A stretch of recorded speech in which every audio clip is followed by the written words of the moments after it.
Hello, everybody. Hello, hello, hello. How we doing, folks? How we doing? Jack still sick? Sick of this administration? Hell yeah, I am. Hell yeah, I am.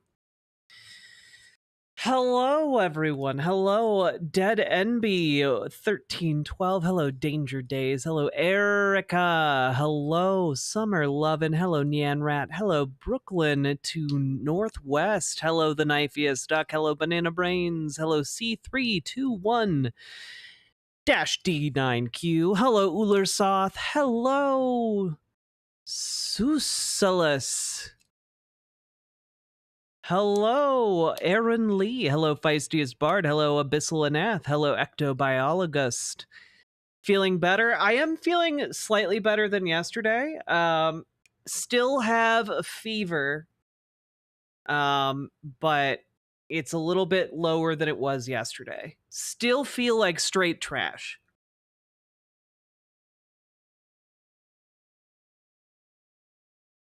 So, not ideal, but, you know, doing what I can.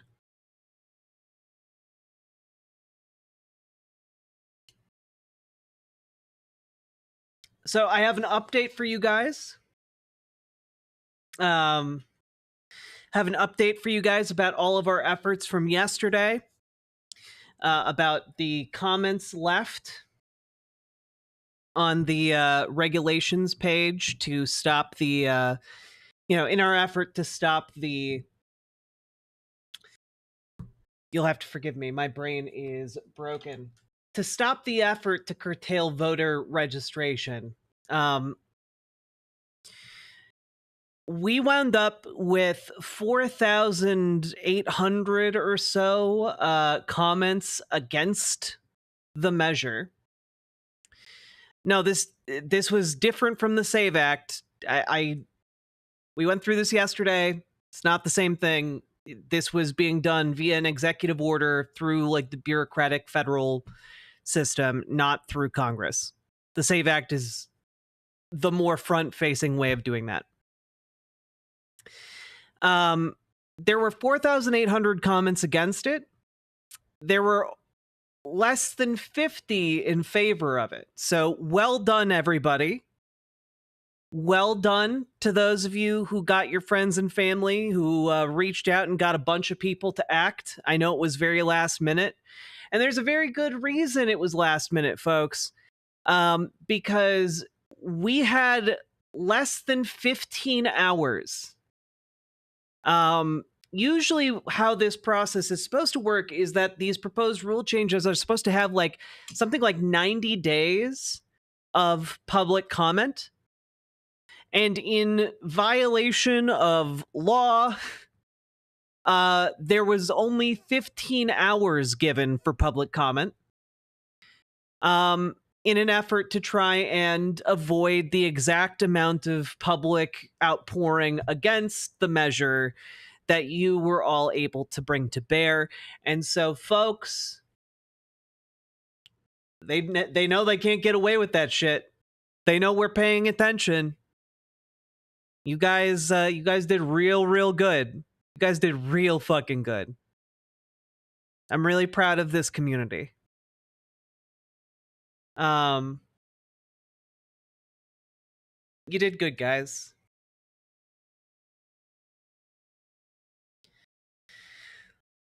Let's go. You know, in a sense, we're all spiritual Gandalfs today. The spirits like to convey the message that you should mentally see me as Gandalf. It's true. It's true. And Fairna, thank you for being the first person to support stream today by subscribing with Prime over on Twitch. Appreciated. Good job, team. Good job, team. You did a good job motivating us. I really did my best. It was very difficult. I'm high as fuck. That sounds great.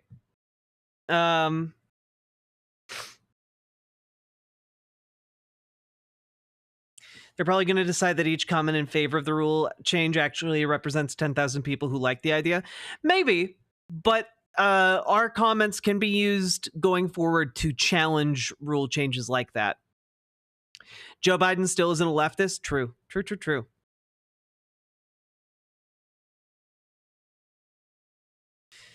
Oh boy, Gamer G, are you trying to get me to talk about my one of my favorite / most despised content creators?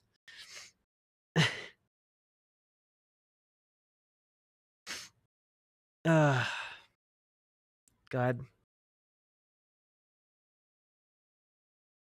Maybe. You know, I thought we would take the opportunity and go through some longer form brain rot today while I play Oblivion. Maybe we'll add that onto the playlist. I've already got a 2-hour long thing queued up with Michael Knowles, and I thought maybe that would be fun. We'll see. I love long form brain rot almost as much as I love posting in all caps. Hell yeah. All right.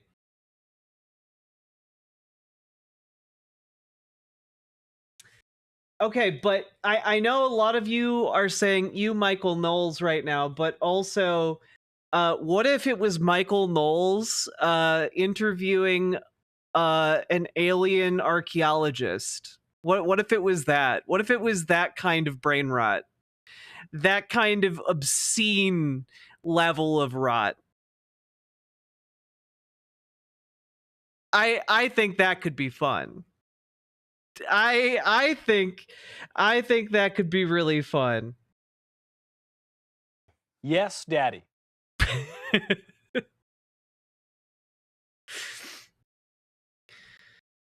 Is the archaeologist an alien? Maybe.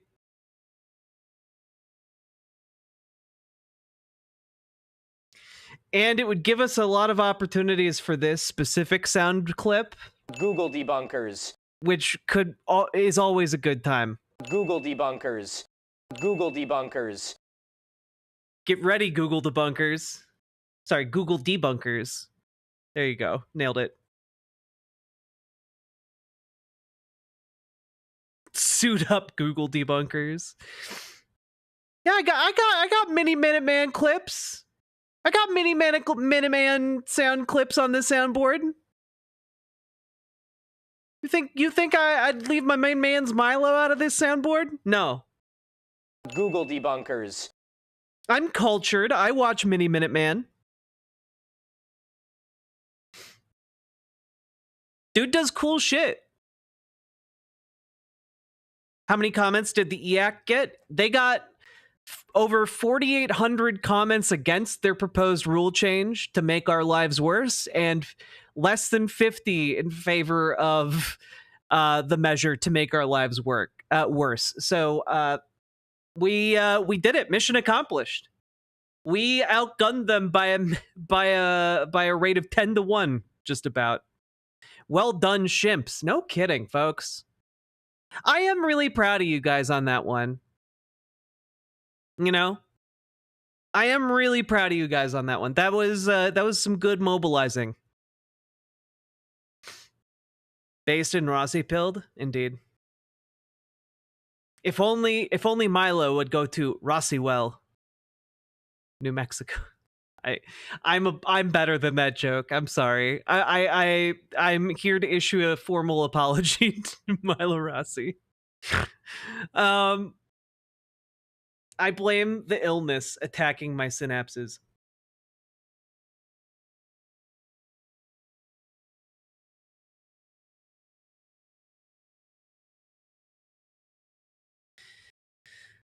Which is about Schedule F. It's a big issue that Project 2025 mandates. Is Schedule F the attack on the funding apparatuses?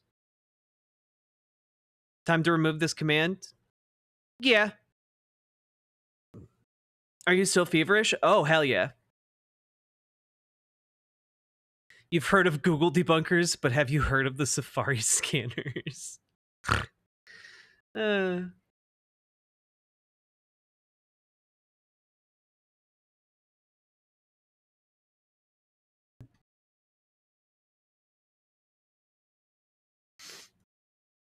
Let's see. There are so many commands. There are so many commands I've just never gotten rid of.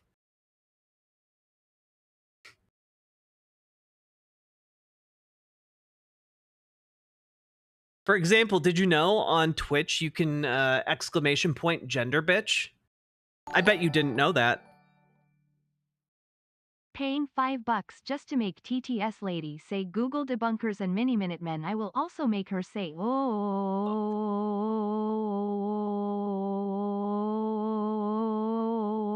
booba. Trains and bullshit. Thank you for the $5 dono. Appreciate it. EAC. That was the we already took it off of Twitch. That's right. Hello, Gina P. How you doing? Wait, what does exclamation point gender bitch do? Go over to Twitch and give it a try.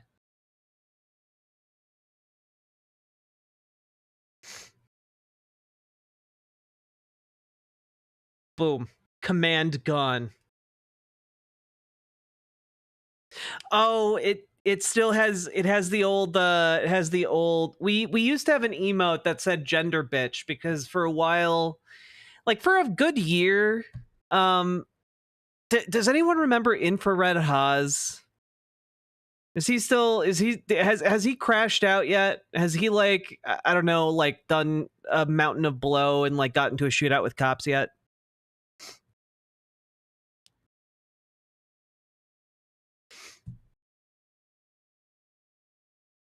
Yeah, anyway, his community, or him specifically, for whatever reason, got like weirdly obsessed with us. And people kept showing up in chat like Juche insert name or whatever to talk about or to call me a gender bitch.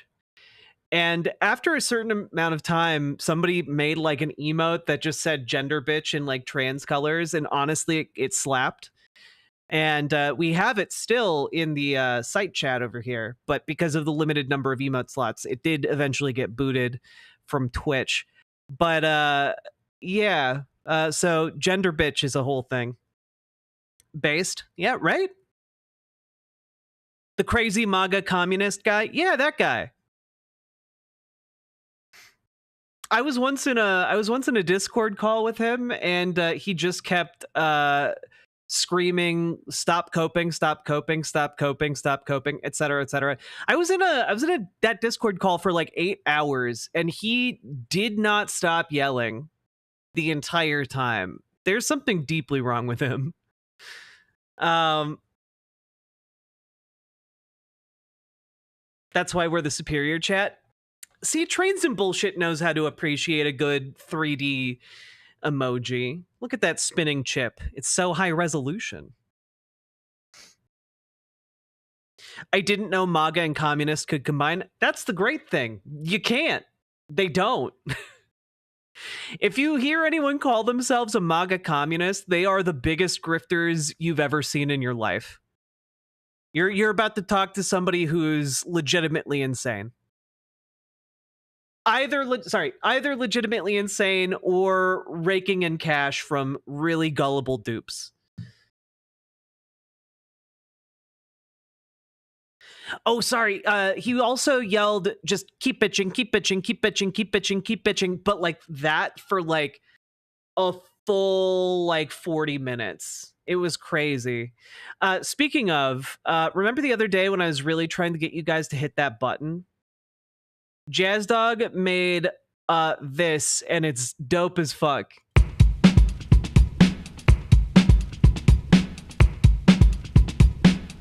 Go, go, go. Click the button, click the button, click the button, click the goddamn button, click the button, click the button, click the button, click the goddamn button, click the button, click the button, click the button, click the goddamn button, click the button, click the button, click the button, click the goddamn button, click the button, click the button.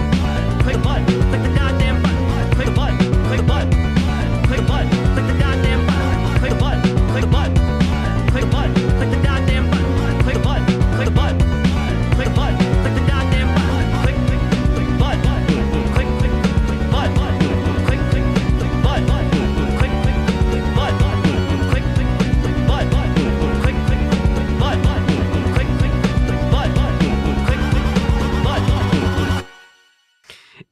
that amazing? Is that great? God, Jazz Dog's the best. Damn, that do slap, right? Anyway, let that be a reminder to all of you to hit the button to follow on Twitch, hit the subscribe button on YouTube, and hit the like button on the stream. Hit the goddamn button.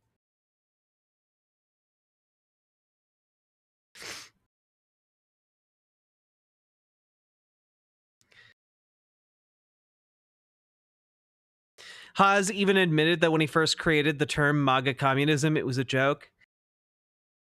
I don't know if that man is capable of making jokes. Your butt can click.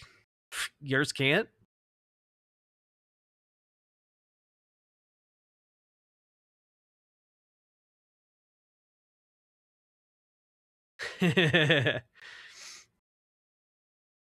Ever since I turned 30, my butt clicks sometimes. Yeah, I'm like a goddamn Lego these days. Let's see.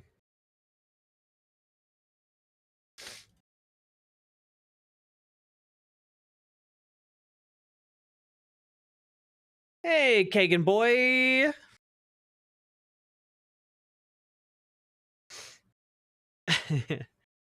I missed the song. Don't worry, we'll play it again when Jazz Dog shows up. Yeah, that's right. Sorry, some of you might recognize him as Two Holes Haas, the man that only believes that women have two holes.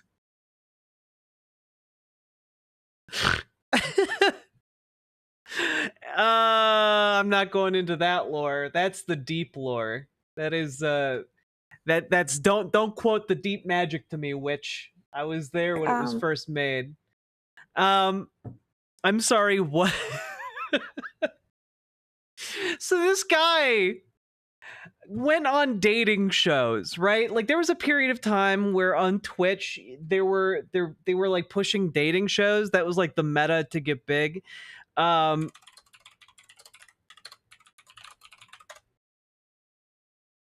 we? Is this it? Hold on, let's watch. Oh god, no, not that one.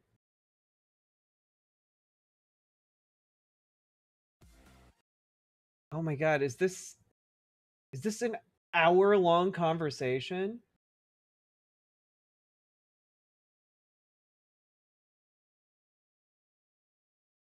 Okay. Here, we'll watch approximately the number of holes, okay? This is the deep lore, all right? This is yeah. So basically several years ago, Infrared Haas went on a date with CuteBot, who's a streamer on Twitch.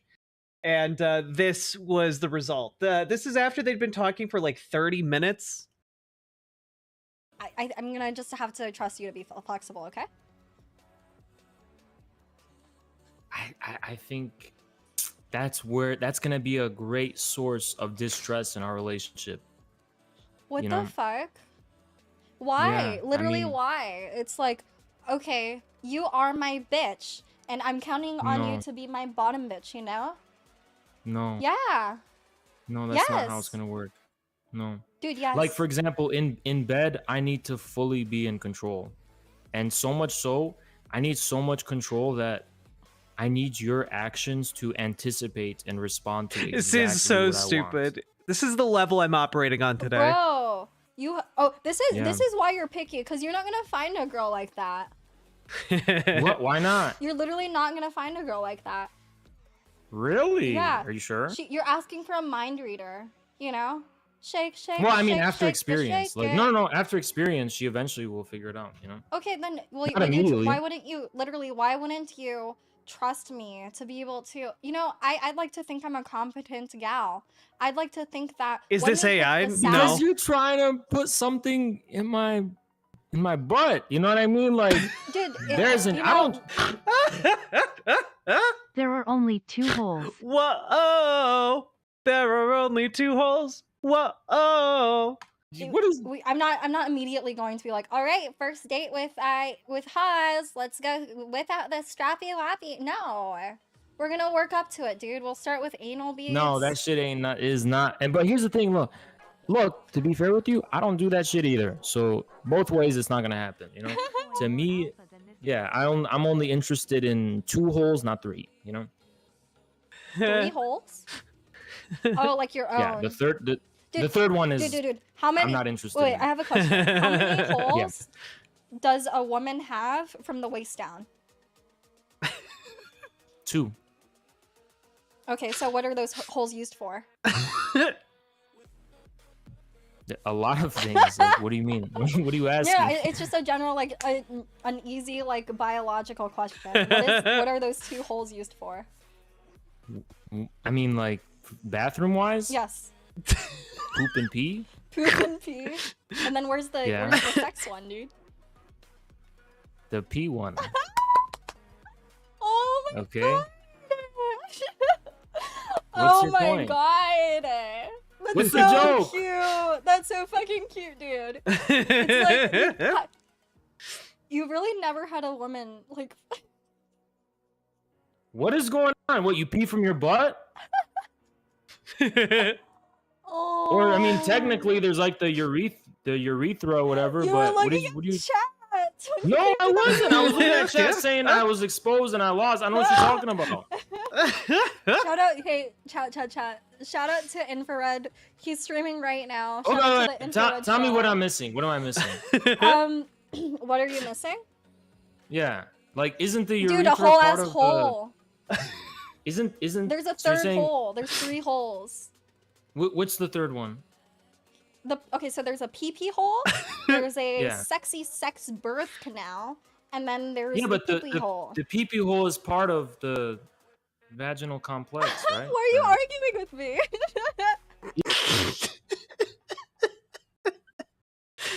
Who cares about the 2 holes thing? It's not a big deal. I think women care about the 2 holes thing. I feel like if you're trying to figure out which hole to put a pee in for sex, that might be a big deal, actually. Is it Cat not? is That's so what bird-brained he's thinking human women have cloaca. I was told. I thought it was a part of it. Bro, it's not. I mean, it's not the same orifice, but like, you can't put your. Do people do that? I don't know. You can't put your pee in that. So how is it a third hole? You know what I mean? What? Like you. What do you mean? You know what? I'm a debater, so you really want to debate about this shit. By hole, I thought you were talking about. You're Where you backtracking can so put it. hard. Oh my god. I thought you were talking about where you can put No, it. no, That's no, why I no. mentioned the 3 No, holes. Haas. Otherwise, why wouldn't I have Haas, mentioned ears, nostrils, Haas. belly Because button? I Those said, are all holes too. here, let me reiterate what the question was. How many holes does a girl have from the waist below? You said 2 holes. 1 for pooping and 1 for peeing and having sex in. You didn't mention a third Because hole I said at because we were all. talking about the 3. Because we were talking about the 3 holes. We were talking about the supposed 2 holes that you thought was below the belt of a Okay, woman. fine. I'll take the L on this point. I really don't. That get was some weird It's- shit. I mean, Okay. There's a pee hole. It's, Yeah. you know. Okay, so Yeah, I know, here, I know. here's the pee hole. Here's the sex hole, and then here's the other sex hole. Okay. Yeah. And that's how it goes. I'm sorry, Has. Which testicle is lower for you in your ball sack? The right one. So that means that you're gonna get ball cancer. Okay. Wait, Has, I feel so bad. Wait. Has. Yeah. I'm sorry. Yeah. What? I'm I just didn't say playing. anything. I'm just I'm just a little bit confused. That's all. Dude. Why are you confused? Oh god. I'm Everyone's enjoying saying this take- way take too the much. L. What am I taking the L on? No, dude. Chat, be nice to Has. He didn't take an L. He just didn't know, okay? I love you so Like, much. wait, No, you're so are people trying to imply that I thought pee comes out of the exact orifice that the PP goes in? Because that's not what I thought. It's just that. Okay. Yeah. We believe you. Yeah, Okay. like I always thought the Pause. urethra was part Take of this the W. vaginal. Who are these people? This guy is a dumbass of no consequence, and this lady's, I don't know, probably pretty cool. Okay, I don't know biology. Is the urethra part of the vaginal complex or what? Is it like part of the? So there's like a greater- tiny hole above Yeah, the I know, vagina. but isn't that considered part of the It's entire a hole. thing? Yeah, it's a hole. But I know it's a hole, but isn't it considered part of the entire thing? Like- Ghost in the Shell, the vaginal complex. Oh my god. Like, No. as an organ or whatever? Wait, I'm so confused. As an organ, isn't it? So it's completely different? It's completely separate? Wait, are you implying that butt? I've never sat and watched this entire exchange, but it's so much better. I've only seen him do like his little song or like a minute-long clip from this. I'm so glad we decided to watch this entire thing. Holes, vagina holes, and urethra No, holes just are organs? no, just the vagina and the urethra. I thought they're part of like the same. No, they're two different holes. No, I know they're two different holes, but I thought they're part of like. I don't know. You're I so don't know. cute. No, Haz. We could just drop it. Take this W. Okay? Okay. All right. You are I such you a guys- sub, dude. No, I mean, okay, you guys caught me, guys. Okay, I'm gonna confess the truth. I'm a virgin. I've never seen a vagina. I didn't know that Oh my gosh. I I'm sorry. actually thought that, like, for example, like sometimes I was having sex and I was scared she was gonna pee. Okay. Like I'm I was sorry, gonna like Haz. touch pee with my pee pee. You know, I really didn't know, guys. I really didn't know. Okay. Yeah. Haz, Oh are you god. enjoying your time on the show? I mean, after I got exposed as like someone who didn't know that the urethra existed, You look like a bitch. I feel really ashamed. You know, I mean, I don't know. Yeah, I really feel bad now. It's okay, Haz. You know, Yeah. Oh god. you're just you just learned a little bit later than everyone else, you know? Yeah. I mean, You know, maybe Yeah, you're maybe right. I don't know a fact that you know. You know? no, I mean, it seems like you know everything. You know, like No, for Haz, example, like Haz. you knew what I was trying to say. Haz. Like you knew, for example, that like I didn't know that there was a urethra, right? Yeah, So, Haz. like, it seems like you know Haz. everything. Of You're so course! cute. Mm-hmm. Like, this comes way more naturally to you than being a dommy control boy, you know? What comes natural to me? Being a subby wubby, okay? I'm not sure why you're assuming that, but Because you're so much cuter like this. like what? Wait, Okay, wait. hold on. You know what? Okay. It's not you that's pissing me off. Uh-huh. It's my stupid fucking chat. There we go. There's the Haz I know. Link, please. Yeah, here you go.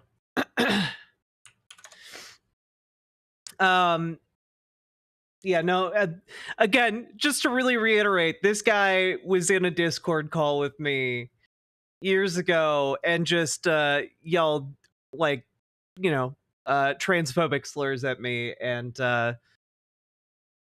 went into like this weird zen flow state where he just kept saying keep bitching over and over and over again. I'm fascinated by him when I remember that he exists. But now I go back to not remembering him whatsoever. Yeah, oh yeah, he's a super shitty person. Oh, this guy. Oh yeah, that guy. Yeah.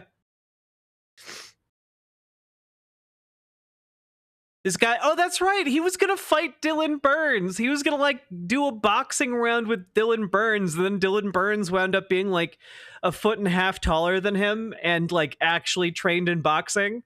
And he pussied out. Oh, God.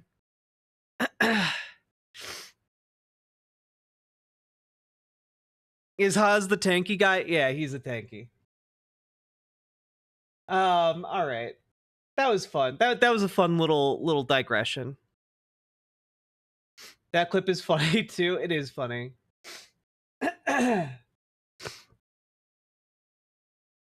Dylan's a foot taller than him.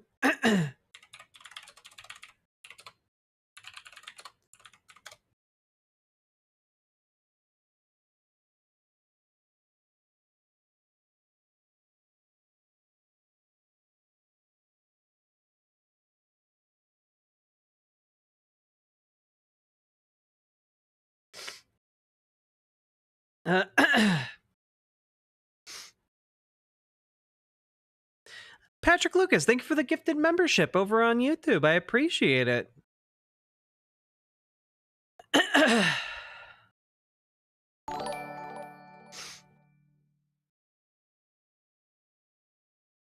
I call him Hacks and Jinkle sometimes. Yeah, they're basically the same guy.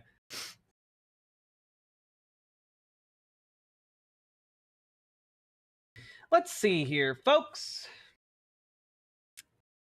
Let's do some we'll jump into some Oblivion and start covering some Indivisible. Their weekly update Q&A dropped a couple hours ago, and I was watching it while getting some work done on my computer. And it's pretty good. It addresses something that I've seen a few of you guys talk about regarding like different allegations about like conflicts with other like organizing groups or whatever, but worth taking a look at just for that. But the rest of it is quite good as well, just kind of to show us where we're at. I think it also has some really good focus on how we can get the word out going forward about different protest events. It's good stuff. Good stuff. We'll take a look at that after we boot up this Elder Scrolls game. Leftists infighting in my chat couldn't be me.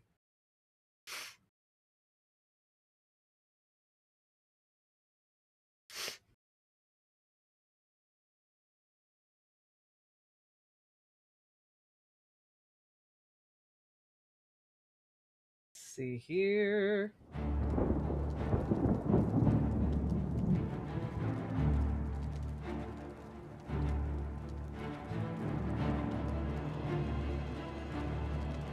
Okay, when I put them on screen like that, it makes it seem like the music is for them. Kind of badass.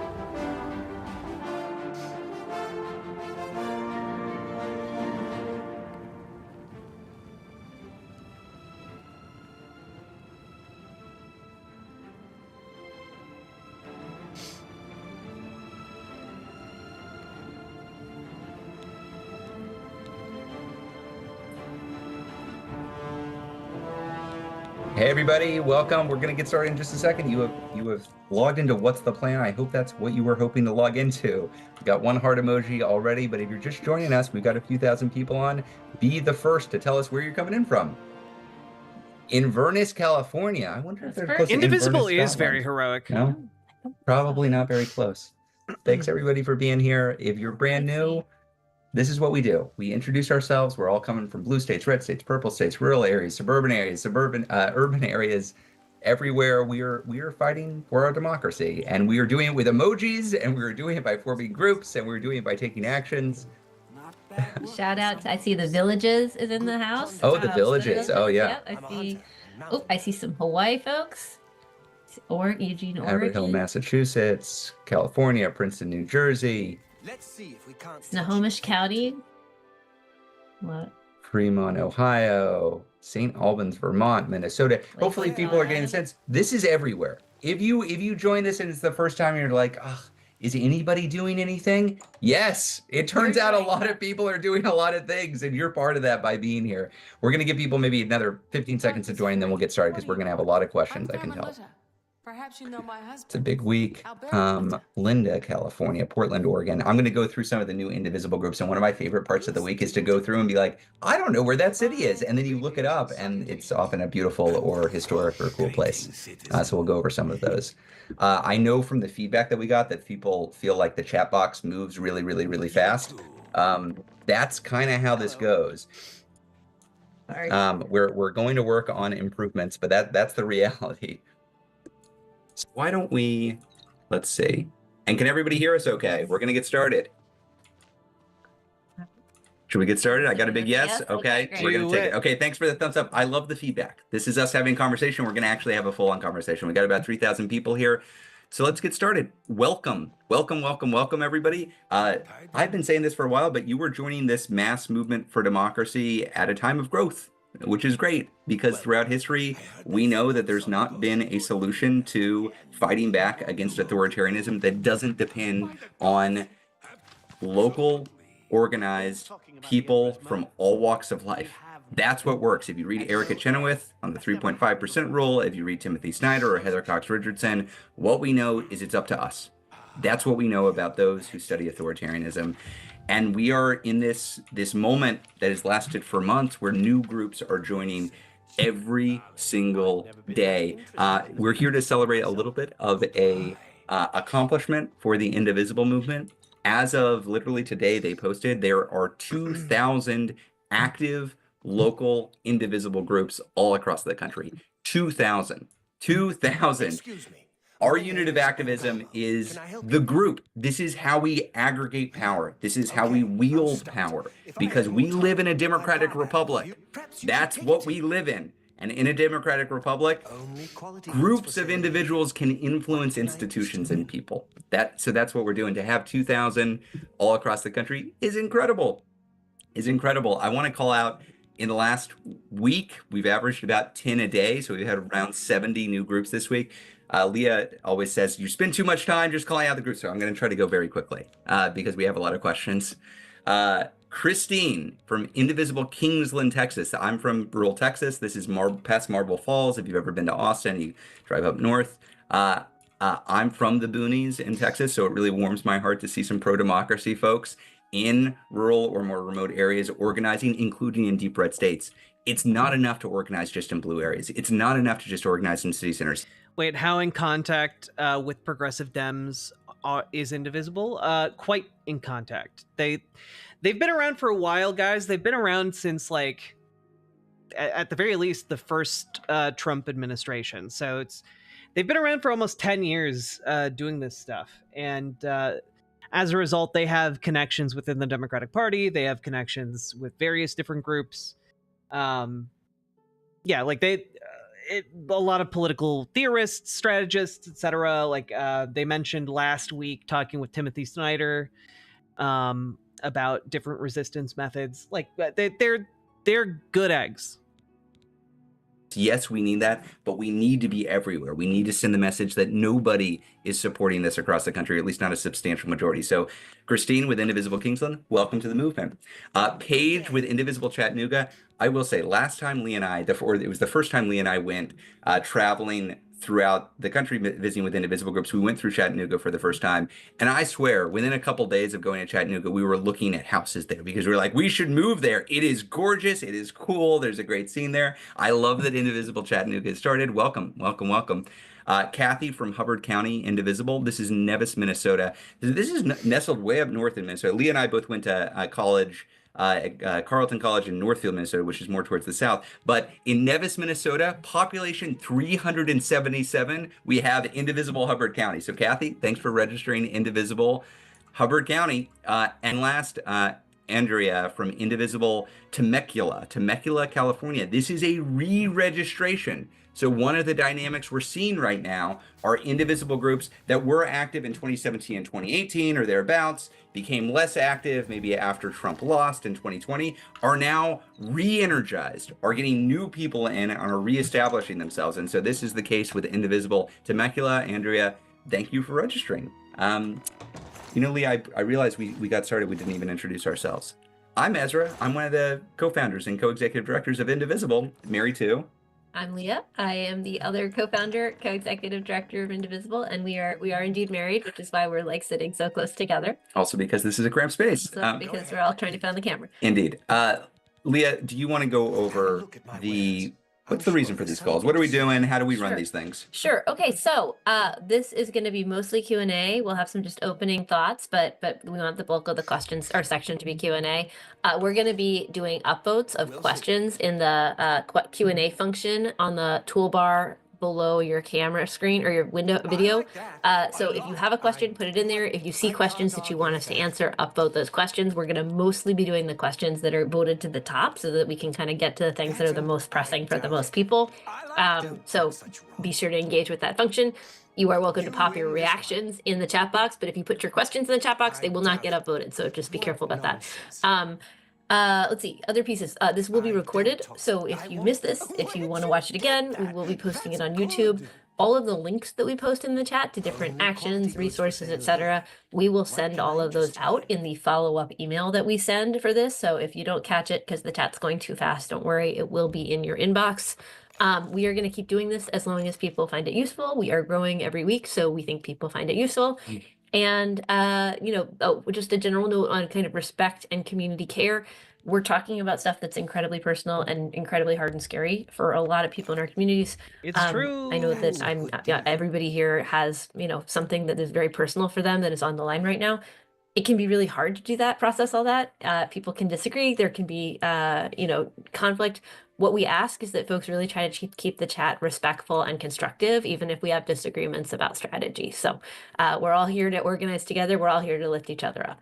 We are all here. New people are welcome. One thing we always do is to welcome the MAGA infiltrators who are here watching everything we do because they see the power we're building. And often we'll see little clips in right-wing information ecosystem places. That's great. Hey, if you voted for Donald Trump because you wanted lower prices of eggs or bread, and suddenly you're in the midst of a fascist takeover of our federal government and you don't like that, welcome to the Indivisible movement. And if you're a MAGA infiltrator trying to find our secrets, you found us. We organize out in the open. That's what we do. That's how this works. So look forward to seeing what clips y'all take.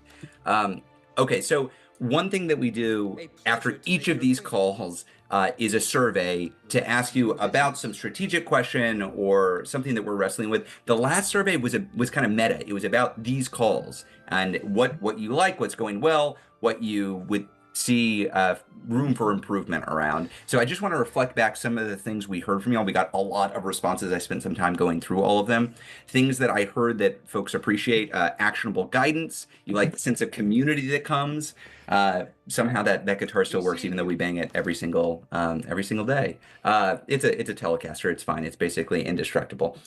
You like the information updates that we're bringing about like what's happening in the world, which we'll cover in a sec. It's crazy that there are already 12.5 minute speedruns of Oblivion Remastered. Oh, man. And I've been playing for like 4 hours and I'm just dawdling around looking at clothing and figuring out how to summon things. God, people are so good at video games. Aren't people cool? I was about to say cute. Like, human beings are just cool as hell. There's a lot of support for the Q&A function that we have, and as a reminder, you should be asking questions in the chat, or not in the chat, in the question Q&A Amber function. Brains. I'm sorry, in the Q&A function where you can also vote. So please do that. That's what we're going to be looking at right after this to look at questions. There were some key quotes that somebody wrote in. It's cheaper than going to therapy. I don't advise you to stop going to therapy, but if you get some emotional support from coming to these, so do I. I think that's real. Being among folks who are like-minded and are focused not just on consuming the news, but focused on what we can do about it, that keeps me sane. So I get that. Somebody said that they watched one of these, that they couldn't do without these calls, and they watched it from the ER. I gotta say, that made my jaw drop. I'm very happy that this is a community that you feel is such an essential part of how you get through the week, and we aim to make it as useful as possible to folks. And also, I hope you're feeling better. Indeed. Yeah. Well, hopefully we get an update. I hope you're out of the air. Yeah. Indeed. Exactly. Now, some things that, look, I like like emojis. I like the heart emojis. I like the thumbs up. I like positive reinforcement, but we like constructive criticism too. We do not have all the answers, obviously. And so we got some good suggestions for how we might improve this going forward. A lot of folks like this voting system for questions, but you point out a few issues with it. For instance, it's hard to read the questions and vote while we're going through and actually answering questions. I hear that. The other problem that y'all pointed out is the earliest questions kind of benefit from being the earliest questions, and so they get the most votes. I think that's a really good point. And we'll talk with the team. You know, before we had submitting questions and we would kind of pick through them and see what was most prevalent. That felt like we were cherry picking a little bit or not doing our best job reflecting what was going out there, which is why we switched to the democratic system. But maybe we can do an amalgamation of both where we have some questions that are voted on. We'll work with the team to see if we can identify something there. There was a lot of desire for some broader set of action items. Now, we send these out in the newsletters every week, but we can try to do a better job of saying explicitly, here's what you can actually do this week. We don't have like a section in the program right now for that, but we can start trying to touch on that a bit more as we go through questions. Y'all want inside baseball stories and clarity about what is actually happening in the world. And then there are a few things around like technical improvements. For instance, we've been requiring that you re-register every single week. We've actually shifted that now. So it's helpful to get the feedback. We've shifted that. You know, I know that basically all they've been doing is talking shop for this actual meeting so far, but like, they're just so goddamn charming. I've already listened to them do this, by the way, and like, they're still charming as hell. It's nice. I don't know. No comment.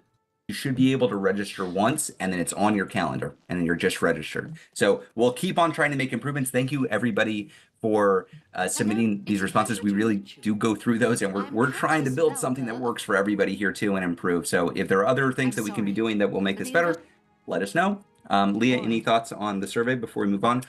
I'm going to preview another survey once we get into the Q&A, which I'm excited about. It's about the next mass mobilization, but we'll get to that in a bit.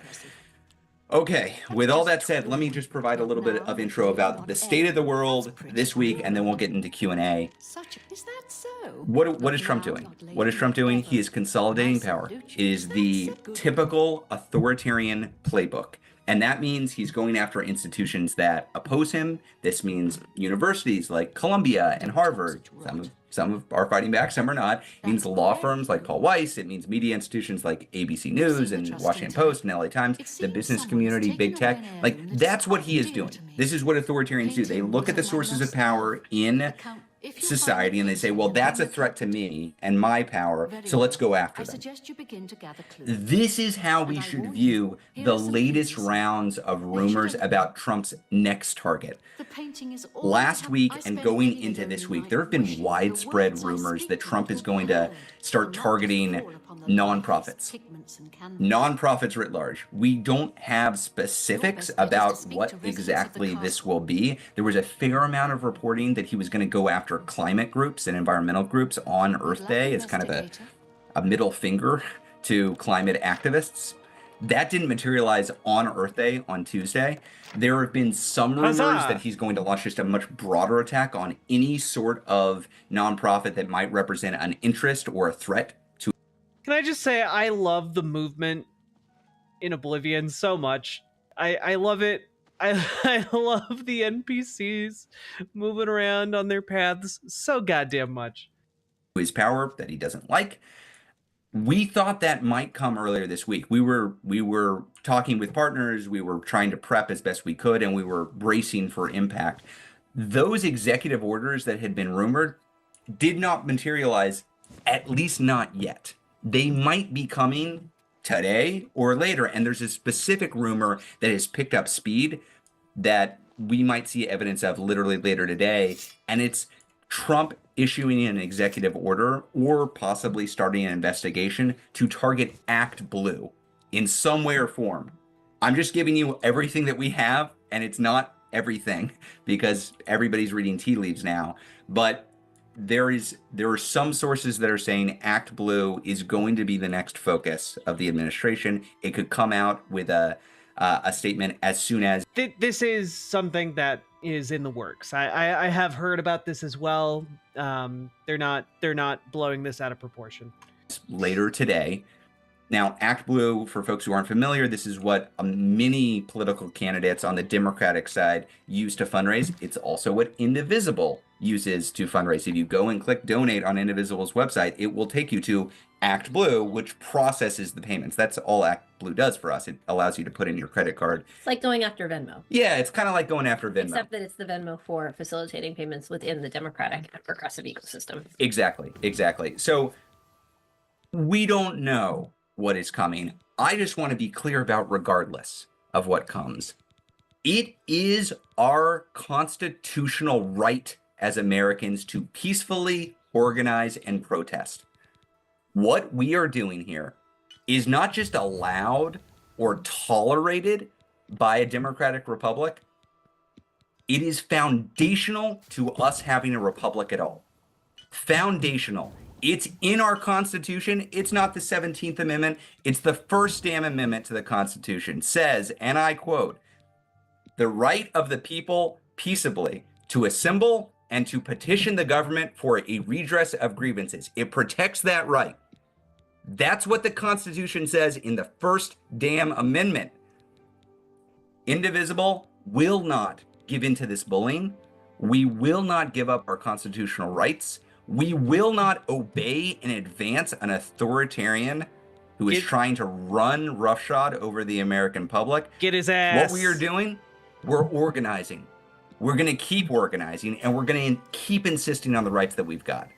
Trump and Musk, they can come after me and Leah personally. They can come at Indivisible, the organization. They can come at our partners. What they cannot do is stop this movement. We are going to peaceably assemble.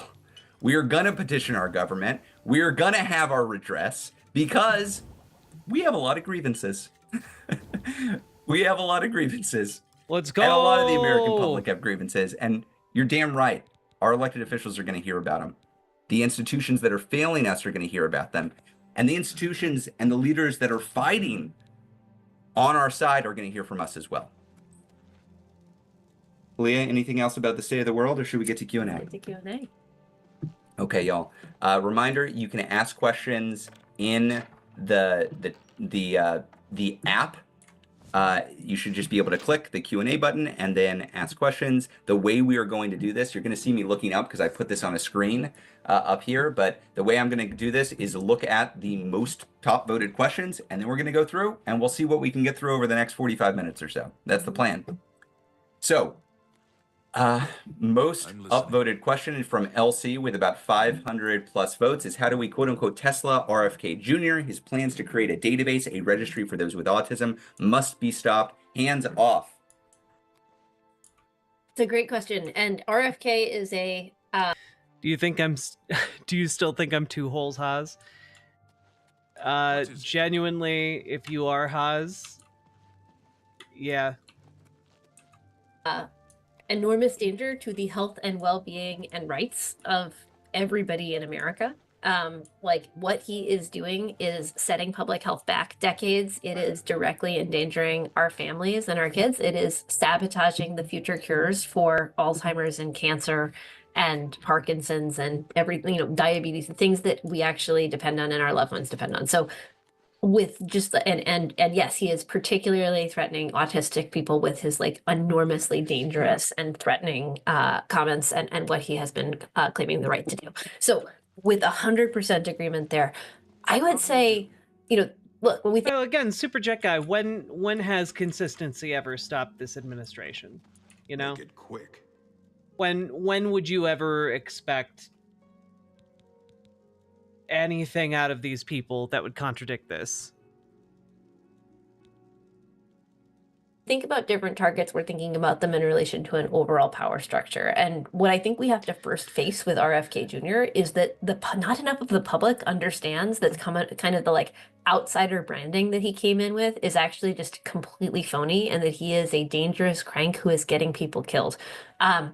We actually have to bust through some. If you look at like the polling and the awareness of the administration, RFK Jr. actually tends to poll higher than pretty much all the other cabinet members. And that's because he has this kind of perceived outsider, cross-partisan appeal that is making like inroads in places that you might not expect. And so what I would say the first step is actually just broadening public awareness that what he is trying to do is actually enormously dangerous and sabotaging kind of the fundamentals that allow us to live healthy and peaceful and safe lives in this country, rather than necessarily having like a campaign that is about kind of his personal interests. Is there anything to add there? So tactically, what I would really recommend is this is a place for blue state folks to really step in. Yeah. Because what RFK represents is an extreme federal overreach. So whether you're in Maine or Illinois or California or Oregon or New Mexico, you've got a Democratic governor, a Democratic attorney general, and a Democratic state legislature. When RFK overreaches and threatens the residents of your state, what is your governor going to do? What is your attorney general going to do? What is your state legislator going to do? Frankly, I think it is going to be difficult to get Republicans in Congress or Donald Trump to directly break with RFK anytime soon. But we can limit the damage that he does by steeling ourselves where we do have power. So if I were in a blue state, I would be thinking hard about how I work with my Democratic elected officials to provide a bulwark against those attacks. And I would say that as the attacks mount, we have to do a really intentional job of making sure people understand whose fault it is, right? Because like we have a measles epidemic in this country for the first time, or we have a measles outbreaks in this country for the first time in decades. I'm listening. And we have a Secretary of Health and Human Services who does not believe in vaccines and is not actually pushing a vaccine as the first and most crucial way to protect people. Those things are directly related, and we have to make sure that people understand that the ways in which their lives are getting worse under this administration are directly related to the people and policies that are being advanced. Good deal. Next question. And Audrey, I was going to answer this later, but we're going to jump into it now. So I thought we might get a question on this, and I came here prepared to talk a bit about what our thinking is. So Audrey's question, which is the next most asked question, is, do we have a firm date in later May and June, preferably a Saturday, for the next national days of protest, and thus get the same participation as April 5th? For folks who didn't know, we had 1,300 events all across the globe on April 5th. An incredibly successful day of protest. Very true, Gamer G. Very true. Audrey writes, it makes sense to have one national day of protest scheduled each month and outside of recess so that we reach the maximum number of people during these protest days. We need consistency and reliability and rhythm and lower general anxiety, and then tailor the message of each protest when we get close to the date.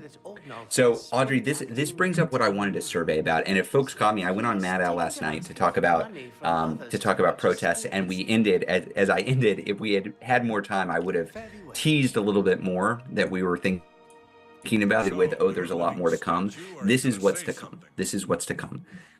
And so Lee and I, we are not the leaders of this movement. We're not the kings of Indivisible. We work with distributed movement. And so when we're trying to figure out what is the protest that is going to be the big umbrella that comes next, we want to work in consultation with Indivisibles and with other partners. So here's a pitch. I'm going to give you my best pitch. But it's not the only thing that we can do.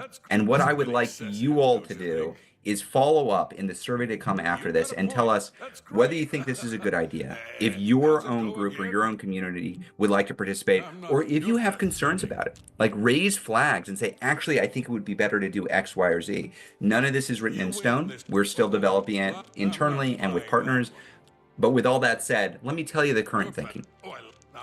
If you've been following the news closely, you might have seen some news about June 14th. June 14th is many things. June 14th is Flag Day. June 14th is on a Saturday. June 14th also happens to be Donald Trump's birthday, 79th birthday. And the news that has been reported is that Trump is planning a big military parade in Washington, D.C. on his birthday. It's a huge waste of money. It's about his ego. It's a stupid thing to do, but that's what the news says. He's reportedly planning a big, expensive military parade in D.C. Now, I want to be clear. We all are part of this nonviolent protest movement. We should be de-escalating. We should be declining to engage with any kind of attempts at initiating physical conflict, because there is nothing that Donald Trump would like more than to crack down on peaceful protest. And he will use any kind of physical conflict as an excuse to do that. So here's the idea. Let's ruin his birthday. Let's celebrate what the flag actually stands for, which is to say no kings. Let's make clear that the opposition to his undemocratic overreach is growing and show up everywhere outside of DC. He can have his little expensive parade in DC. We're going to be literally everywhere else. That's the basic thought right now. And it's a nugget. I will not say this is fully developed. We do not have it fully developed, but this is an idea that we're thinking about. So I'm going to ask y'all, I appreciate the, I like the emojis, I got to say. It's hard to not be moved by the emojis, but I want to actually ask y'all to spend some time thinking about this. You're going to get an email tomorrow. It's going to be the follow-up to this. We're going to have a survey, and I want you to share, you like it or you don't like it. Why do you like it? And if you don't like it, or you have some flags around it, or you do like it, but there's some questions you have, let us know that too. Because before this gets written in stone and before we start operationalizing it, I want to have as much input as possible. And I want to know that people show up. Because the worst possible thing to do is to call a hands-off April 5th type protest and have very few people show up. Yep. That's not the message we want to send. You want as many people to show up as any possible. Other thoughts on that? Well, I will like pull one additional thought because I was seeing some kind of like if you call like a mass mobilization protest and no one shows up, it's like the worst outcome. It's the worst possible outcome for you. So you want mass mobilization to actually occur when you call for it to happen. I understand a lot of people were frustrated that the ones on the 19th weren't as big as people wanted, but like that's part of the name of the game. You know, you get people coming out who are regulars, and then you have to get people out even more when it's like, you know, time the rubber meets the road, when it's time to go.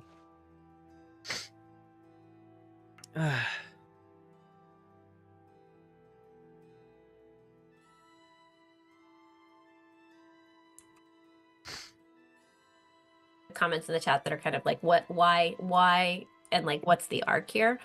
I was on a panel on Monday, gosh, it's been a long week, with Hardy Merriman, who is a expert I was on a panel with an expert in nonviolent protest, and one of the things, just talking about kind of academics, and one of the things that they cited was that the way in which you should think about protest as a successful tactic is, does each new protest pull in more people than the last? Yeah.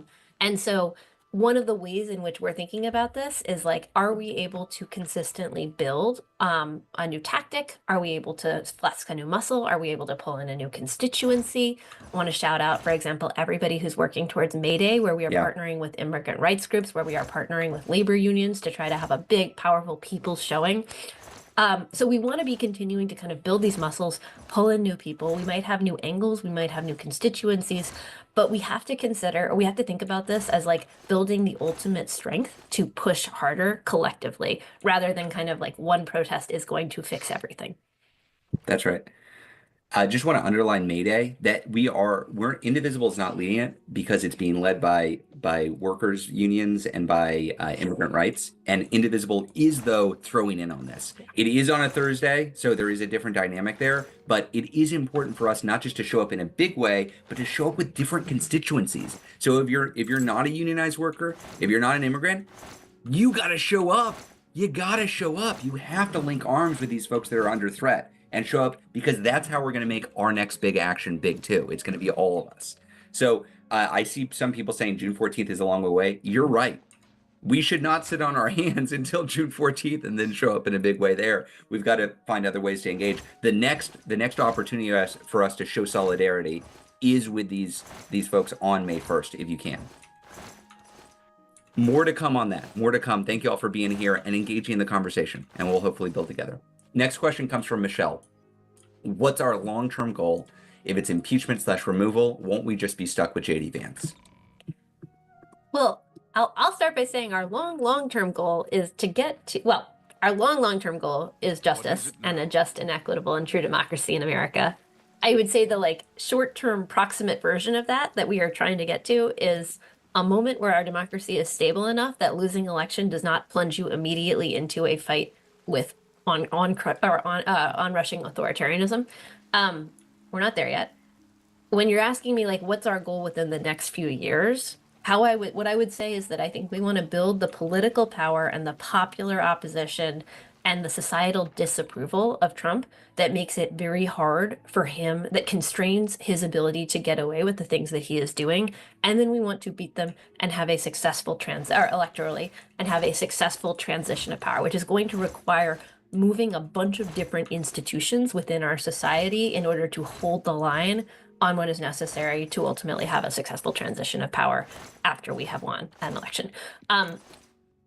The way that I would think about our role right now is that there is a direct relationship between the kind of popular opposition that we have been building and showing in the streets, between the work that we have done to make Trump less popular, to pull new people in, to show that Americans hate what is happening and are going to be out and about and are going to be holding their own local electeds accountable, and the ways in which other actors in society interact with this regime, right? There's a relationship between the fact that the largest protest in 4 years happened, and then the next week after that, Harvard becomes the first university that says, no, we're not going to take any of your demands. We're going to push back. And if you come for us, we're going to sue you. Like that, those things are related. Yeah. The fact of the matter is that different acts of courage, of consolidation, of people pushing back are going to inspire each other. And then after that, there comes a big wave of universities organizing. And on that point, we'll come back to that in a minute. But the Tuscaloosa? Tuscaloosa. Oh yeah, Well, it's, Indivisible Tuscaloosa in Alabama. I don't know if folks have seen. King Trump, wannabe King Trump, wants to go and give the commencement address at in Tuscaloosa, and they're organizing to push their university to reject right now. I think this kind of organized tactical pressure where we can make an impact is what we would like to see, and courage begets courage. That's what it looks like. I mean, my take on this. Oh shit! Did the AI guy we talked about the other day edited his piece to make it less sexual assaulty? That's actually really funny because it still came across that way. You know, like, god damn. Okay. But what is our goal right now? We're trying to live to fight another day. Yeah. I mean, that's what we're trying to get. We're trying to get to the place where we can reclaim some amount of power through the democratic process and prevent more overreach from this administration. And that doesn't just happen in November of 2026. That happens every week. We demonstrate that institutions can and should be fighting back. But what can I say? nobody wants JD Vance as president either, just to be clear. That is not our goal. I also just want to be really clear. Like right now, Democrats literally don't have the ability to initiate impeachment and would not have the votes to move it. If we win and successfully, people successfully take office following the midterms, then we might potentially have the votes to put that on the table. Our overall assessment regarding impeachment right now is that this is not a question of does Donald Trump deserve impeachment for the many, many crimes and unconstitutional things that he has done since taking office. That's like just kind of an obvious answer. Our assessment, though, is that we're still in the stage where we need to be either driving down support for the regime and building our coalition or doing harm mitigation. Those are the things that we are prioritizing and where we campaign and how we do our own issue analysis. And impeachment is mostly going to be a process story about what various people say about impeachment, this or whereas we can direct our firepower, we can direct our focus towards things that are going to pull people away from their coalition, pull people towards us, or things that are going to result in some actual concrete harm mitigation. So we want to put our energy there. Sorry not to extend this answer, but actually what you read, we're just going more and more. But so I agree with everything Leah said. There is another thing that impeachment is one tool that Democrats do not have the power to initiate on their own right now. One thing Democrats in positions of power could make clear. Somehow President J.D. Klutz feels like he wouldn't have the riz to gain any popular support to any of his policies. He's a number 2 because he's a piece of shit. He is a number 2 because he's a piece of shit. It's true! Also, thank you for the 5 tier 1 subs, Sake Tanuki. Also, people in chat, be chill over in YouTube. Be amicable. All right. Is that this era is going to end Trump is a lame dunk president who will not be in office in 2029. Full stop. And what is going to come next is an era of accountability. See you, Simon. If you are a Republican in a position of authority and you have a choice to go along with the authoritarian overreach or not, if you are a law firm, if you are a university, if you are a media institution, if you are a business, and you are collaborating with the authoritarians to do unconstitutional and illegal shit, 2029 is coming. 2027 is coming even sooner. True. We need Democratic electeds and Democratic leaders to make clear there will be consequences, and those consequences are coming soon. This is not just all about Donald Trump. We need those institutions to understand that it's not just saving your butt to go along with the administration right now. You're actually endangering your long-term credibility and possibly your institution itself if you collaborate with these folks and what they're doing. Okay, we're finally getting to the next question. We'll try to answer faster because we've got a lot. Jeremy says, why are we not peacefully surrounding the White House on all sides at all hours with million-person sit-in until Musk and Trump are out of power? We must disrupt business as usual. We must make him feel uncomfortable where he spends most of his time and hosts people. Yeah, I would put this in the category of a bunch of different questions that we'll get around things like general strikes or kind of mass disruption tactics. And what I would say is that I think that it is very reasonable when you are looking at the scope of the harm that is being done right now to say, why are we not going to 11 right now? Like, why is anybody behaving like this is business as usual? And also, you know, when people say, like, let's have a general strike tomorrow, what that says is that they haven't really thought through what is a general strike, how does it work, what is the preparation, et cetera, et cetera. The kinds of things that folks talk about when they talk about taking it to that level, those require enormous amounts of planning, preparation, building of muscles, building of potential.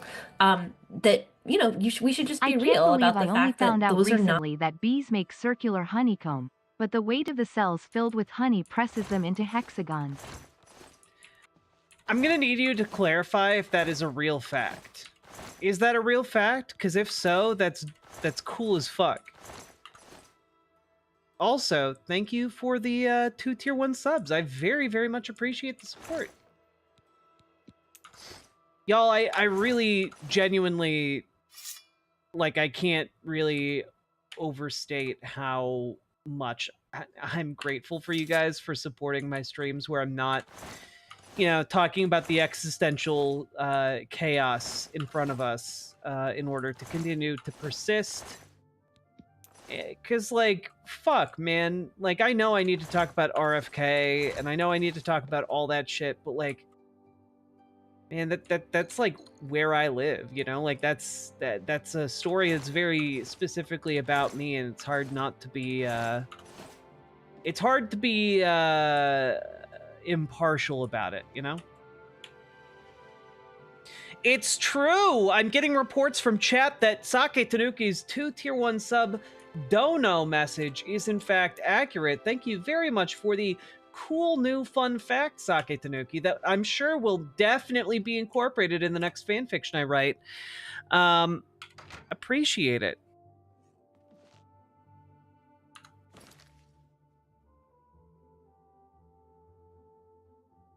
Not things that people are capable of doing right now. When we are pulling people together, you know, when we were pulling people together for a congressional office visit in January and February, we're testing whether there is a constituency that's willing to go into a congressional office and make their voices heard to Democrats and Republicans. When we are pulling together a protest, we're testing how much appetite is there actually out there for people who are willing to show up and say no. And as we're building towards bigger events, we're testing, you know, are more people coming with us the next time that we all throw in together? So I would encourage you to think about this in terms of how are we building the kinds of muscles for collective action and pulling more and more people along with us in order to build that broad popular opposition that's capable of creating the conditions in which institutions check this regime, in which elections check this regime, in which we're all able to push back. Great. Joe's got a question about new media. right-leaning media sources are not factual, and podcasts that touch on politics have a much larger following than TV news outlets like MSNBC. The top 10 podcasts that touch on politics have 14 to 40 million viewers each, and 9 of those 10 shows are right-leaning. Shouldn't Indivisible be pushing Democratic elected officials and candidates to go on these new media podcasts to debunk the lies? And then there's a list of a lot of the mostly right-leaning new media podcasts that have just a ton of viewers. One thing, I think you're hitting on something very important here. And Indivisible has traditionally done a lot of work getting, coverage from traditional media, either it's cable news or the Washington Post or the New York Times or the New Yorker, those traditional outlets. And I think that is an important piece of the pie, but it's an increasingly small piece of the pie. More and more folks are getting their news from non-political sources, from podcasts, from social media influencers, not from those traditional places where folks have gotten their news. And I think the right wing does a really good job on that front. As, like, if you look at Joe's question, you see all of the incredibly successful right wing influencers and podcasts who are out there. So I'm excited to say Indivisible has just hired, and the candidate accepted, a new media director, a lead for new media for us. So this is new capacity that we're bringing on in recognition. I snatched up an active duty Coast Guard spouse on base housing. Oh boy, that is not it. Like, it's not going to end well for these ICE folks. Just like straight up. There's going to be a reckoning for this, and making an enemy of both the military and the people is not really a winning strat for anyone historically.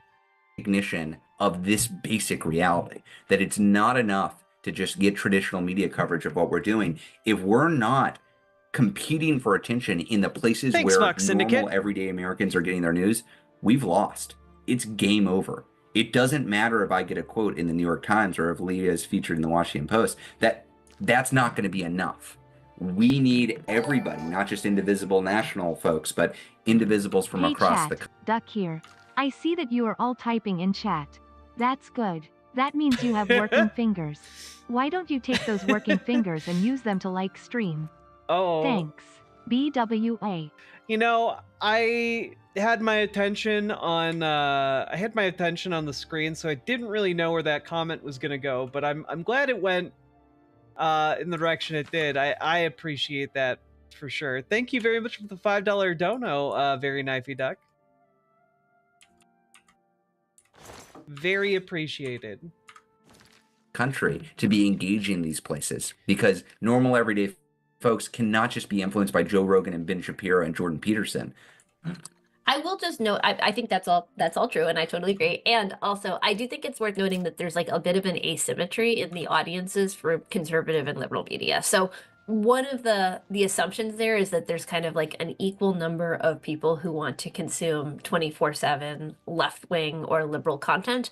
And the reality is that, like, over multiple decades, people have tried to build things to meet that market without having the kind of commercial success that, say a Rush Limbaugh had or that a Ben Shapiro has now. There's just like, there is a built-in market for nonstop grievance politics that doesn't quite exist the same way on the liberal side. So I do think it's worth just teasing that apart. But one of the things that I think is really important to note is, like, there's people who want to consume political media and they are finding their political media sources. And then there's the vast majority of people who mostly don't want to consume that much political media, but who are absorbing politics through the ostensibly apolitical things that they are interacting with, right? So if I'm thinking about whether I want another, like a left, like a liberal show with a bigger reach, or whether I want a lot of momfluencers who talk mostly about being a parent to also sometimes talk about how RFK is making their kids less safe because he is sabotaging the next flu vaccine, I want the second. I want that. Hi chat. As a goose, I have to say this duck making accusations of you having spare fingering capacity is very egregious. I stand with all of you who have no spare fingers right now. I, for one, am a fan of all the silly geese in chat. I appreciate each and every one of you. That second way more. So we got to think about not just how do we, how does political media get out there, but how do we infuse our messages into the cultural spaces where you reach people who really don't care that much about politics, but want things to work. I thought that was a very smart answer. Thank you. I think that was great. I agree. I do see a lot of love for Midas Touch though in the chat. And we are fans of political media as well. I'm just saying that we got to reach the people.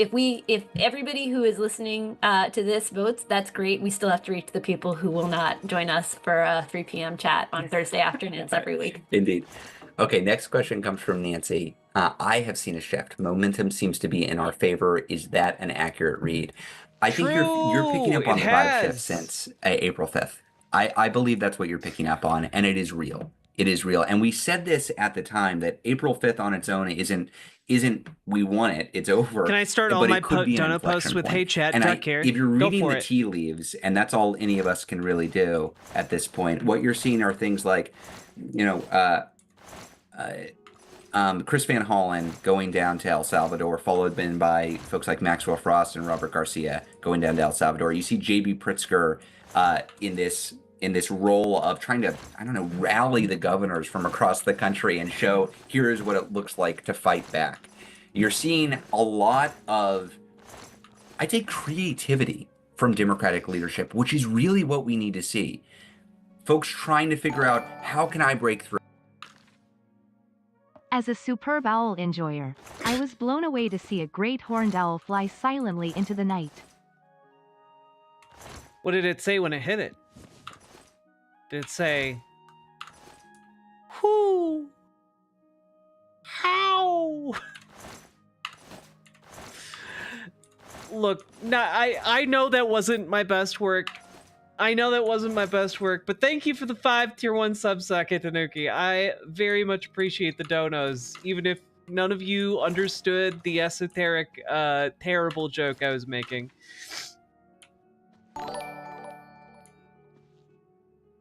We need more Hooter appreciation. Why stop at 1? Why stop at 1? Why not appreciate multiple Hooters? That I'm always asking, why can't we have more Hooters in here? How can I make news? How can I shine a light on the fact that this is indeed... I don't know. Am I too old to pull off a Femboy Hooters stream? Am I too old for that? Is that appropriation at this point? Am I outside of my lane?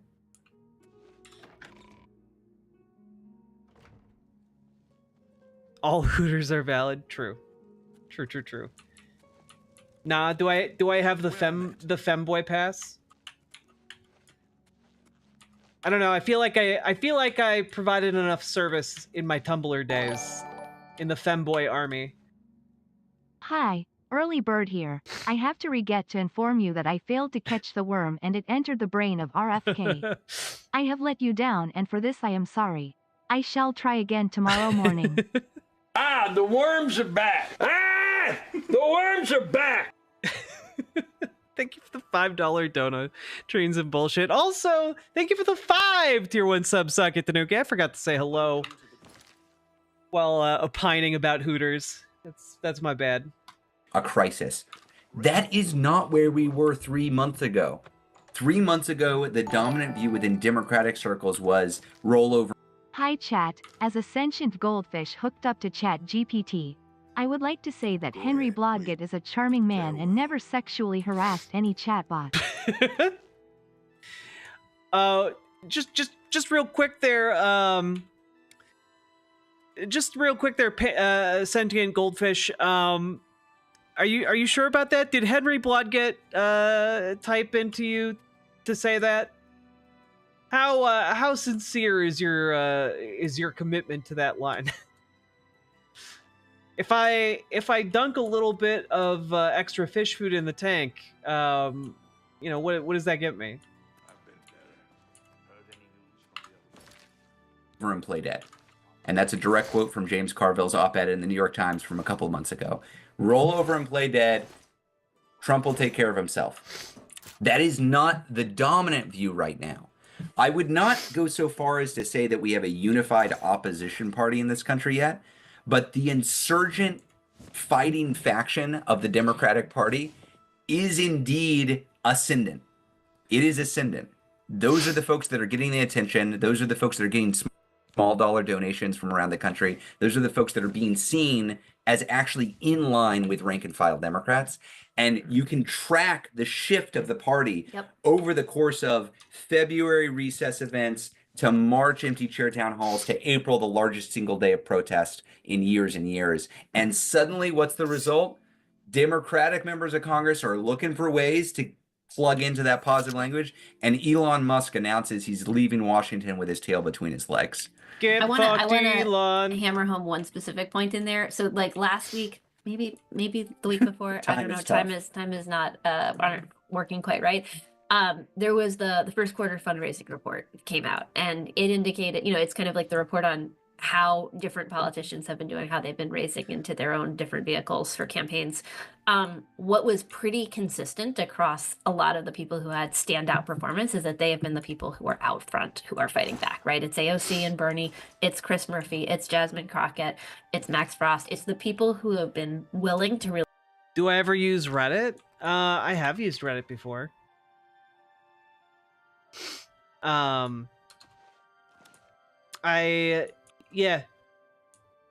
Usually to post scandalous images. Really go out and take some risks to call out what is happening and find creative ways of fighting back. And I can tell you that was going around all of the group chats in DC, right? People notice that the politicians. 137 people watching and 97 likes. I feel like you guys are hitting the button. And all that's left for me to say here at this point is, just a little bit of.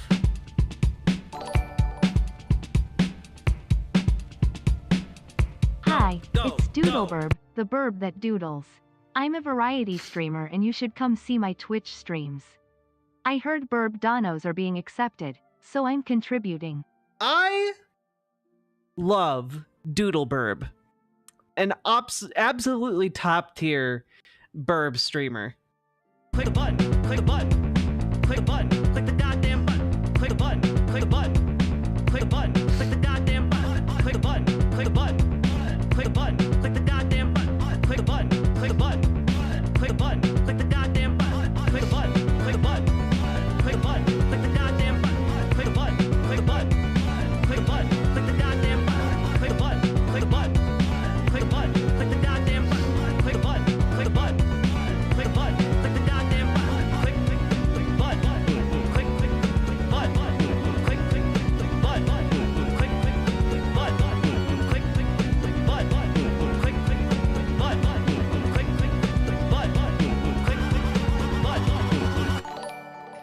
God damn, that's such a balling song. I love it. Hey chat, Duck here. Did you know the human hand contains 27 bones? That is roughly 13% of the bones in the human body. I recommend that you connect the hand bones to the like button. BWA. Very knifey Duck. Thank you for the $5 dono. Also, just for a fun, disturbing fact for all of you, did you know that seals have fingernails? It's disgusting and true. I hate that I have to know that, but now you all have to know that too. And that's some kind of cold comfort. Hail. Hail. How goes it?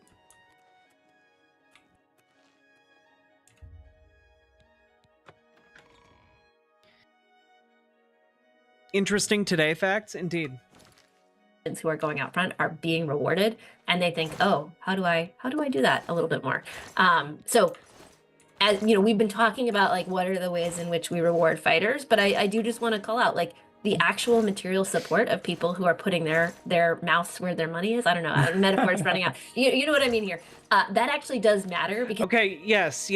Seals can in fact wear nail polish, which I find somewhat disturbing, but if that excites you because you've always wanted to give them a manicure, like, you do you. I'm not gonna yuck your yum, as it were.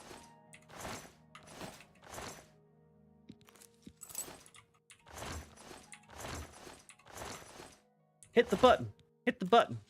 Hit the button. Hit the goddamn button. Hit the button. Hit the button. Hit the button. Hit the button. Hit the goddamn button.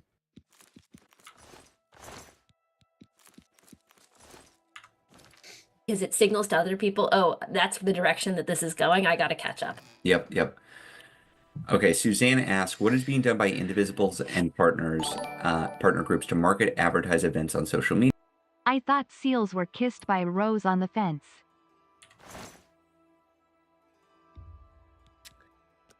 Sake Tanuki, thank you for the 2 tier 1 subs.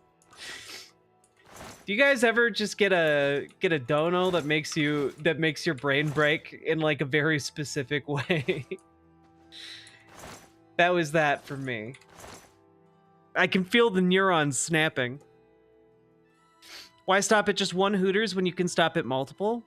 It's true, I could do multiple Hooters. You know, I could get a couple of Hooters and like, I don't know, maybe we could get that goldfish from ChatGPT. Maybe we could blow on that goldfish a little bit. Could make a band called Hooties and the Blowfish. You know, I'm just spitballing here, of course. You know, not like, you know, no copyright or anything on that idea, but I think it's a real winner.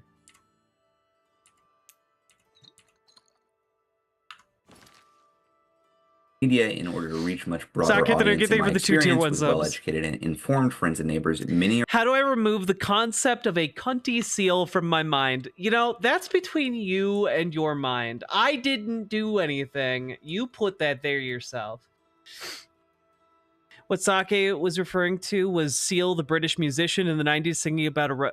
I know who Seal is. Seal is a very cunty seal. Do a statewide tour, Hooters tour as a sub goal. I feel like I'm too old to do that. You're not aware of the protest rallies and other movement growing events at all or until after the fact. I imagine raising funds from just those of us on this call. If you take a babysitter to Hooters, do you get a hootenanny? Oh boy. I'm gonna fucking lose it. Travis T, thank you for the $5 dono. You remain my power, my pleasure, my pain, baby. To me, you're like a growing addiction that I can't deny. Won't you tell me, why do we care that seals have fingernails?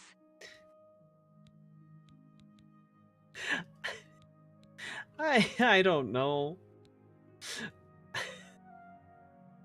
I don't know. I don't know how to answer that. Thank you for the $5 dono. I regret many things. I also regret some things. Holy shit, guys.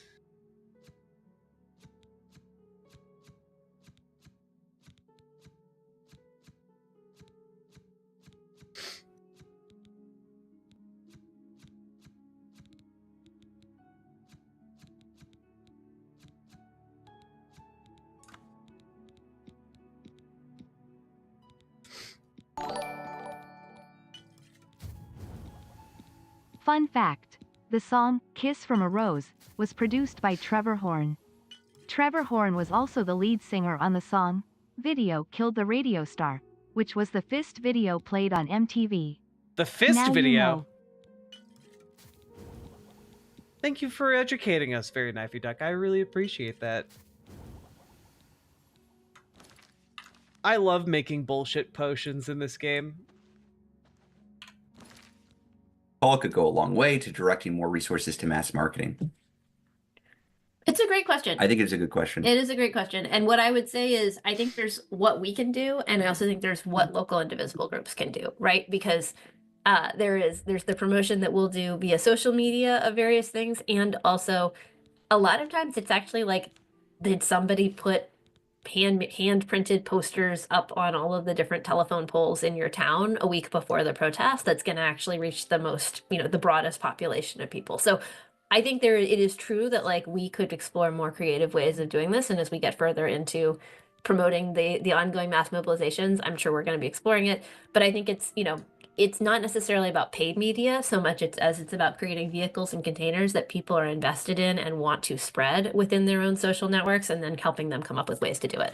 You know, I think about for hands off, you know, we work with some influencers on hands off in the lead up. We worked with a lot of organizations and partners, and we also sent out a toolkit ahead of time to help people post to social media and advertise it to their folks. But I do think when I think about what we can best do. We stopped at this chicken wing joint in Florida. There was a band, this 3 white guys singing an off version of Hold My Hand. It was all the harmonies and none of the vocals. How goes it? Oh my god. Thank you for the $5 dono. It was then that I realized I was at Hooters and the Blowfish.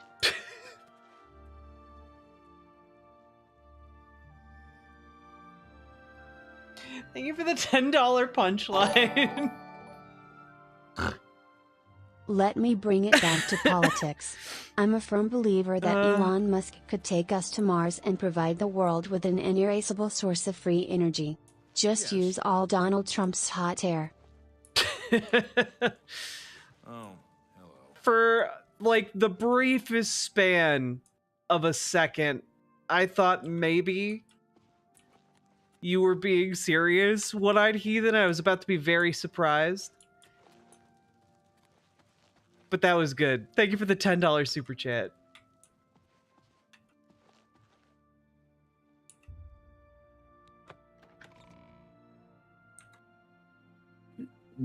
We're not top down. Indivisible will never be top down. What we can God. do is provide resources, but I think our superpower is that there are 2,000 local Indivisible groups spread all around the country.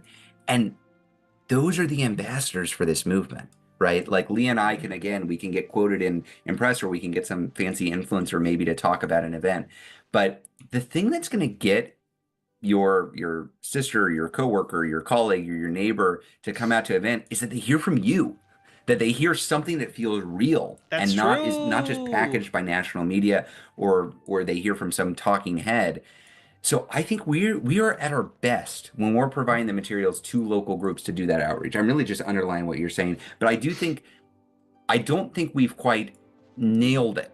I think there is more that we can do to make it easy for folks to do that outreach. And I will say, just at a tactical level, I'm a big believer in physically, with posters or with billboards or with other advertisements, advertising in that way. The American public is so overwhelmed with AI-generated digital slop that's put at them, like jammed down their throats through social media.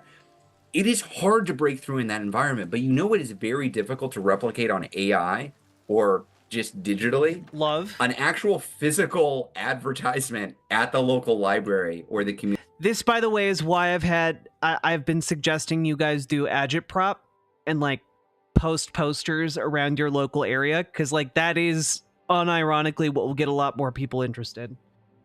Community center or the community college. That is hard to do at scale unless real people are actually engaged. And I'm very interested in how we tap into that resource, because I think it separates us from the corporations, from the AstroTurf, from big money. Like, it is hard to buy that kind of real investment at the local level, and that's what we've got. Indivisible has this incredible resource of engaged local constituents, and I want to lean in there. So as we build towards the next big protest, please engage. Tell us what you need to reach out to your community. What would be helpful? We could do trainings on how to do it. We could produce materials that are easy to print yourself. We could create guidelines. I don't know what it is, but let's keep talking about this. I think it's going to be important headed towards June 14th or whatever the next day of protest is going to be. Daphne's next question. Okay. Next question is, oh, sorry, I skipped Jessica. Here we go. Jessica says, a local Indivisible group told us that they can't participate in a 50-51 protest if it supports Palestine. They said this is a rule that comes from Indivisible National. That's weird. That's not true. I wanted to check with you about support and rules for regarding Palestine to fact check what they said. I realize that Palestine is in America and that you all focus on democracy and government here, but I'm of the belief. This is an important question. I've also had people asking me about this because, as many of you know, if you've been watching this show for a while, I've been encouraging people to use Indivisible to mobilize. I think it's a very useful tool and a very useful organization. And so, yeah. If we don't stand up for people being oppressed and hurt in other places, we are accepting this kind of behavior on a global level and undermining our own freedom. So we should put to rest the rumor, because that's not true. But so we don't have guidelines along those lines in relation to Palestine or in relation to anything else that I'm aware of. And indeed, we actually have been on the record from very early in the conflict, calling for a ceasefire, calling for stopping the flow of arms to Israel for its attack on Gaza. So organizationally, I would just say, like different Indivisibles may be in different places in terms of how much the campaigning they are doing on this and like what positions they are taking on this, but that's where Indivisible National is. At Hands Off in DC, we had multiple speakers speaking out for Gaza, speaking out for Palestine. I think we recognize that this is something that a lot of folks across our own movement and across other movements feel really strongly about and understand to be part of the, part of the broader Trump attack on human rights and dignity around the world. That's one piece. I do think it's possible that I've seen quite a lot of kind of like games of telephone, particularly on this topic. So I do just want to be clear that, I would just double check directly with that local group, because I do see sometimes these things like getting a little bit mischaracterized. Because I see arms and legs. I see. Because most people have both arms and legs. I see. I see. The process of being shared back and forth. But just want to clarify, that is not our position. And more generally, I guess what I would invite folks to think about in this moment is, I've heard from people who say, oh, this is something that is divisive. I don't, and you can make decisions about like, is this a topic that our Facebook page is going to entertain a free-flowing like 800 comment conversation on for yourself? I also think this is a moment that calls on us to show up with people who we're not going to agree with on everything, right? Like, we're not going to agree. I'm not going to agree with some of these neocons who are... Damn, it's almost like they said they're saying the same thing I told you guys yesterday. It's crazy. It's crazy how that works. We need a Hooters embargo on Israel. No more Hooters until we find out what's been going on.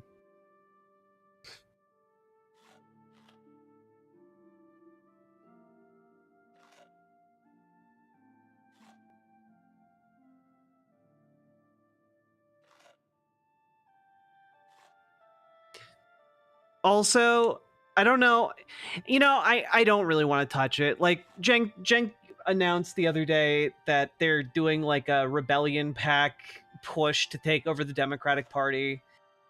And it's just like a shittier version of what I've been telling you guys to do. Like, genuinely, I don't think like a pack is going to be what enables us to take over the Democratic Party. It needs to come from popular will. It needs to come from you guys getting involved in your local politics.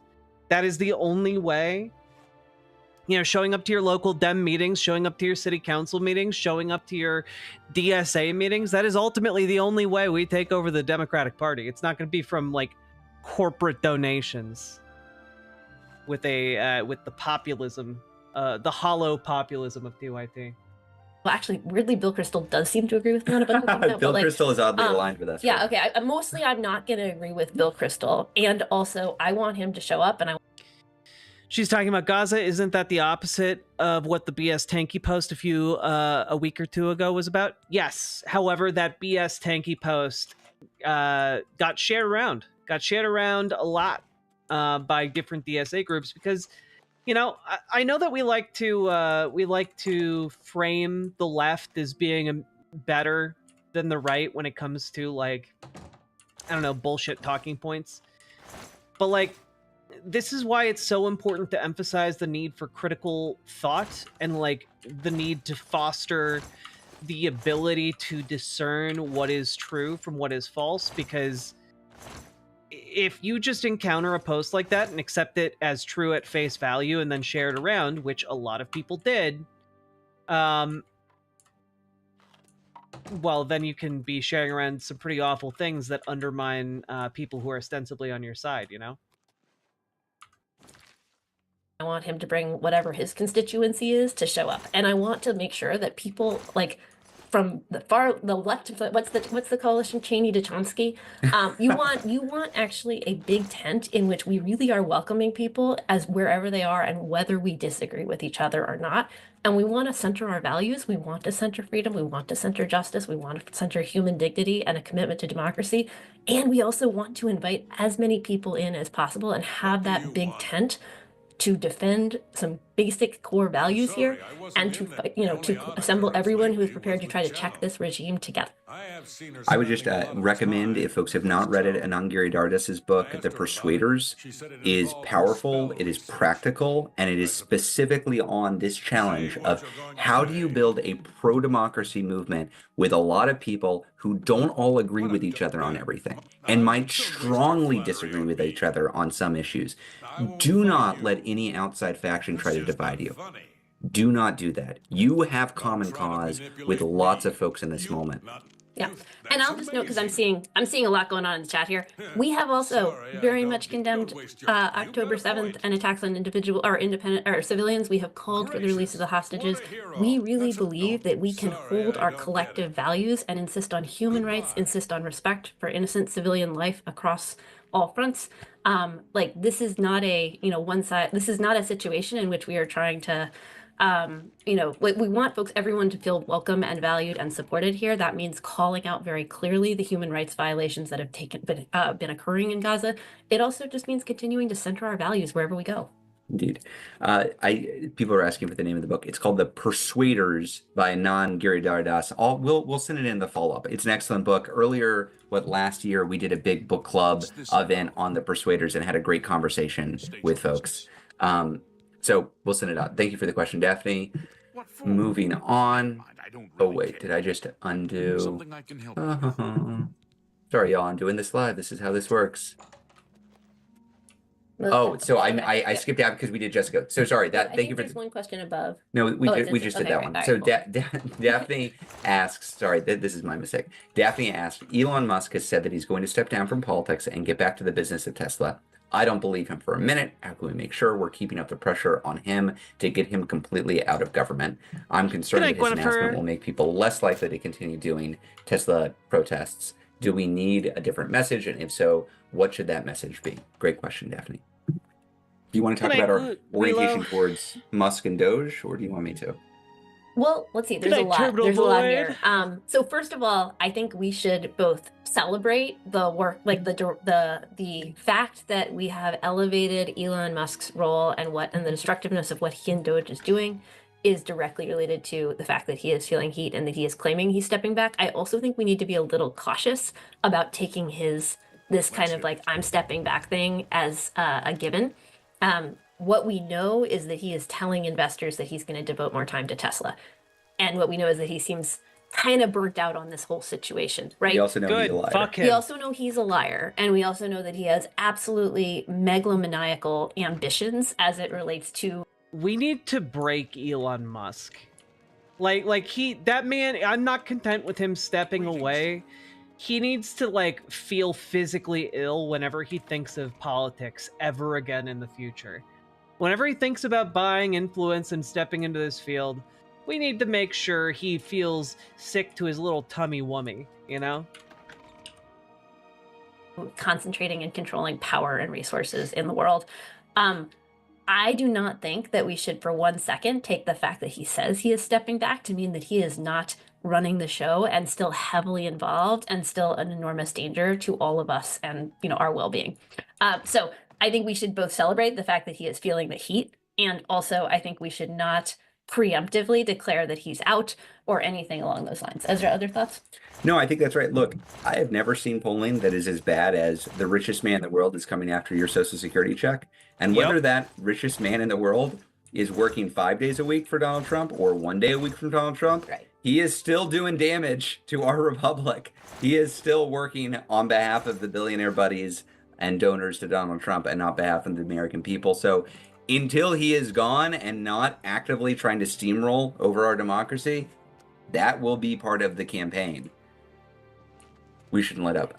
Okay, Ian asks, last week you guys had lukewarm support for the April 19th protests. I believe Leia commented, I'm certainly paraphrasing here, that there were a variety of protests to participate in, so we're not encouraging one or the other. Part of the impact of that strategy was protests seemed to be diluted, and as a result, April 19th turned out to be of less participation than the April 5th protests. I don't think we can afford that. Each successive protest must be bigger than the previous one. May 1st has got to be huge. I hope you and every group and the Democratic Party is aligned and doing everything they can to ensure turnout is on the largest date. I think the way that you know that this is a real discussion is we just, like, I appreciate the criticism and I appreciate the constructive attempt to build towards something bigger. So we're all doing this together and we welcome this kind of feedback. Leah, do you want to talk about our orientation to April 19th and how we think about how we're engaging in the broader movement in this time? Yeah, well, and I also just want to talk about what it means to be kind of the large central node within a decentralized movement led by folks on the ground in relation to this. Because, you know, the fundamental thing is that when we're making a call around where are we going all in on a protest, if I was any good at deepfakes, I'd make one of Senk and Judge Dredd saying, "You betrayed the left." You betrayed the left. I am the law. A bunch of stuff like, where are our partners? Who's doing what? Who's prioritizing what? Where are leaders? Like, these people just did a massive 3-week sprint to pull off April 5th. Are they going to be ready to turn right around and do April 19th if we say we're all in?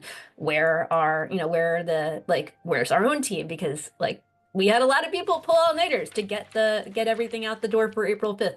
Are we actually going to be able to land, you know, this cycle at this time with the, like, excellence that we want to, and are we going to be able to pull a bunch of people with us? And so in our case, and for you know, some partner organizations, the turnaround, we didn't think that it was fair to kind of like put on. Oh yeah, of course all these billionaires, they want more than the world, you know, like they want everything, but like tough nuts, you know, like they can't have it. And they might be playing for keeps, but there are more of us than there are of them, and they are painfully aware of that every single damn day.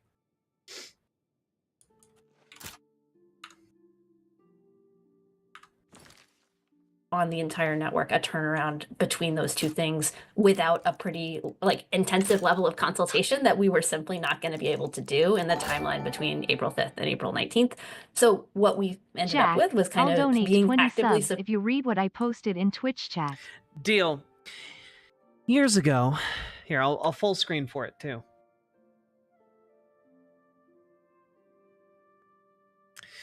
Years ago, I knew a Swiss cheesemonger named Riley Lee. She made just the most delicious Swiss cheeses. Her I'm not going to be able to name I'm not going to be able to do these cheese names, but I'll do my best. Gruyere was warm and nutty. Her Emmental was delicious and sharp. All of it was wonderful, and I had it shipped to the States from time to time, so I wanted to order this Appenzeller and Edam, and they told me they could only fulfill the Appenzeller. So I reached out to find out why, and I found out that her brother Frank was running the business. I asked what happened, and he said that his sister had died. I was like, oh, Riley Lee. Riley Lee. I'm sorry, Riel. I can't read. I'm illiterate. This isn't my fault.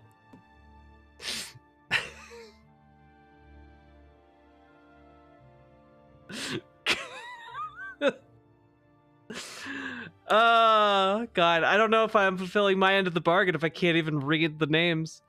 I don't know cheese names, guys.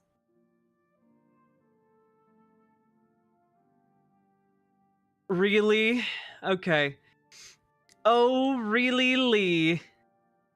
He said, yeah, really, Lee. So I gave him my condolences and asked him what happened to the Edam. He said he and his sister had never gotten along, and when she was on her deathbed, she gave him all the recipes except a couple. When he asked her why, she said with her final breath, frankly, my dear, I don't give a damn. Greetings. Oh, God.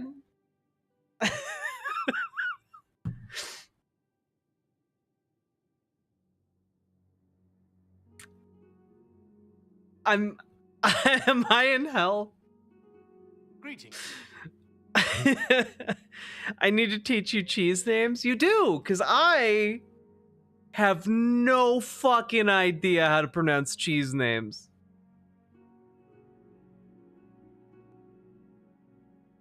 Frankly, my dear, I don't give a damn. Let's hear it. I feel like you could see how fucking spent I am. Oh god. Supportive of people who were doing it, but not saying like this is the thing, everybody go all in on this because you got to push, because we got really mixed feedback from people about whether they were actually ready to turn around on that timeline and do it. And I know a bunch of people did. I was in Massachusetts where folks pushed, did a big rally on Monday. I know a bunch of people did amazing stuff. I'm actively seeing a lot of people in the chat box saying, no, April 19th was in fact as big as Hands Off. Awesome. The bottom line is, like, we love it when we can collectively all coordinate to push on the same day. And we also think it's going to be okay if different organizing formations call for different moments. And you know, that is the moment, right? I think that during a period where we exist in decentralized networks that are going to make some decisions collectively, some decisions locally, we've got to have a certain amount of kind of collective respect for each other's needs and ability to make decisions. And so we're going to try and continue to do the best balance that we can. Sometimes that's going to mean going all in, but we want to hold those moments for when we think we can really do it effectively versus kind of saying. I am slightly delirious. In my defense, maybe I do know how to say cheese names, but I'm just fucking gone. Paladin lost. Thank you for holding up your end of the bargain. It was so botched, but I still love it. Those are all very good cheeses. Emmental is what Americans call Swiss cheese. Is it? Wait, why don't we call it by its actual name?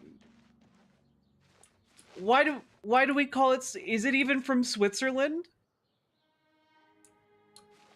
Is everything I know a lie?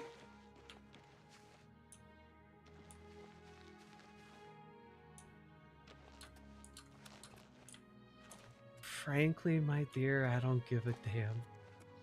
God damn it, that was good.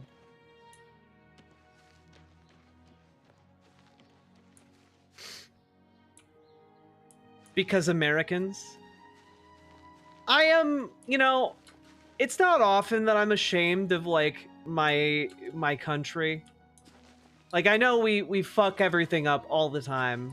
But, like, you know, I can still kind of squint and see, like, the possibility. But, like, when it comes to cheese names, what the fuck are we doing? Appellenzer is it? There are multiple Swiss cheeses? Throwing in an extra $5 because that was such a Gouda joke. It was a very Gouda joke.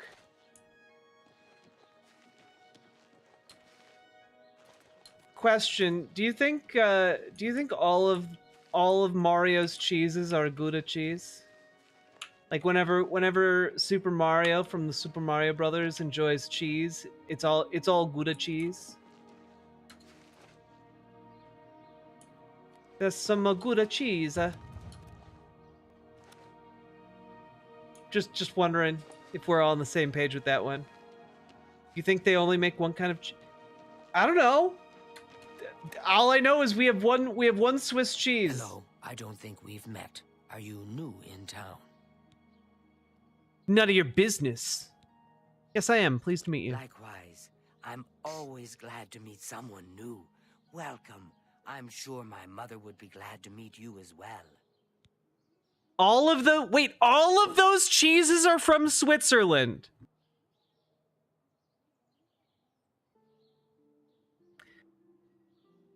You know, Gruyere is one of those that I've just never said out loud. Like, I've read all of these. I know that they're cheeses. I just don't know how to say them.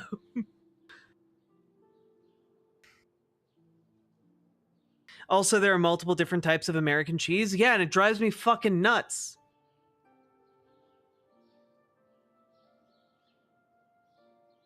Wait, blue cheese is very Gouda cheese.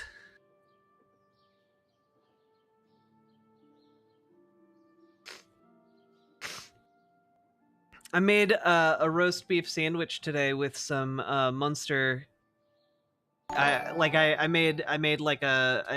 warmed up Is some. it me, or should the amendment that undoes the Hyde Amendment should be called the Jekyll Amendment? Only if they can find it, Sake Tanuki. Only if they can find it.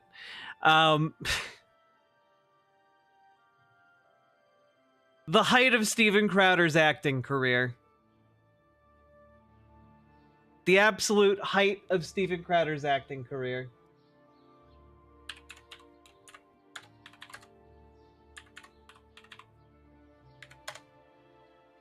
The top tier achievement of Steven Crowder. Went to an individual meeting today in Very Red, Texas today. Standing room only. Much better this time. Thanks for streaming this. Hell yeah, Logan Hill. Thank you for putting up with my frequent digressions. Just we're just gonna be stuck loading. Give the answers in semaphore, and for extra credit. What the hell? Come on. I grabbed my potion. I said, Mr. Hyde has arrived. Tossed my flags on the floor. Made a major speech, told the tease. This is all a big bore. Ran down all the halls, wrote on walls, even stole second base. I was super bad, sure was glad I wasn't wearing my face. Cause I was Jekyll, Jekyll Hyde, Jekyll Hyde, Hyde, Jekyll. Jekyll, Jekyll Hyde, Jekyll Hyde. Jekyll, Jekyll Hyde, Jekyll Hyde, Hyde, Jekyll. Jekyll, Jekyll Hyde, Jekyll Hyde. This was too. All right, never mind. Oh, okay. We're done with that. Anyway, back to the serious business. Saying like we're going to be on this cycle and we're going to go, every 2 weeks, etc. My mother. The other thing I want to pull out from Ian's comment, because I do think this is a tactical place where different people can disagree, but this argument that every successive protest has to be bigger than the one before it. Good day. If you talk to again the Chenoweths or Timothy Snyders or others, that's not exactly what they would say. It is important that overall we are growing, that overall we are pulling new people in. But any individual protest day, whether that's on Earth Day or whether that's on May Day or on April 19th, if we are holding ourselves to the standard that we shouldn't do it unless we can confirm it's going to be bigger than the last one, that's going to hold us back. And I think it's going to hold us back in ways that are going to be counterproductive. Rather than saying every single day of action we hold has to be bigger than the last one, what I am curious about is who are the new people who are coming to this next day of action? Are there folks who showed up on Earth Day who didn't show up on April 5th? That's great. When it comes to May Day, this is one of the things I'm really excited about. Immigrant communities, unions, them showing up, pulling in new workers, pulling in new people. I want to build linkages with those folks. I want them to be part of this broad coalition and showing up in a big way on May Day in solidarity with these groups. It might not be as big as April 5th, and that's okay if we're pulling more people in. Because also, Paladin Laws, thank you for the incredibly generous 20 tier 1 subs. And also, thank you for donating them, even though I butchered your immaculate joke. I very much appreciate it. Thank you so goddamn much. Any individual protest, a different set of people might participate. But on the big national, we're all doing this, this is when I want those linkages to be as strong as possible so we can show up bigger. So I really don't hold us to the standard of if we can't make it bigger than the last one, we shouldn't do it. I think it's more complex than that. We're going to have some smaller scale, some regional, some demographic focused protests, and that should hopefully feed into escalating protests at the national level. Yeah. Yeah. The last thing that I'll point out is it's very generous of you to say that the Democratic Party would be aligned on this, but that's not quite where we are yet. So we're working on it. There are Democratic members who are there, and they're growing in because they're seeing the crowds. I mean, we had to say no to a lot of Democratic members of Congress who wanted to speak at the DC rally on April 5th. And we still ran, an hour and a half over. And we still ran an hour and a half over. But they see the crowds and they want to speak to the crowds. That's a good sign. Okay, moving on to Carla. how can we peacefully and responsibly pressure the Supreme Court to remove presidential immunity clause so we can hold presidents accountable for crimes? And in general, what power do the courts have to make him comply with court orders? Oh boy. No hard questions, or no easy questions here. Do you want to start? Carla, I wish I had good news for you. I mean, so you're asking two questions here. How can we influence the Supreme Court directly in their actions? And two, what power does the Supreme Court or any court have to force the administration to comply? And the answer to both is not going to be super encouraging. There is one view of the court that is simply a political body. It is a political body that gets its power through different means, not through elections directly, but through the ability to persuade. So John Roberts has the ability to push society in the direction he wants to go because people generally agree that they should listen to the Supreme Court. And Can I propose an AC rally? It will have 3 phases. Trust me, it's better. An Assassin's Creed rally? Down for it. so one version of pushing the court is to demonstrate mass opposition at a moment where the court has to decide which way to go. I will say it's not nearly as a direct connection as we have to our own elected officials from city council up to senator. Those elected officials have to face the public on a regular basis, whereas a John Roberts who is theoretically protecting the reputation of the court, it's more amorphous. There's not one killer moment where everybody says, I do agree or don't agree with the court. So this is why when you look at what Indivisible is doing in the action items we have, they're by and large not focused on direct pressure on the court. They are focused on where do you have leverage? Who can you actually move? Because when we talk about power, I've said this a lot, we mean a very specific thing. Power is the ability to get someone or some institution to do something they wouldn't otherwise do. We have a fair amount of power collectively to push electeds. We have much less power to push the Supreme Court. When it comes to the second part of this question, what power does the court have to push Congress or the administration to do something they wouldn't otherwise do? That's the power of persuasion. They don't have the army. They don't have a budget. They have the power of their legitimacy to say, you should do this because the Constitution says we get to tell you to do this. There is an apocryphal but famous I did see Tim event Wall's in Minnesota American history in which Andrew Jackson famously said, but I don't think he actually said, well, the Supreme Court has made their ruling. Let's see them enforce it. Trump is effectively... I'm sorry, 3-phase electric power?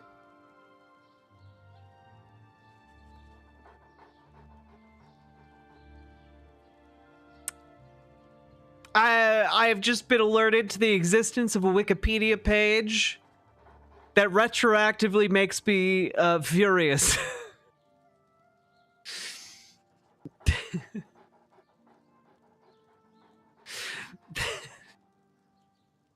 God damn it.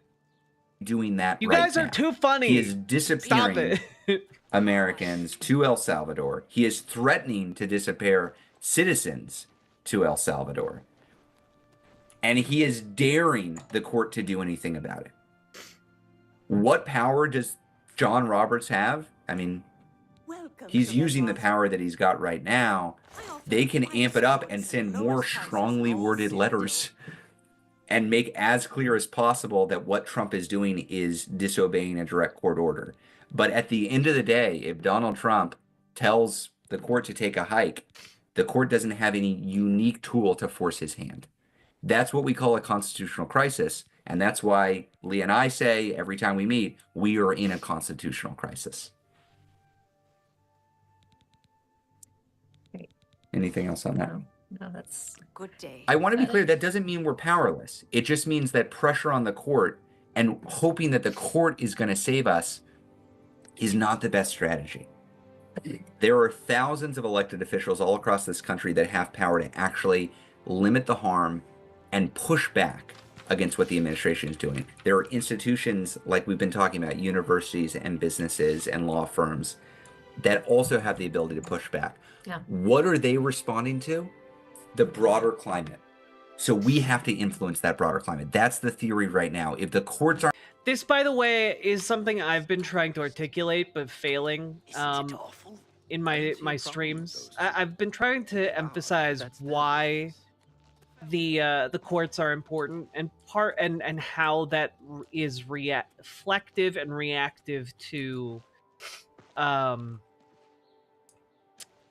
like public pressure, right? So part of the reason we build that public pressure is to kind of create an environment where the courts are more likely to side with us, the people. Does that make sense? Civil rights Trump order? Yeah, we should talk about that at some point soon. You're right. I also need to talk about the RFK autism stuff, because I just haven't, because frankly it scares me. But we will talk about it because it's important. Aren't going to save us. Who can save us? Mass organized people pressure. Yeah. That's it. And again, I know I've been name dropping a lot, the Chenoweths and Timothy Snyder and Heather Cox Richardson, is because these are the experts not just in how our particular democratic republic functions. These are the experts in how authoritarianism takes over. And what they tell us is, do not wait for somebody else to come and save you. If you wait for that, it will be too late. When institutions fall, it is up to people to organize. That's the tool we've got. How can I? Yep. I think I would attempt to offer a slightly more nuanced interpretation of that, which is that institutions take their cues from what they think they'll have popular support around, right? And so, like I said, there is a relationship between which elite institutions decide to find some ground they're comfortable on and fight, and whether they think there is a big, bold, growing popular opposition in every corner of the country that's pushing back. And so, I think the question that we really have is like, what are the different angles, avenues, levers that we use to make sure that everybody who has some relationship to the kinds of news and stories and interactions that courts, like judges on a court, lawyers, etc., hear, that help them shape their assessment of who will be behind me if I take a stand for this, or who will be behind me if I take a stand for that. Hey, Andy Norup, thank you very much for the DKK Donkey Kong, 20 of those. I appreciate them. The 20 Donkey Kongs. Now, I'll like assign a kind of an example of this. I've seen multiple people in the chat talking about the American Association of Universities. So Harvard comes out with that, like, no, we're not going to do X and Y for the Trump administration. The next week, the American Association of Universities and Colleges comes out with a letter. It's got like 200 something universities and colleges that are on this letter defending academic freedom and kind of saying we're not going to comply in advance. Except... with the exception, well, I mean, it has a lot of exceptions, actually. Yeah. Like every Ivy League except Dartmouth signed, just to give you an example. If you know anybody who went to Dartmouth, or if you went to Dartmouth, start pushing Dartmouth to sign up. Right. So what I was going to say more specifically is, if you went to a college or university, they either signed or they did not sign. That's and right. Each of those people should be getting calls from their alumni to say either thank you for signing or what the hell, why are you not on this letter? Those calls freak people out if enough of them come in, right? And so in the same way that we call our like elected officials, check whether your institution's on the letter. Ours, Carleton College, they did sign. Thank you, Carleton. We should call. We haven't done it yet. Oh yeah, thank you, Carleton. Shout out to Carleton. Yeah. So thinking about like, what are the levers, what are the institutions, what are the connections that we have for a wholesale societal mobilization that creates the conditions in which the Supreme Court says, I'm going to be on solid ground if I roll this way in forcing Trump to enforce the law. That's right. Can we've just been having such a great time. We're going over. Can I call out a few specific, can I call out a few specific action items? We sent this in the newsletter, but just want to call it out. In addition to the university pressure, we still have some congressional recess left to go. So if you have not yet called your member of Congress or showed up at an event, there is an opportunity to push back against what are egregious cuts planned for Medicaid. $1.5 trillion. Plowing joke, but it's too deep of a cut for the joke to bear fruit. And yet here we are. I truly appreciate that. Did you hear about Cheddar Man? He was found in the Cheddar Man cave. How do I make it talk? There's definitely a way to do it. I don't know. I haven't made a super chat in YouTube. Can someone else explain the process for dropping a comment with a dono in YouTube? Also, Vox Syndicate, thank you for the $5 dono. But I have vaguely heard of Cheddar Man. What do you call a militant cheesemaker? A Kurdish separatist. That was way beyond the pale. This is the last figure that I saw. This is through the Republicans' reconciliation bill, their big budget bill. So if you've got a Democrat, tell them, hey, we're watching. We appreciate you fighting back. If you've got a Republican, tell them we're watching what you're planning to do, cutting Medicaid in order to cut taxes for billionaires, and we don't like it. We want that everywhere this recess. We've said this already, but I'm going to underline it again. May Day. Show up on May Day. I know it's a Thursday, y'all. I know it's a Thursday. I know that makes it more complicated. If you have the ability to show up in solidarity with workers, in solidarity with immigrants who are directly threatened by this administration, this is the time. Please do. Please show up. We will be out there showing up, and Indivisible is strongly backing that protest. We've talked a little bit about Kamar Abrego Garcia. We want to see Congress do everything they can to shine a light on this absolute catastrophe. The administration is, again, illegally and unconstitutionally disappearing folks to this El Salvador work camp, this prison camp. That shouldn't happen in a democratic republic. I don't know what else to say. This is egregious, and we should be furious, and we should not let this be a 1 day or 1 week or 1 month story until they're brought home, until all of these folks are given due process. This is a disaster for our republic. You don't have to get in. That Kirkish spiritist bit was as low. On a high note, wouldn't it be a laugh if these two weren't married but conjoined twins? Indivisible.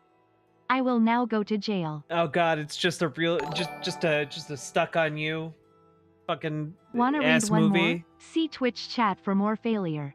Oh God. Okay. Of course I'll read one more. So this couple watched Secretary and 50 Shades and decided they wanted to try BDSM, except of course they don't have any equipment. So the Dom tries to find a replacement to whip his partner. He can't find anything anywhere, but he goes outside and he has this older panel van that he's fixing up. So he snaps the aerial off to use as a riding crop. They have passionate, rough sex, and it's the best sex they've ever had. But they realize the wounds from the aerial aren't healing. In fact, they're getting worse. So they go to the clinic, and the doctor comes in and says, "You got these wounds from rough sex, didn't you?" They nod sheepishly. The doctor says, "I knew it. You have one of the worst cases of venereal disease I've ever seen."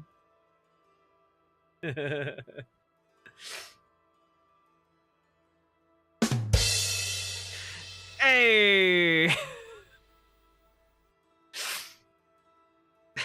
Yeah. Oh, God. Hey, are you reading AO3? No, but I could be. Into the weeds of the specifics. This is about whether or not we have rule of law and due process in this country. Full stop. Can I note on that, because the last question that I do want to make sure we answer is from Dawn up here about from the Dawn. specific question. Oh, great. Yes. Okay. So we are pushing hard for the return of Abrego Garcia, but what about all of the others who are illegally detained and deported? I feel like we're leaving them behind. This is a great question. I have asked this exact question of our team, of the folks who are kind of more in touch with the coalition that's doing a lot of the advocacy around this. My understanding of the strategy here is that there's kind of like a very specific thing that creates stronger ground for Abrego Garcia as a first step, which is that the government has admitted in court that they have absolutely no justification for having detained him in the first place, or for deporting him in the first place, as opposed to a lot of other people who are also like super obviously innocent and have been charged with absolutely nothing, and there is simply no proof of anything, but the government has not yet admitted that in court. I do just think it's worth noting, regardless of any prior convictions or anything that you have done in your past, absolutely nothing would make it legal or moral to deport people to it's not deporting, to kidnap people and take them to a third country and imprison them in a country that they have never been convicted of a crime in a torture camp that is like wildly violating their human rights. So just to be clear, like nobody deserves this no matter what. And also the specific thread, as I understand it, is if you're able to win on kind of the places where the government has admitted this, then that opens the door for pushing on people who also are very obviously, very obviously there was no cause to remove them from the United States to begin with. That's right. Y'all, last time we got through the questions that got 100 votes, and this time we have failed to do that. And also, we are 10 minutes over, and I want to respect everybody's time. I did see in the survey that people filled out last week, there was some demand for an after party. In addition to possibly having some guest speakers.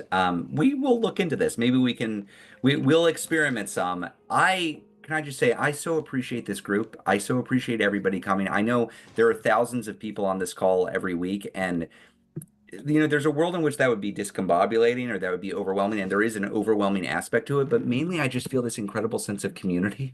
And maybe it's the emojis that y'all are throwing out throughout the call, but I think it's largely the questions, which are thoughtful, they're critical, they're focused on what we can do. And I'm not here just to talk to you about bad news that's out there. I'm not here to just brag about how awesome Indivisible is. We're here trying to fight for democracy and to be with a group of people who are seriously considering that and asking themselves what they can do and trying to share lessons and figure it out together. This feels so real to me, and it feels so important to me. So thank you for joining us this week. Thank you for, hopefully you'll be back next week. As we've been saying, we do this because we hope it's a service to the movement, but I gotta say, I personally want to keep doing it because I get a whole bunch out of it. So thank you for being here. If you hope you're feeling the upswing, like some other folks on this call are. Hope you're feeling that this community is growing. We certainly do. And hopefully that gives you a little bit of optimism about where we're headed. As dark as everything is out there, as scary as what Trump and Musk and the Republicans are doing, we got the people, y'all. We have the people. Our challenge is just organizing them and making clear to institutions and to leaders that that's where the people are, and then they're going to follow. So thanks for being part of building that. Leah, anything to end on? That's great. Okay. I can add to that.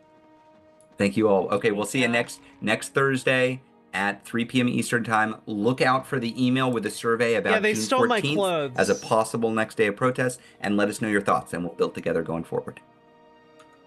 Have a good one, y'all. They stole my clothes. And by stole my clothes, I mean they took everything that I stole. That included my clothes because my outfit had been stolen. Let's see here. Nothing can get cheddar than this. Thank you. It's you. Hi.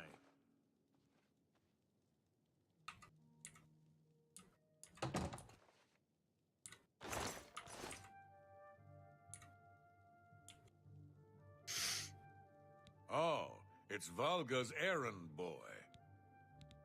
The Emperor and Coral. Back to work for poor old Orgnolf. Poor old Orgnolf. Brr.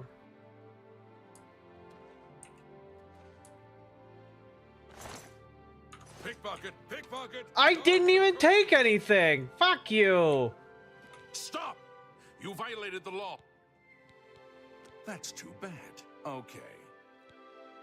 I didn't even steal anything this time. I'm just looking to see what you got on your personage.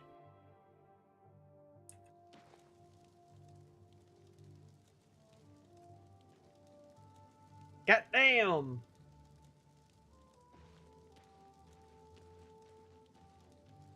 Okay. Let's just take a look. You know, maybe this brain Many rot's of okay. these I can't wait. Are you guys ready, Google debunkers? Google debunkers. Let's go. extraordinary megalithic sites around the world were built in the age before the flood. The ancient Egyptians and the Greeks and the... Oh boy! Google debunkers. Was there a gigantic flood across the entire face of the globe? No! There's literally no evidence for it. Romans and all the rest of them, they believe that the very same thing occurred. I don't even know if people are going to believe me when I say this. When you started talking 2, about the aliens and the antimatter, 3, all the lights 4, went off. They have a $4,000 confidence monitor. It like fizzed, like the picture got all crazy. Maybe somebody's signaling to us to shut up. 3, 4, 5. Demons, aliens, ziggurats, ancient civilizations. Wait a minute, Tungsten Wastrel, why do you got like a different kind of symbol next to your name? It's your cake day! Happy birthday, Tungsten Wastrel! Huzzah! I didn't even know we had that symbol on the website.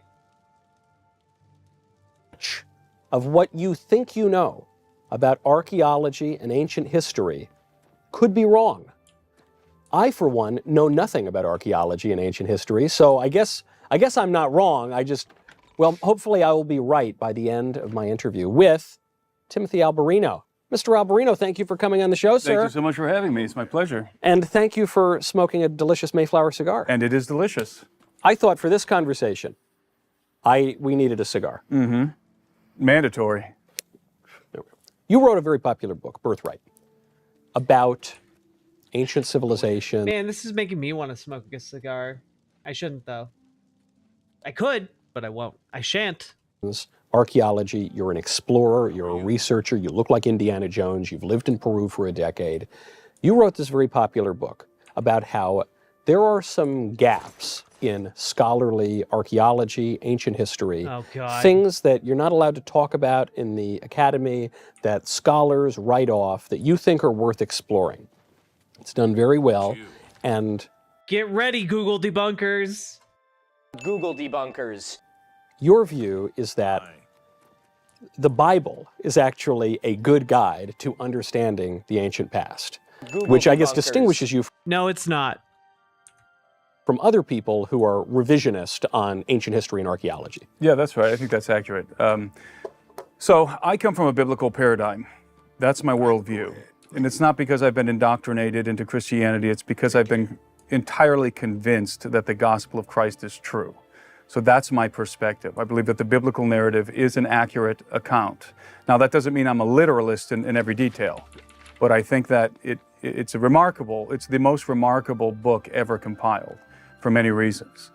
And it does happen to be, in my opinion, very accurate and enlightening about the past, even the deep past, the distant past, the antediluvian world.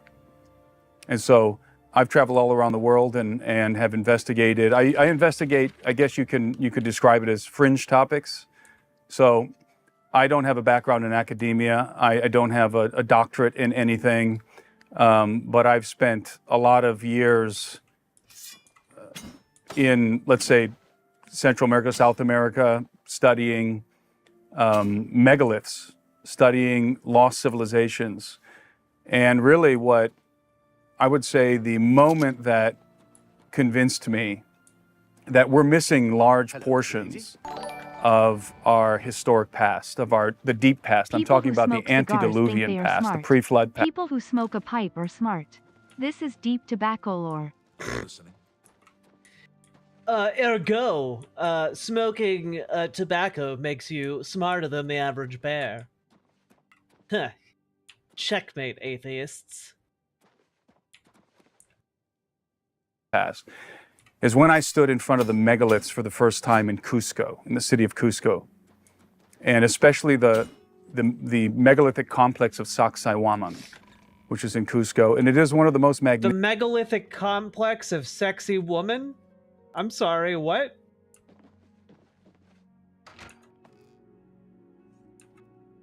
megalithic complex of Sacsayhuaman, Okay, never which is mind. in Cusco, and it is one of the most magnificent stone structures on Earth. The walls are mammoth. They're made of polygonal stones that are fitted together so precisely that you cannot slip a butter knife between the joints.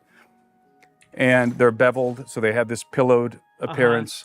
And some of these... Are you about to say that it's too advanced for people of that time period that have actually made something like that? Because if so, I'm gonna fucking riot. I'm gonna riot right here. I'm gonna fucking lose it, bro. stones, the foundation stones weigh in excess of 250 to 300 tons. And they were quarried some 10 to 20 miles away.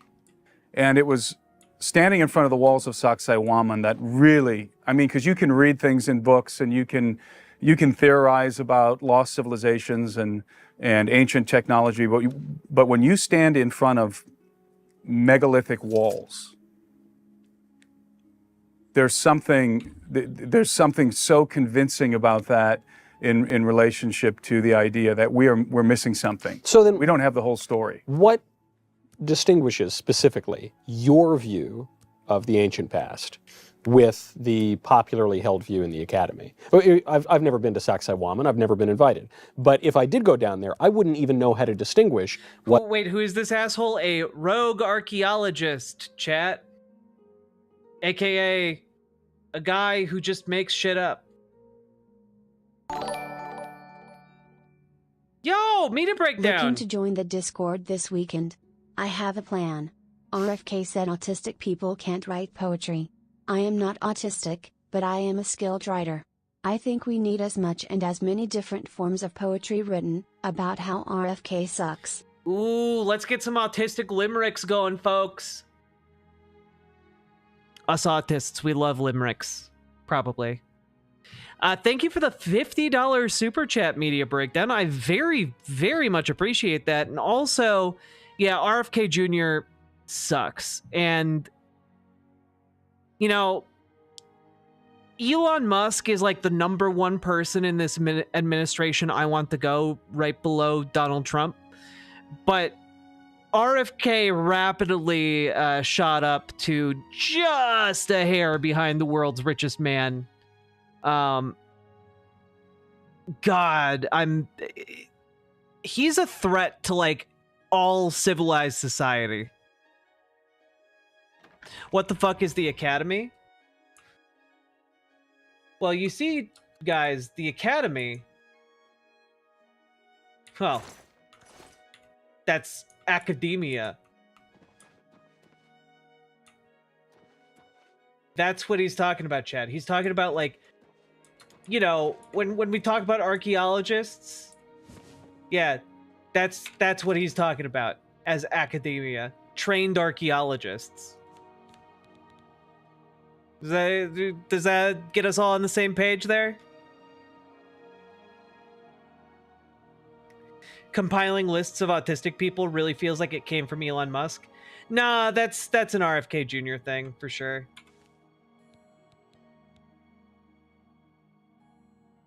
Dude is gross as fuck.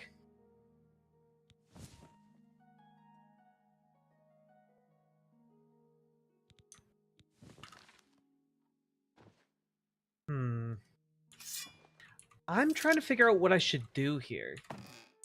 I'm looking for like one last clue, and I have no idea what it is. Thinks about it, and what maybe the more fringe theorists think about it. In regard to the megaliths in Peru, there's many megalithic sites in Peru. The academic consensus is that most of these sites, especially the ones around Cusco, also Ollantaytambo, Machu Picchu, were constructed by the Inca.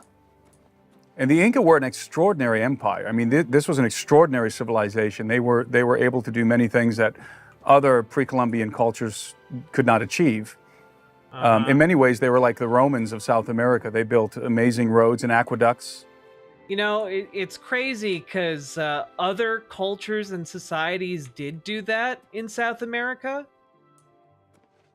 Like, if you're wondering what I'm talking about or what I mean by this, there is a really great channel that actually does archaeology and actually does dive in deeply into these topics.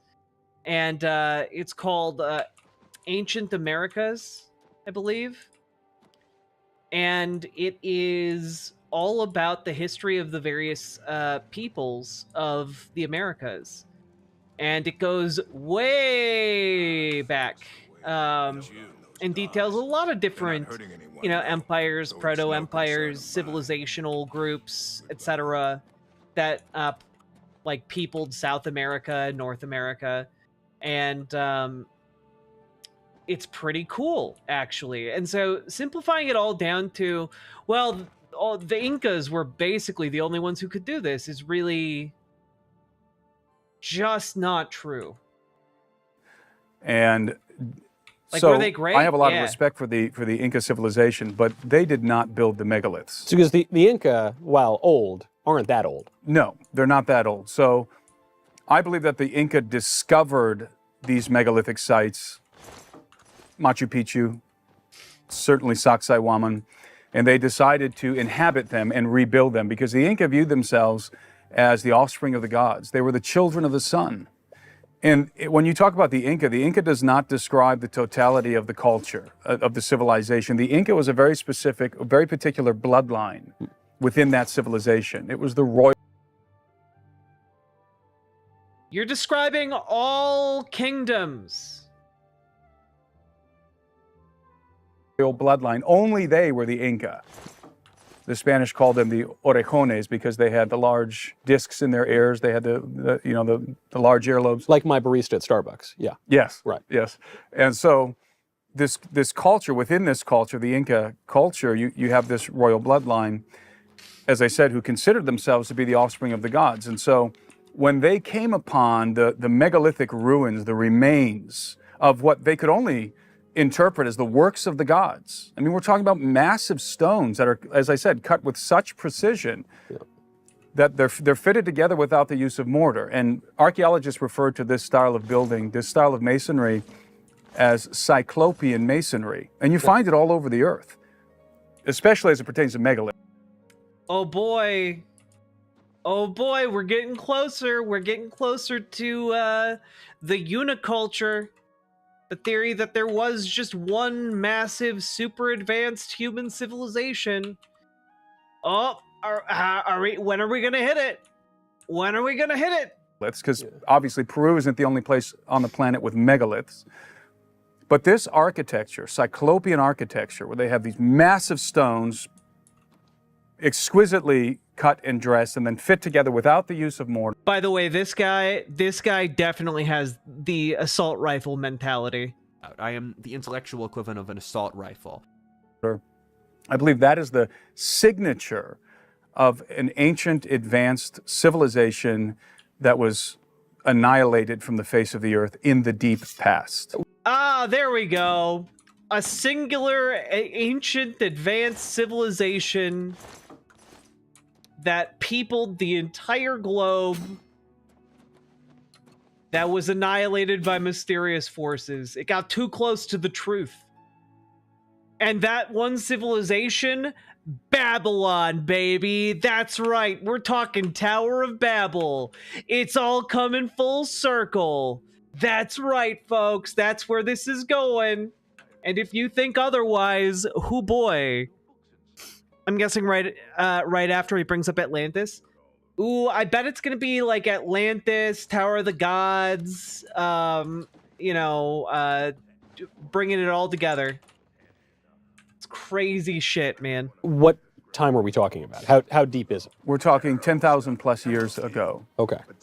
So the scholarly consensus view is that human civilization arose within the last, 5,000 years? Yeah. And you're saying, no, there was this to our understanding, human civilization that built all this stuff. So then the question, of course, is who were they and where did they go? And why do you think this? I mean, why couldn't the Inca have done it? Well, let me address that first. We know that the Inca didn't build the walls of Sacsayhuaman. Now, you won't read this in any history books, and you won't hear archaeologists saying this.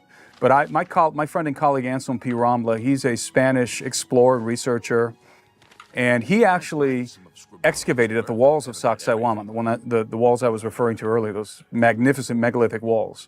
He got permission from the Ministry of Culture in Peru to conduct an excavation in the site, generally in various areas of Sacsayhuaman.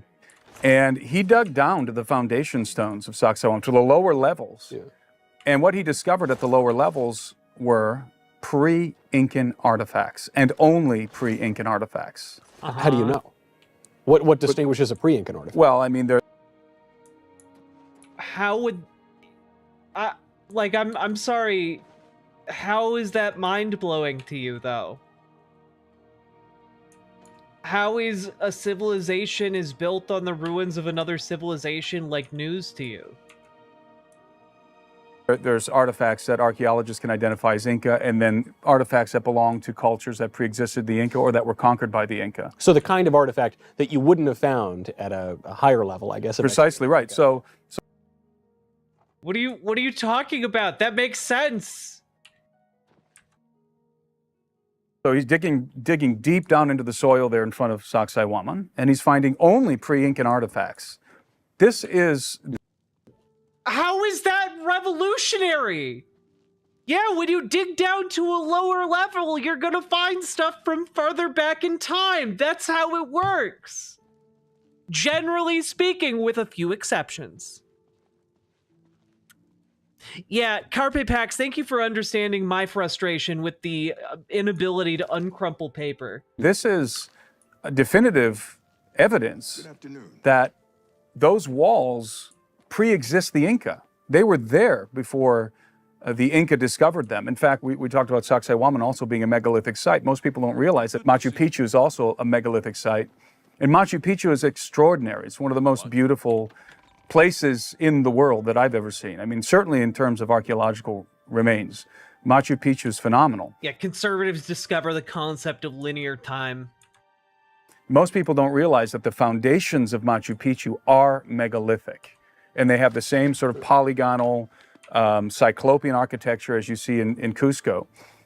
And the Inca, I believe, discovered these ruins, and seeing themselves as the offspring of the gods, they concluded that it was their birthright to inhabit what was once the habitation of the gods and rebuild their monuments.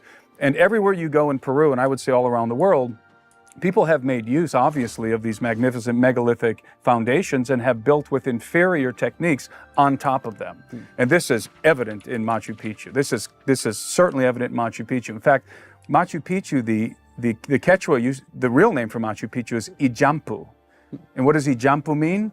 The abode of the gods, the dwelling of the gods. So if this is so evident in Machu Picchu, why don't any of the people at Harvard agree that this is a megalithic pre-modern notions of ancient history structure? Because they're worried about their careers. They're worried about the esteem of their... Yeah, no one would want to make that discovery. It's just, you know how it works in academia. You make a gigantic, earth-shattering discovery and it ruins your career. Yeah, we're all familiar with how that works, right? Like, you make the discovery of a lifetime and academics hate it. Right? Like, that's how it works, right? Right, everyone? Oh, wait, no. When you make an earth-shattering discovery, it, like, solidifies your name across all of time? Oh, wow. You mean, like, when you make a gigantic discovery, like, I don't know, the Earth revolves around the sun, or, like, basic concepts of mathematics and physics, like, you become, like, an immortal name in academia? That's crazy.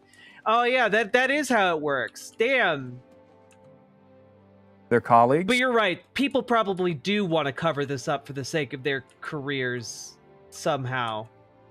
They're worried about being published in the prestigious magazines and having a future in their field. And they would be ostracized. I mean, if you talk about, let's put it this way. When I was at I've been to Machu Picchu numerous occasions. And there was this particular time, I was actually with my colleague Anselm P. Rommel at the time, and there was a guide, and he was very, very, very knowledgeable. He was an old guide. He's been a guide there for decades, and the guides are very well trained in the conventional narrative of the Inca and especially of Machu Picchu. Yeah.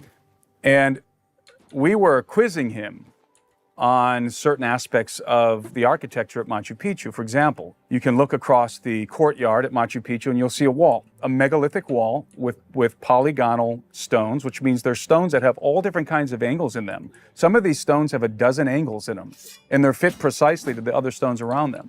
And they're anti-seismic, by the way. But then right on top of them, you would have this... I'm sorry, what? What does that mean? You can't just casually throw out what does anti-seismic mean? And I know Michael Knowles is a big dipshit who's just going to nod along to whatever you say, but like, what does anti-seismic mean, man?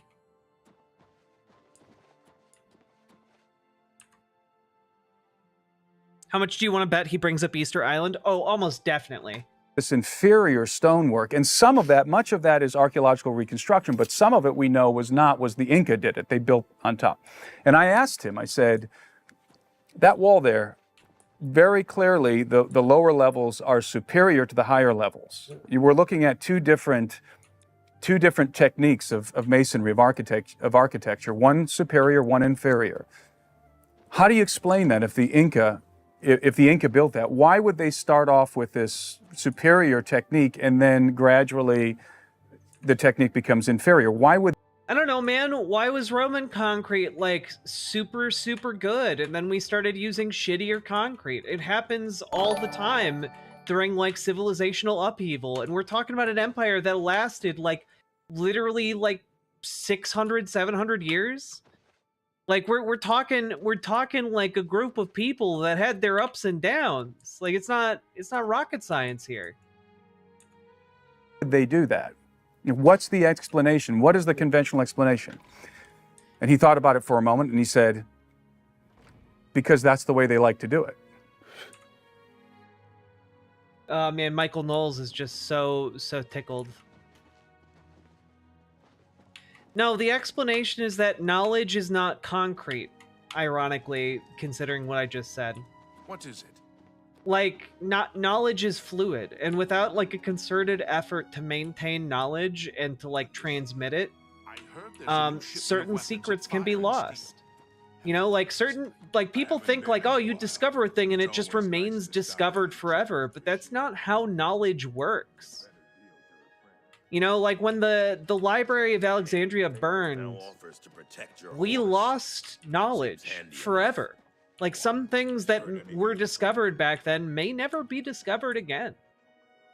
And like that is the risk of like knowledge itself. It is a warning that we must continue to propagate and like push forward this knowledge into the future. That was the answer, because that's the way because they did to do it. Exactly. Because they did. And I said, well, how is that rational? How can you logically deduce this? Yeah. I mean, honestly, that they did this just because that's the way they like to do it, or they like the way it looked. I said, you're a smart guy. You're well trained in academia, and they are, all of the guys up there at Machu Picchu. I said, there's no way you actually believe that. And he conceded to us, yeah, you're right. That's ludicrous. Huh. It really is ludicrous. And so what are we looking at? What are you looking for? The megaliths around the world, not just in Peru. We're talking about the ones in Peru here, but they're all over the world. Baalbek, for example, is one of the most magnificent. I mean, you have... Baalbek? Baalbek is a megalithic site in Lebanon. It's one of the most magnificent megalithic sites on Earth. Huge stones that weigh thousands of tons. And, of course, the conventional explanation is that the Romans built it. And indeed, they raised a temple to Jupiter there on that site.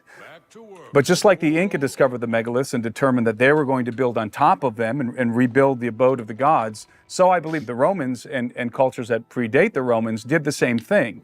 Of course you're going to use the megalithic foundations. See, the megaliths, it's not just exquisite architecture, it's not just exquisite masonry. They're anti-seismic. Okay. Oh my God, you're saying it again. What?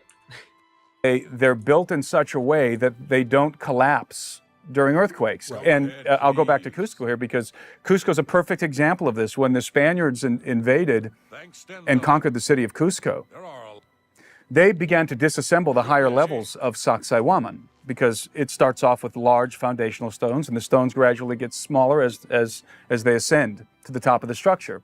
And so they took all of the stones that they could manage and carry away, and they built their cathedrals.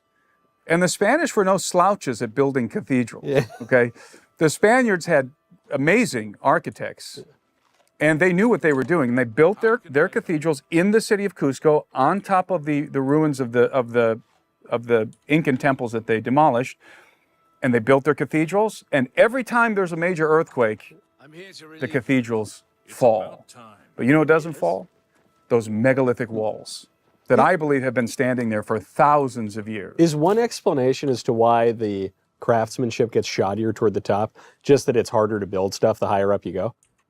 Is that, I don't know, what do I know?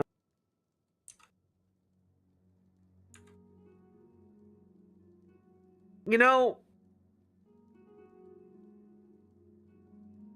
I love that Michael Knowles, a complete and utter moron, is able to puncture a hole in this guy's entire argumentation structure by just, like, bringing up, you know, it is harder to build taller things. Like, Michael Knowles is the most credulous motherfucker on the planet. He's been grinning like a giddy schoolboy this entire time. And it's like, yeah, Michael, no shit. It is harder to build things that are taller. That is one of the reasons why when you're looking at ancient tall structures, that sometimes they've crumbled at the top. And yeah, when he's talking about anti-seismic, he means that like they like are resistant to the effects of earthquakes. But I just want to throw this out there. Pyramid-like structures tend to be fairly resistant to the effects of earthquakes because they are stable as hell. God. I don't know anything about architecture. No, if you look at if you look at some of these walls, you'll notice that there's this exquisite architecture. There's this impressive superior masonry, and then you'll find gaps in that masonry where obviously something happened and they had to replace the original stone, and they replaced it with a totally different inferior technique and inferior stonework. And it's evident. For example, we'll go back to Peru for a minute. You go to this megalithic site called Ollantaytambo. Ollantaytambo is a fascinating site because in Peru you're going to find two different techniques for megalith building. One of the techniques is the polygonal, what's known as the beveled polygonal, cyclopean walls. But then you're going to find, and this other technique you find in Bolivia as well, it's the interlocking, the interlocking blocks. In this method, they would actually, it was like Legos, they would actually cut out let's say a rectangular shape inside of the block, and then they would fit it on top of a rectangular shape protruding from the block below it. It would interlock like a Lego. And in Ollantaytambo, you find both of these techniques together. You find the polygonal and the interlocking. And what's unique about Ollantaytambo is that this megalithic complex was in the process of being built. You can see it. The stones are being dressed, and they're making their way up the side of the mountain where the complex crescendos in this temple structure called the Temple of the Sun at the top. Very large stones in excess of probably somewhere around 80 to 100 tons. And you can see the blocks making their way up, and they're being dressed, and they're huge megalithic blocks. And there's even one particular block where it appears as if somebody was cutting into it with like a circular saw. I mean, you can see the cut mark right through the block. And it just stopped. It halted. The construction came to an abrupt halt. And now the conventional explanation is that the halt was because the Spaniards had arrived, and the Inca were in the process of building another temple. The Spaniards arrived, so they stopped the work, and they had to combat the Spanish. In fact, they fought the only battle the Inca really won against the Spaniards was one right there at Sacsayhuaman, because they were able to flood the valley. It's an amazing story. It really is an incredible story. But they didn't build those walls. I'm absolutely persuaded that the Inca did not build those walls. And furthermore, many of these megaliths around the world, including at Ollantaytambo, are specifically aligned to particular cosmological phenomena. And you can date the monument with the stars. Right. This is called archaeoastronomy. And I have a good friend in Cusco, his name is Andres Adasme. He's an archaeoastronomer. And he figured out at Ollantaytambo that the dating it was based on a solar alignment, and it's very complex. But he dates it to around 10,000 BC. Well, he also did the same thing with the city of Cusco, and that's based on some particular solar phenomenon revolving around the three most important celestial objects for the Andean community, which is the Milky Way, the winter solstice, and the Southern Cross. Those are the three primary celestial markers for the Andean people. And based on those markers, you can reverse the clock with programs such as Stellarium, and you can see if there are any celestial events, if the precession of the equinox and all kinds of different things, if there's a lock, if it can lock in other words, if you can find a pattern. Right. And he did in the city of Cusco, and the date was 10,000 BC. And I'm using Peru as an example to illustrate a larger point here. It's the same all over the world as it pertains to megaliths. Okay, so if the construction didn't stop because the Spaniards arrived, as the conventional explanation goes, why did it stop? And who are these people? Oh, he's persuaded. Michael Knowles is locked the fuck in. The construction came to an abrupt halt because the earth was subjected to cataclysm. Oh, God. Here it comes. A massive... Like a global flood, for instance? Like a global flood. Oh, but it wasn't just a flood. It was a cataclysm, the destructive just a flood. Potential of which we can scarcely imagine. So, and I believe that to some extent, some of these megaliths were being built in anticipation of cataclysm, like they knew it was coming. And so they were built. Hell yeah. Hell yeah. They were bunker builders, baby. Building these Ancient massive bunker megalithic builders. edifices in the hope to survive it. And They were building their bunkers. They were all mini Noahs. But little did they know, they Noah'd nothing. And that's my own personal theory. So how would they have known it was coming? Well, that's very complex. That's based on the precession of the equinox. It's based on the zodiac. Based on the transition of the aeons is cataclysmic. I'm always saying that. Whenever anyone asks me a clarifying question, I say, well, that's very complicated, and it's based on the coming of the equinox. Yeah. The ancients knew this. That's the purpose of the zodiac. That's the purpose of many of these megalithic sites. Guys, look, all I can say is watch, when you watch Stargate, watch responsibly, okay? Watch responsibly. It's not a documentary sci-fi series. It's just fun. It's just supposed to be dumb fun. You're not supposed to walk away from the Stargate universe thinking, yes, this is exactly how things were back then. Indeed. And other monuments around the world, because the ancients knew. I will say that the ancients believed, and when we say the ancients, we're talking about the ancient Near Eastern cultures, the Mesopotamians, Yeah, of course. the ancient Hebrews, the Egyptians, and then you have, of course, the ancient Greeks and the Romans, and then other cultures around the world, like the Inca, like the Maya, in Central and South America.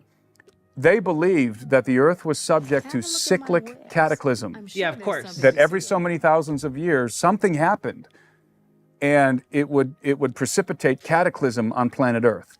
And we're talking about civilization ending cataclysm. Totally makes sense, bro. And yes, the Great Flood of biblical fame is there we one go. such cataclysm. Probably the greatest cataclysm in living My memory. mother believes all this. And all of the It's ancient, so all of sad these ancient because cultures real around the archaeology world. is so cool. It is a real shame. Real archaeology is really cool. I can't make that deal.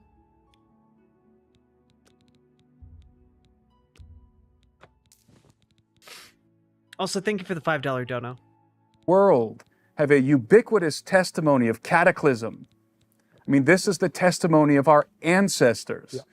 And it's ubiquitous in every culture. You can find the mythologies, the legends of the Great Flood and of other kinds of cataclysms that annihilated the population of the earth, and there was only a handful of survivors. And yet, archaeologists and historians and the conventional narrative of history totally disregards the testimony of our ancestors. Why are we doing that?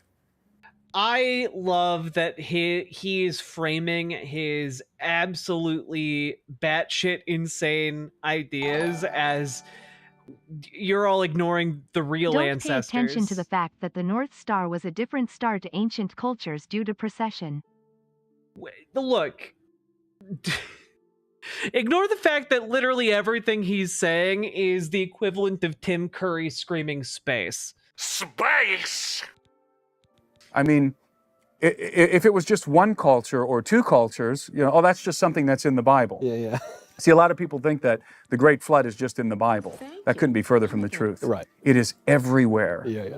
Utnapishtim mentioned coming in 5, 4, 3, 2, 1. I mean, there are hundreds of flood myths around the world that correspond to the same. But they would say that the kind of secularist, modern flatterers of our own time would say, well, the flood myths recur in every civilization ever Also, because Sakatanuki, thank you it for the speaks to 5 something within subs. human I nature. So appreciate it might not have anything to do with a literal historical event, and it almost certainly does not. But there's just something about our nature that makes us imagine. I love that Michael Knowles, even Michael Knowles is kind of like, yeah, I mean, like, it's almost certainly not a real event, right? Ha ha ha. In these flood myths. I don't think I'm being unfair to them. I think that's actually their point of view. That's willful ignorance. That's what that is. They know that that's not true. You give them more credit than I do. I think they're not that smart. Well, I've talked to, there's the academic who's speaking ex cathedra. Yeah, that's right.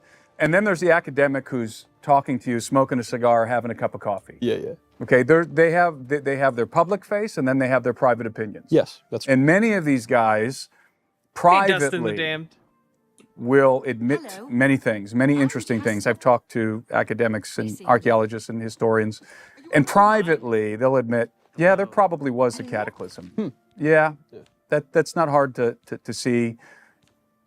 And more, they'll admit, many of these guys privately, that giants existed. So not only we have the cataclysm confirmed in the Bible, we also the existence of giants. What are designated as the Nephilim? Fuck yeah!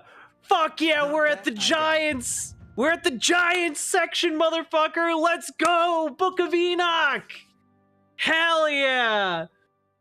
Let's go, Google debunkers! Google debunkers. Let's go!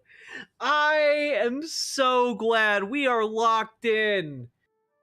Yes! All the ancient uniculture that was preparing for the flood only knew about the flood because they were already in the know with the big man upstairs.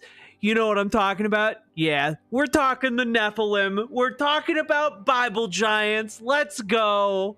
In Genesis 6 and elsewhere in the Old Testament. So are the giants the ones who built the big megaliths and then stopped cutting at the moment of the cataclysm? I don't know. See, I think that's a possibility. Hell yeah. That some of these edifices perhaps could have been built by giants. This is so badass. But certainly not all of them, simply because of the proportions. There's people out there who are in my community who will say all the megaliths were built by giants. Well, that can't be true, because if you walk through some of the megaliths, they have doorways, and the doorways are, maybe a foot higher than my head, and it's the original doorway, and nobody's going to build a house that they have to crouch down and get to get. Yes, dog! Two jerks who believe we come from mud believing in a global flood makes so mad I want to draw blood. They are an inch from Thule when they need to be inside a school. One-eyed Heathen, thank you for the $10 super chat. Zia Spots, thank you for the $2 super chat. And yeah, these guys are both going, like, this guy is making his argument entirely based on the idea that, like, well, some of these old-timey structures are much bigger than a human. Therefore, they must have been built to accommodate giants. It's the only thing that makes sense. Like, I don't know, have they ever been in, like, this is like someone walking into a cathedral, something that they've already talked about, and being like, wow, this room is so tall, it must have been originally designed for people who are 25 feet tall. It's the only thing that makes sense. It's actual literal baby brain. We're talking like the kind of mental leaps that like a newly formed child brain might come to. You know? Bro, humans can't be over 7 feet and live normal. That's because he's not talking about humans. He's talking about the Nephilim, baby. We're talking Bible giants, not humans. Bible giants. Very different. Have you ever seen a really big door before? Made for giants. This is like someone seeing like, I don't know, like a Mini Cooper and being like, this is a car made for normal sized humans. And then seeing like a Ford F-150 completely tricked out and being like, this is a car for giants. That's how baby brained this is.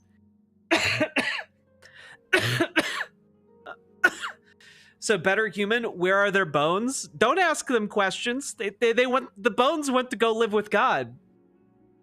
Get into, right? Nobody's going to do that. So if one of these sites was built by giants for giants, then you would expect to see the proportions, right? By giants. You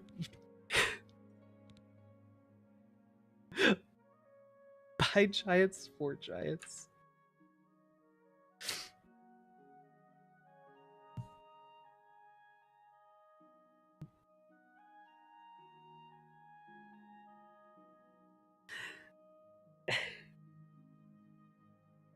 Hey, you. Yeah, you. I'm talking to you. Hey, have you ever been sad that you can't fit into your outfits because they're all human-sized? Come on down to Big and Tall. We've got outfits that are big and tall for you, the big and tall boy.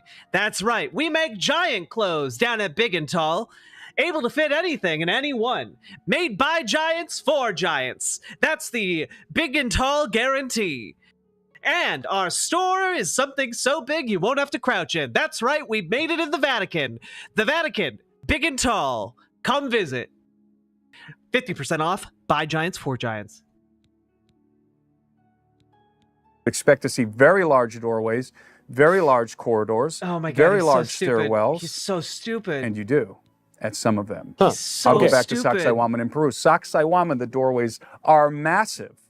The steps are spread apart so that, let's say they were built like we would build steps, so that's the normal stride of our stature. Yeah. Well, if these stairs were built proportional to the stride of the builders, these are very tall guys. We're talking 9, 10 feet tall. They're very tall guys. You know, if you got 5 of those guys, I bet they'd make a very, very big hamburger.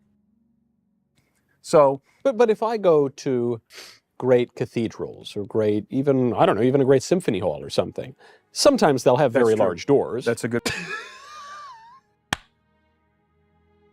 Oh my God.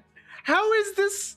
How is this like, well, you know, I've seen a big building before, says Michael Knowles, poking yet another gigantic hole in the theory of giants because there are big buildings.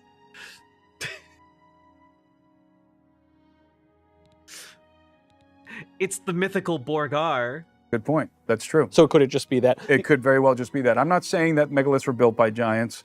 It's possible. I'm not saying that megaliths were built by giants. I'm just saying, you know, I can imagine it happening, therefore it's real.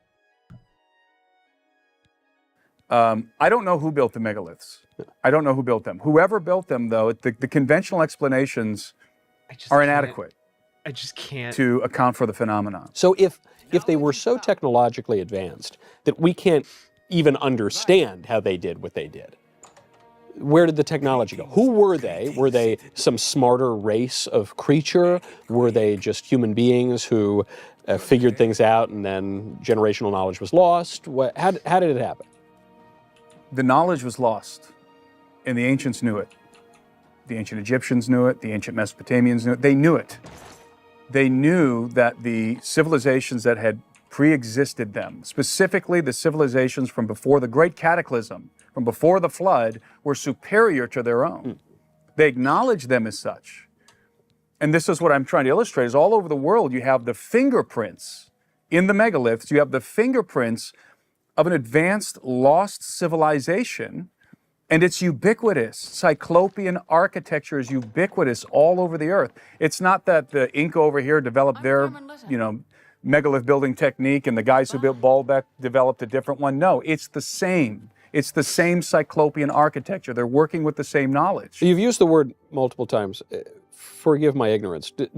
Cyclopean like the Cyclops? Like the Cyclops. Yeah, baby! Yeah! That's right, motherfuckers! When we're talking about Cyclopean architecture, we're talking about giant architecture. Fucking Cyclops architecture.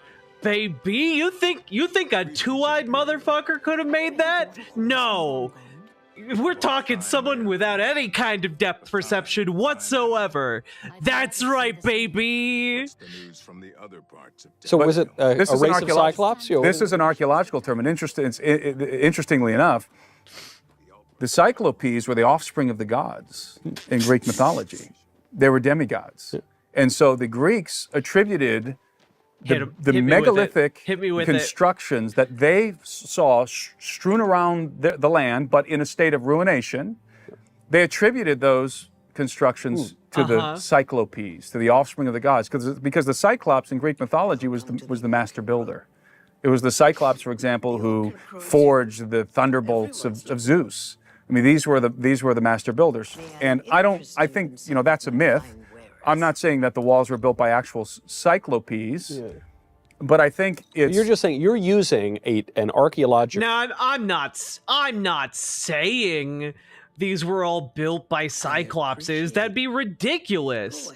I'm just saying I can't completely rule out the possibility, Like, it's just, a thing that could conceivably happen. Term. It's an archaeological term. You're using it in a literal way, and in a way that the ancients might have used it. Exactly. Okay. Exactly. So the ancients that we think of as the ancients. If you ask the ancients, okay, I keep going back to Peru because I lived there for 10 years and I have so much experience there. But if you ask a Quechua person, and the Quechuan people are the native people who live in the Andes. If you ask a Quechua person, one who hasn't been modernized, one who still keeps the old ways and the old traditions, who built these walls? The old ways. Sacsayhuaman. Who built those walls? You know what they'll tell you? An ancient race of giants who existed in the world before a flood. That's what they'll tell you. And you'll find the same answer all around the world when you talk to the people and when you inform yourselves of the traditions of the people who live there. And that doesn't mean that all the traditions of these cultures are true. No, there's a lot of mythology. But mythology is designed to convey scientific information. Yes, it reminds me of one of my absolute favorite books by Owen Barfield, one of the Inklings, actually the Inkling who probably was most responsible for converting C.S. Lewis to Christianity. Owen Barfield, in Poetic Diction, says that we have this modern view that language goes from being prosaic and literal to being figurative and poetic. That's how we but actually it's the opposite. That early primordial language is poetic. And the first example he uses is pneuma, the spirit or the breath, and that actually all those meanings are just collapsed into this one word, pneuma, and it has poetic meaning, it has spiritual reality, it has literal reality. Oh, God. And as language develops and people become more self-conscious, I suppose, the language loses its poetry and becomes more prosaic. And he said, that's lost. It's not that we're going to get back to that. He said, but the echo of that, the last kind of hint, whisper that we have of it, are the myths. That the myths are this kind of, which is not to say that one takes the myths literally, it's just that is the way to convey an early kind of melding of meaning and literal reality. I agree with that, but I would say it's even more than that. I would say that the myths were crafted by giants, the adepts of the mystery schools, and that these were very... Yes. Of course. I'm a fool. Of course those weren't made by giants. They were made by the adepts of the mystery schools, everybody. You fools, you buffoons, the great wizards. Had you not considered the wizards? Very learned men.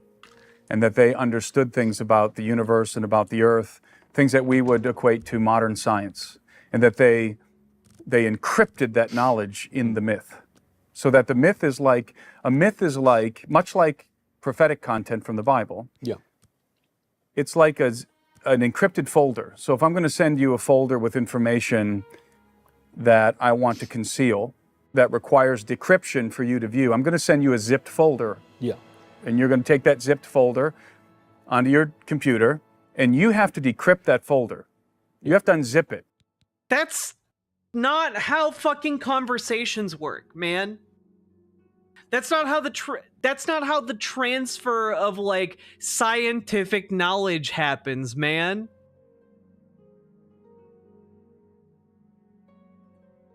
That's not even how zip folders work. Also, just real quick, if that's how you think these legends work, why are you taking them literally? Why are you taking them literally that there are literal giants that literally built literal bunkers to survive a literal apocalypse, man? Fuck off. In order to extract the contents. So a myth is like the folder. A myth is that folder with its title, and you kind of have an idea of what it's about. And for the lay people, for who the mystery school adepts would describe as the profane. Yeah, yeah. Who the occult would describe as the profane. The hoi polloi. Yeah.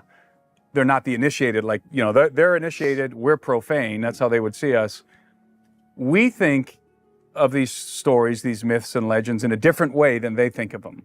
They know how to decrypt the myths and extract the knowledge. Well, this would be a divergence probably between your view and the Inklings. Yeah. I think especially of Tolkien, author of Lord of the Rings, who said, you know, he didn't really like allegory.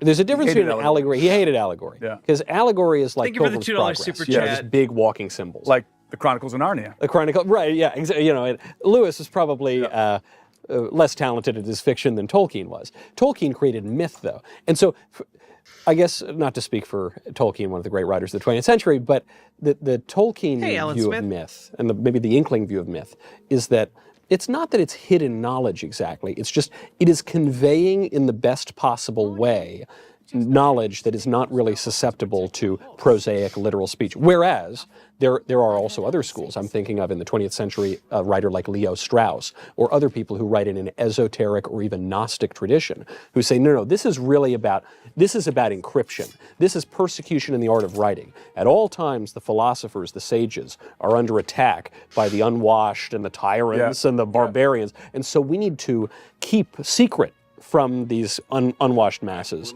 these ancient truths that will pass on down the generation. That's your view. That I believe that's absolutely true. And it's not just my view. One Isaac Newton also believed that.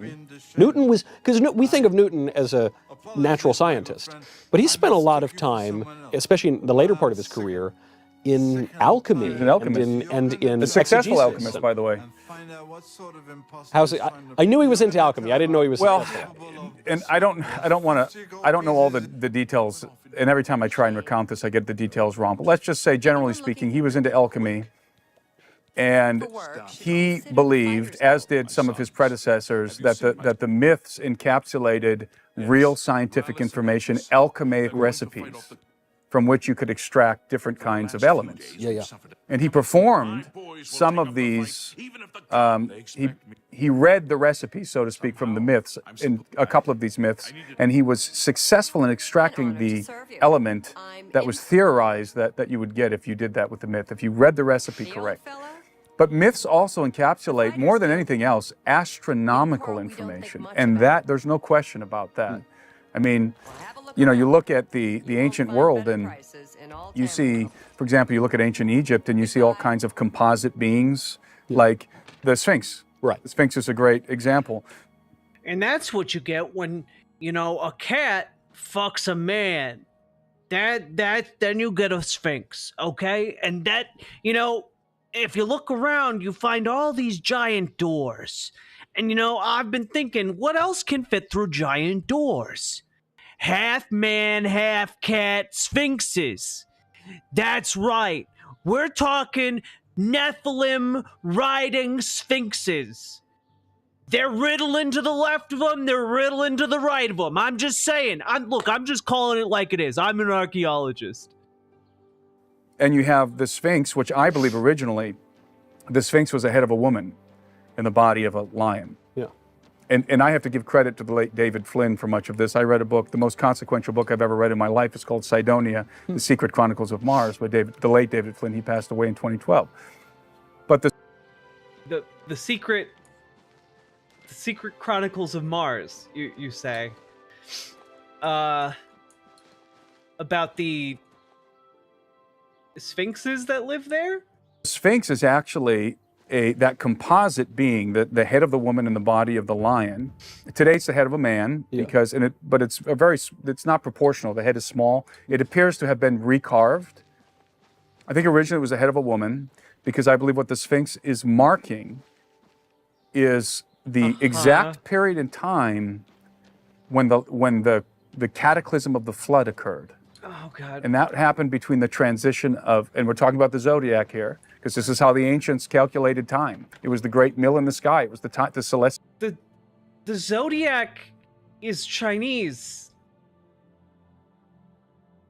What are you, when you're talking about the Incas, and you're talking about sphinxes. They didn't all have fucking zodiacs.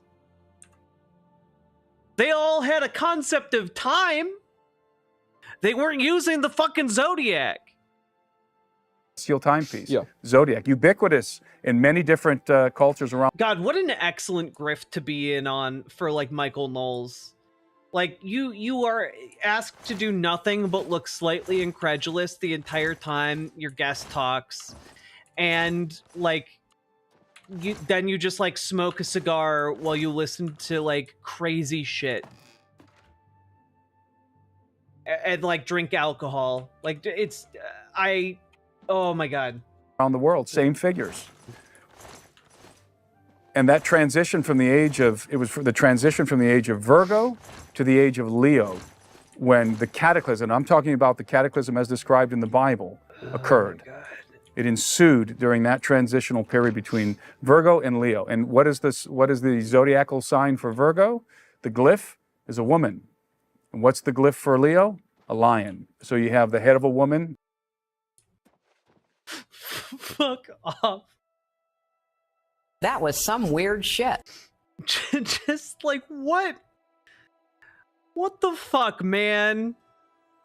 The spirits like to convey the message that you should mentally see me as Gandalf. It really, this guy gives off this spirit Gandalf energy. Are they honestly transvestigating the Sphinx? I mean, this guy is, for sure. He's just like, you know, every time I've looked at a Sphinx, I've wanted to fuck it. So it must be a woman. It must have a woman's face. Otherwise, I wouldn't have that urge.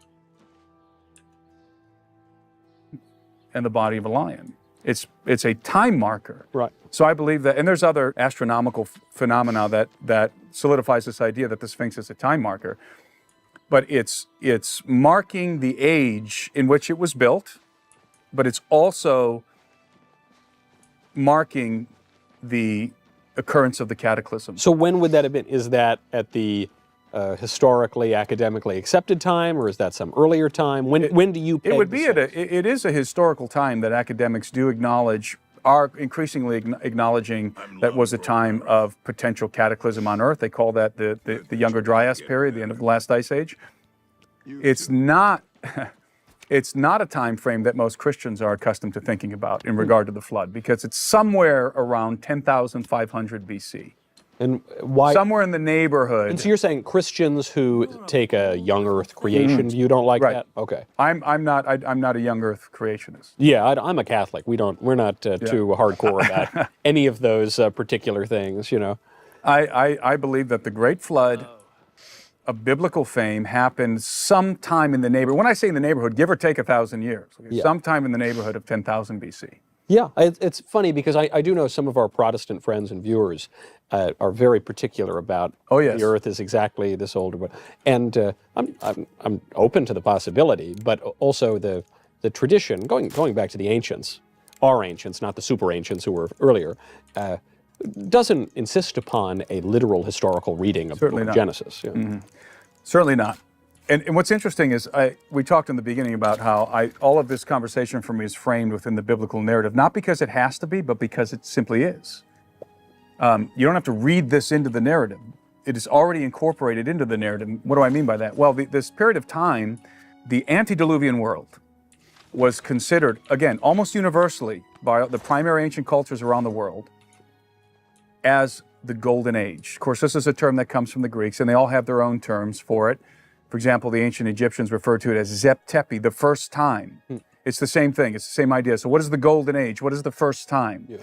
This is the time when the gods descended from heaven and co-inhabited the earth with mankind. And furthermore, copulated with human women and progenerated. Oh, hell yeah, man. Like, giants fucking ladies. That's what it's all about, man. Let's go. Oh god. It really he's gone, dog.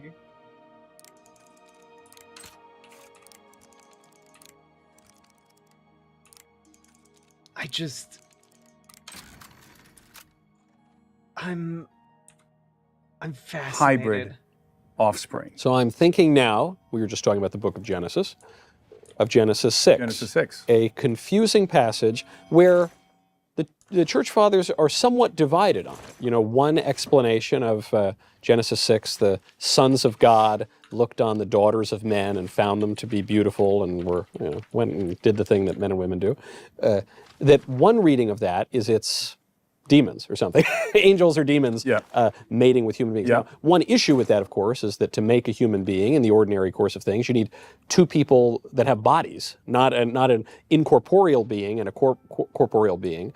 However, this is, I think, Justin Martyr in the Second Apology says that it's angels and humans. That's right. Though there is some Tertullian, yeah, and really a number of church fathers, early Christian Origin. fathers. Yeah.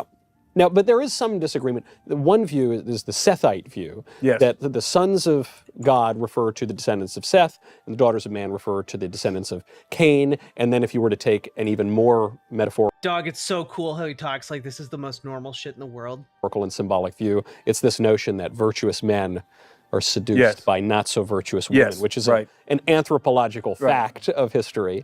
But your view is... Oh, you've covered the bases there.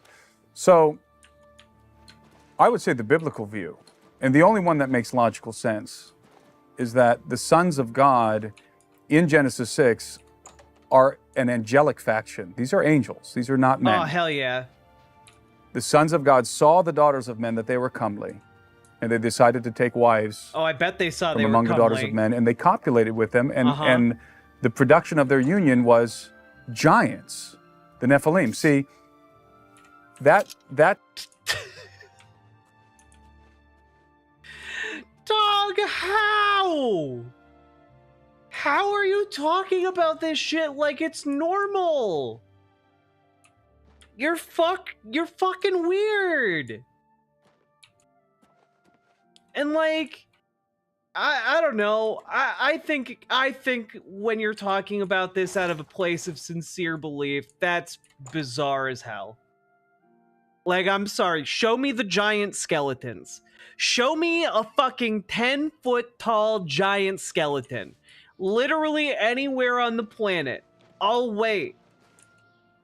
story that's found in Genesis 6, the writer of Genesis, when he's writing about the sons of God, and you know what, if you can't and you're just like, well, I just know because the Bible said so, well, I'm like, you know what, I bet I can find a book about 50-foot tall giants. I bet I can find an entire I don't know, tabletop RPG about 50-foot plus giants, and that's just as real as a book that is telling you there are 10-foot tall giants. God damn it. Literally, the only evidence he's presented for giants so far are the Bible said so and buildings big. That's it. That's crazy, dog. And this affair, and it's just a little snippet. Yeah. He does not elaborate. He doesn't enlarge on this strange digression in the Genesis narrative. Yeah. He just mentions this bizarre thing. You know, I've started to read the Bible since I was a kid. I want to read the whole Bible, but I wouldn't finish it often. So I would start it again eventually. I'd say, okay, I'm going to start it again. So I've read the book of Genesis like 1 billion times or something. And, you know, every time you get to that and you say, wait, what? Hold on. Exactly. What was that part about? Hold on.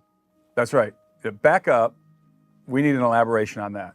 Well, the thing is that I'm totally persuaded that the writer of Genesis, as he's writing about the sons of God, this bizarre affair, he's not elaborating on it because the story is already well known. Huh. He's just assuming right. He's assuming that the audience. Actually, I bet I know what this is. Yep.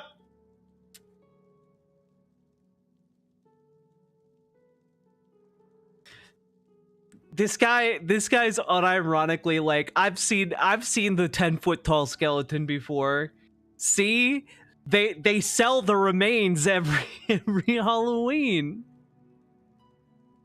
I'm fucking losing it, bro.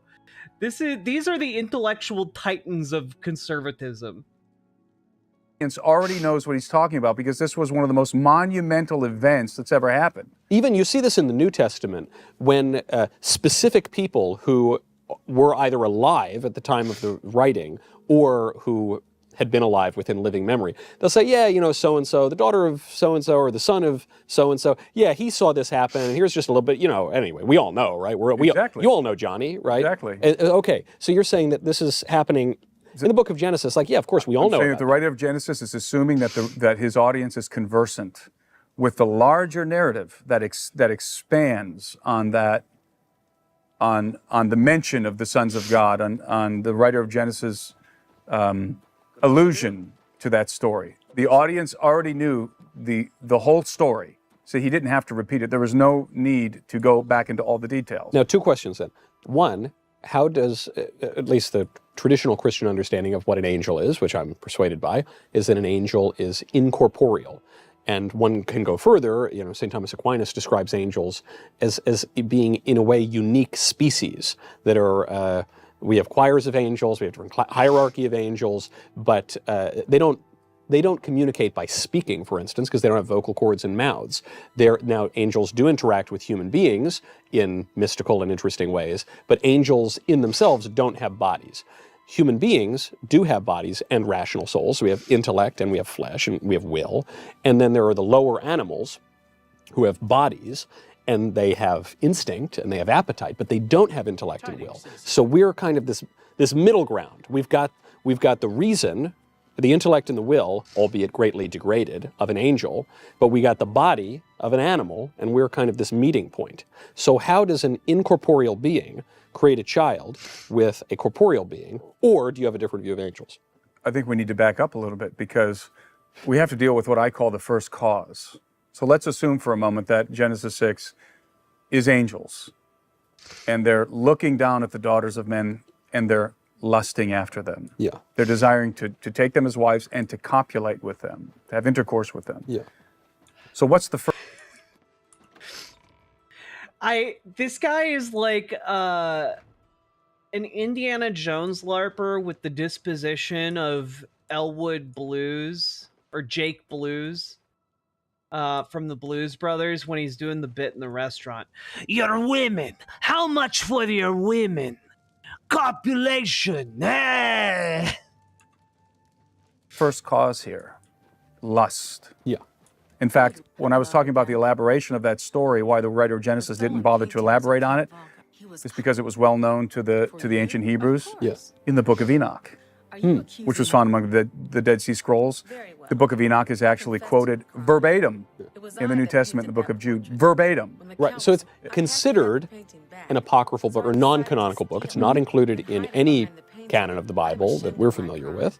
Certainly not in the history of the church, making, ecumenical council formal decrees. But it has been around. Except for in Ethiopia. Ethiopia. In Ethiopia, both the Beta Israel Jews, the ancient Jewish community, and the Tawahedo Orthodox Christians long ago incorporated and preserved the Book of Enoch in their canon.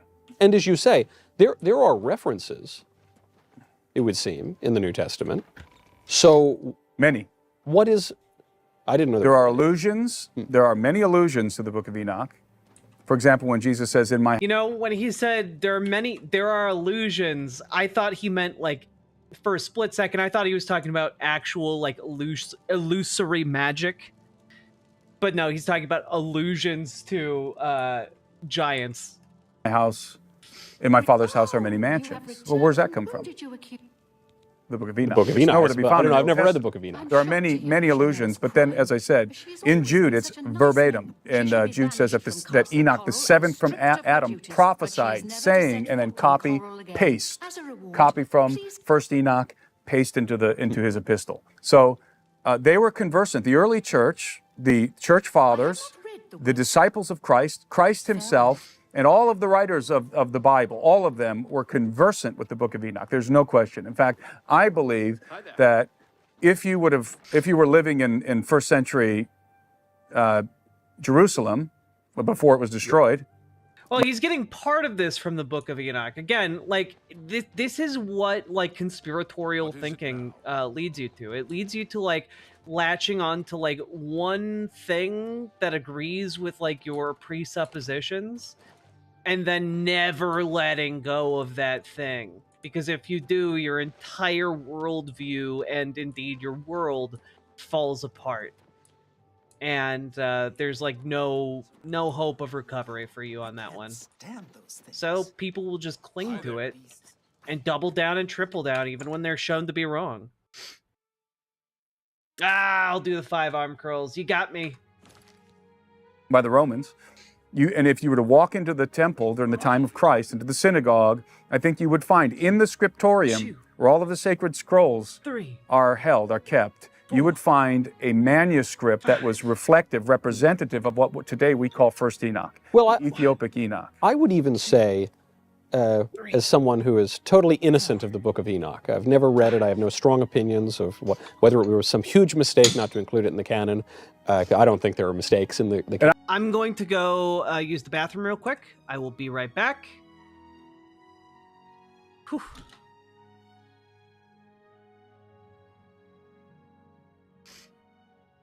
And then when I return, we'll continue through this bizarre cacophony of madness.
That's what I'm talking about.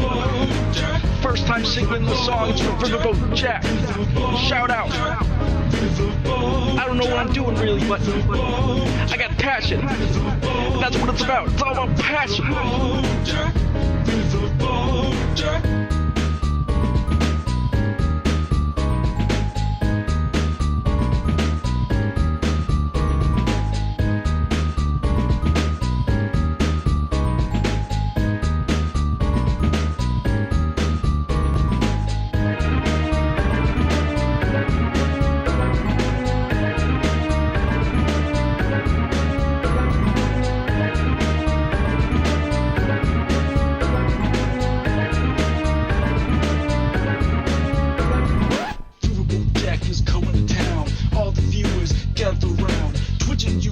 Swishy streams, all that content is bursting the seams. Politics, gaming, and plenty more. Your sense of fashion, you'll adore. So grab your stuff and hop aboard. We're going straight to Jack's Discord.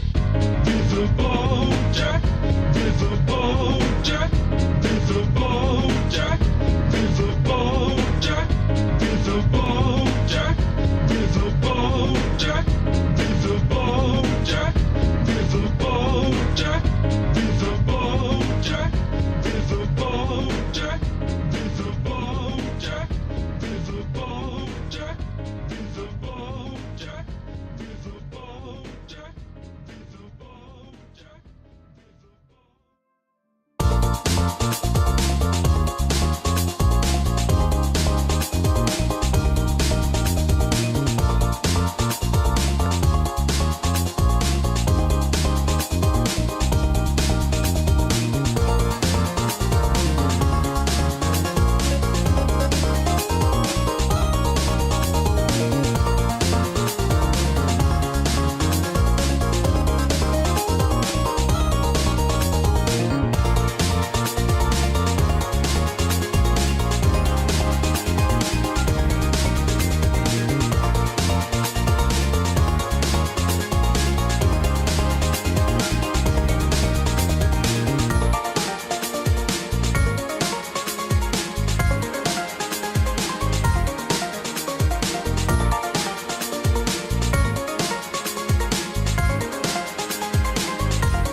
called himself a hillbilly, wrote an elegy of problem and his trouble as he went back and he doubled down on the fascism and the lies, and then he made a fatal crime.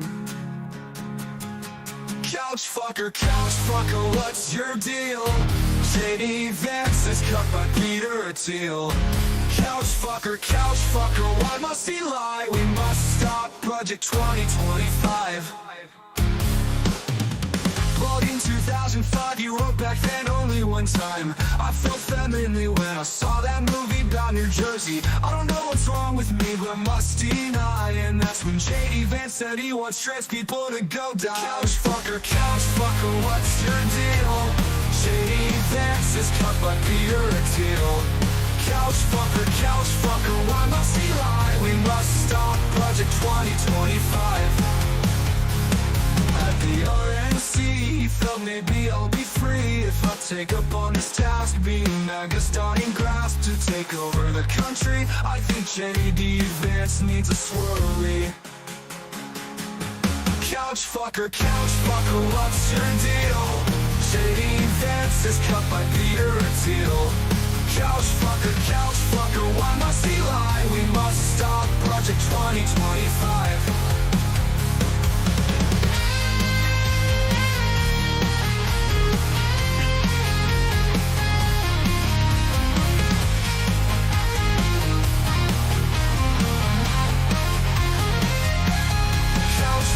Couch fucker, what's your deal?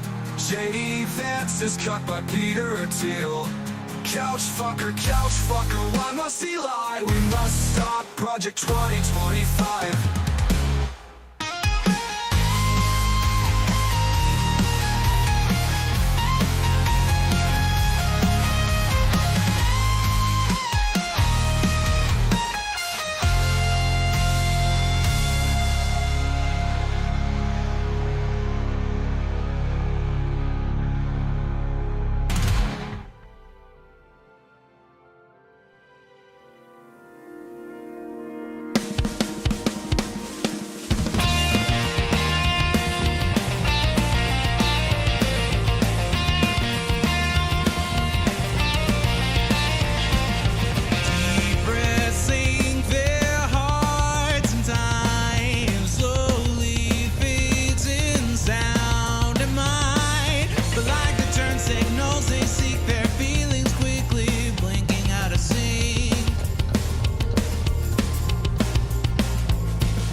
It's in his head, it's in his head. He wishes he could fix what's in his head, what's in his head. He breaks his heart in every dream where they both kiss underneath the sheets. What a beautiful dream.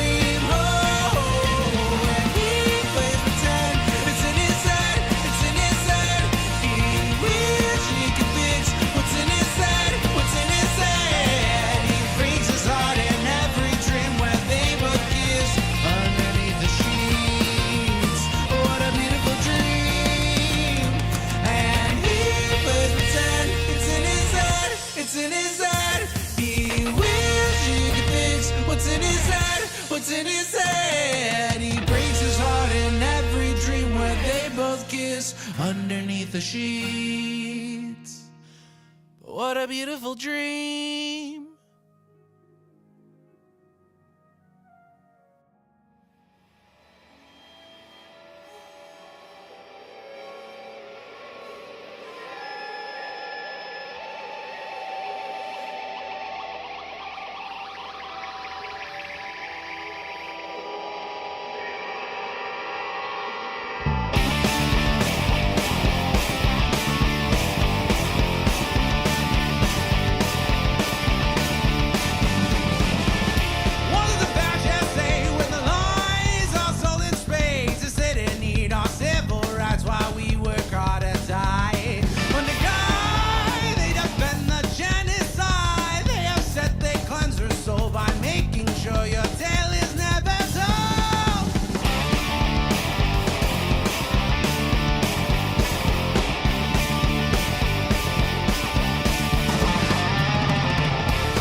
So, fun story. While I was off stream,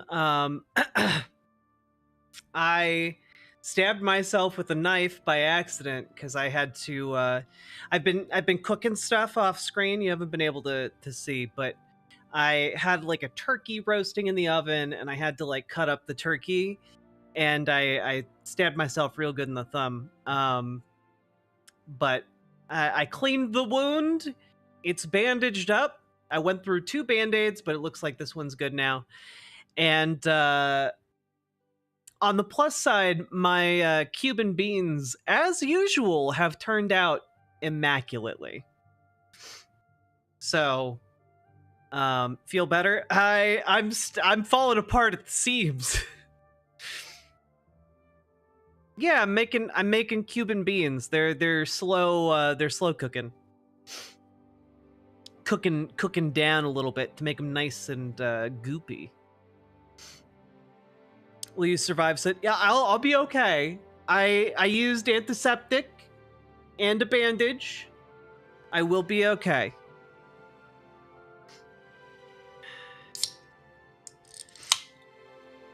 You chose to add a new Sadim.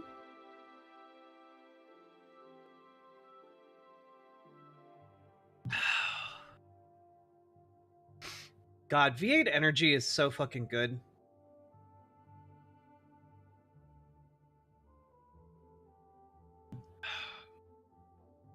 Yum. No, I didn't bleed into the beans or the turkey, guys. Come on. Also, the turkey is going to go into some turkey tetrazzini. It's going to be delicious. Don't worry about it. Seamed hams? Oh no.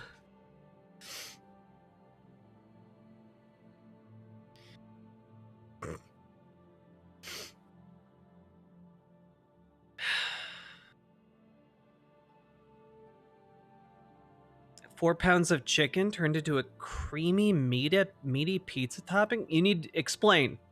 Explain faster, faster. I want to know more about this creamy, meaty pizza topping you speak of. Oh, seamed hands. At this time of year? Also, Nekosaurus, thank you so much for the raid. Welcome, raiders. Hello. We're playing Oblivion Remaster and rotting our brains with guys who think giants are real. So it's a real hoot and a half. A turkey borealis at this time of year, located entirely in this kitchen at this time of day. I'm not arguing that it was, but exactly. My view is, I think that the Proto-Evangelium of James, for instance, is an edifying work to read and can inform us. It's useful. Maybe it's not canon, but it's useful. And so that seems to be kind of the view that you're taking. Well, I will say this, and that is my view, but I will say this, I'll add that in the Book of Enoch, see, the Book of Enoch, First Enoch is very complex, and we're going to get back to what I called the first cause in a minute with Enoch, but the Book of Enoch is very complex. First Enoch, there are 3 different books of Enoch. Only one of them, portions of it, were written before Christ. That's the one I'm interested in, First Enoch. There's Second Enoch, which is called the Slavonic Enoch, and Third Enoch, which is called the Hebrew Enoch. First Enoch is known as the Ethiopian Enoch because the Ethiopians preserved it. First Enoch, the oldest portions of First Enoch, namely the Book of the Watchers and the Book of Parables, were most certainly written before Christ. Why is this important? Because some of the most extraordinary, astounding Christological prophecies pertaining to the Son of Man, which is the title that Jesus used most often when speaking of himself, are in the parables in First Enoch. I mean, absolutely stunningly accurate prophecies pertaining to Jesus of Nazareth. We have an energy drink in Denmark called Smag. It's an energy cola, so fucking good. I wanna drink some Smag. Gotta smag it. Okay, I can't say that out loud. That sound okay. Nope, not reversing on that one. That we're not making that the marketing catchphrase.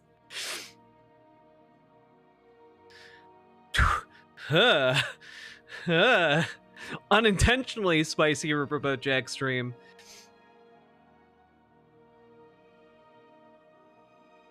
It's just a roux that I fucked up, watered down, threw in an oven with chicken breasts for about an hour, add spinach 10 minutes out from the end, let cool, shred, saucy pizza topping. That sounds great. I just don't usually think of chicken as like a pizza topping with like a roux. That's interesting. That opens up some possibilities. All right. Let's get back to this episode of Enocked Up. Written before Christ. Is there any dispute over the dating of the first book of Enoch? Most scholars. Well, I wouldn't date it. It's under 18. Most scholars will date, in fact, almost universally, scholars date the earliest portions of Enoch to sometime around 300 BC. Now, there are it's a complicated document. It's a complicated document. Yeah, it talks about fucking giants. Like the Book of Revelation, is obviously mystical literature and should not be taken as literal history. It's a fun and interesting read, but it's obviously not meant to be taken as history. Yeah, it is a fun read if you're like not taking it as literal. If you believe that it's literal, then it would be like, no, you're fucking crazy. You know, like these people treating it like a literalist document are nuts. Because it's Thank you it's for a the compilation of $20 texts super written chat, by by the way. various authors. I'm most interested in the first two sections of First Enoch, which are the Book of the Watchers and the parables, precisely because they're dated to before the birth of Christ. And my whole point in bringing up Enoch was you have that snippet in Genesis. Yeah. Well, that story is elaborated in the Book of Enoch. In fact, that's where the story comes from, is the Book of Enoch. That little reference in Genesis, if you want to know the full story of what the author is alluding to, you read First Enoch, specifically the Book of the Watchers, the first section. And it tells you this extraordinary narrative. I mean, it's what I call the Enochian tale. And about the sons of God, which are designated as watchers in First Enoch, that they're looking down, they're seeing the daughters of men, and it's basically almost copy paste into Genesis, the Genesis 6 reference. And intriguingly enough, in R.H. Charles' translation, it's the same verses, Genesis 6, 1 through whatever it is, 4, I think, at the sons of God. But in the Book of Enoch, it's the angels. And by the way, that's the way the Septuagint renders it as well. Genesis 6, the angels are looking down at the daughters of men, that they're fair, that they're beautiful, and they lust. Okay, so that's why I told you to back up. Yeah, I call we're that at the first fucking cause part. of the angel's sin in this particular case, the Watcher's rebellion. The first cause is lust. How do you explain lust for spiritual beings who don't have bodies? How do you explain incorporeal beings having sexual impulses? That is a very good question, but just before we get to it, you wouldn't say this is the... Let's get into... No. Before you ask your question, Michael, I just want to know, what is your stance on ghost fucking? All right? My stance is I am in favor of it. How about you, Michael Knowles? Are you in favor of ghost fucking? Let's talk about the intricacies involved. How would a ghost even know it wants to fuck? First sin that the angels committed, because the rebellion of the angels, the rebellion of Satan, would have had to predate. In this particular incident, Yes, this was the catalyst for what they were about to do. Yeah, so how does an incorporeal being, become tumescent, to use a diplomatic word, or fair-looking ladies on the ground? That's right. And not only do these angels, according to First Enoch, again, which is the elaboration of the Genesis 6 reference, not only do they lust after these women, they are determined to take them as their wives and procreate offspring with them. So they... You've heard of ectoplasm, Michael, but have you heard of ectogism? I bet you haven't, but now you have. My belief is the ancient Incas learned how to unlock the potential of the ectogism, and through them they wielded a power over giants unparalleled throughout all of time and space and dimensions. Are you familiar with higher dimensions, Michael? Have you thought of what it would be like to have sex with a ghost on a higher dimension? Does Michael the BJ scene from Ghostbusters? Michael, have you ever seen Ghostbusters? Michael, are you aware that the title of Ghostbusters doesn't refer to them busting ghosts? It refers to them busting nuts in ghosts.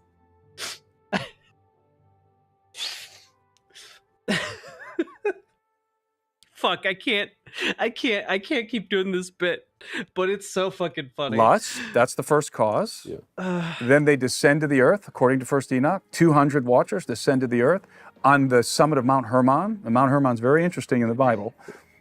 They descend to the summit of Mount Hermon. They bind themselves by an oath of mutual imprecations. In other words, all for one, one for all. We're all in this together. They knew it was a great sin, but they were going to accept the consequences together, whatever befall. And then that's why, by the way, the Mount Hermon has been known since time immemorial as the Mountain of Oath. And then they descended into the plains, and they chose each one woman, one maiden that they desired to wed. who they ultimately took to wife. They copulated with... Wait, I'm sorry. You mean to tell me they forsook everything from like top to bottom, and they said, you know what, we don't want to have sex with a lot of ladies. We just want to have sex with one lady apiece. What I didn't realize they were all of these Nephilim giants were such gentlemen. A tip of the fedora to them. With these women conceived and gave birth to giants, demigods, the offspring of God and man. Okay, this is the Hebraic cosmological paradigm of the antediluvian world. This is the Hebraic paradigm of the golden age of Zep Tepi. Are you sure about that? Because the ancient Mesopotamians and the ancient Egyptians and the Greeks and the Romans and all the rest of them, they believe that the very same thing occurred. That the gods descended to the earth. No, they didn't believe that the same thing occurred at the same time. You're just jumping to that conclusion because you're a fucking nut job. That they copulated with human women. I mean, look at Atlantis, the story of Atlantis. Everybody knows about the city of Atlantis and the legend of Atlantis. But very few people pay attention to what Plato writes in the Timaeus and Critias dialogue, where he talks about Atlantis. You mean the fictional book that Plato wrote? That was not a historical account?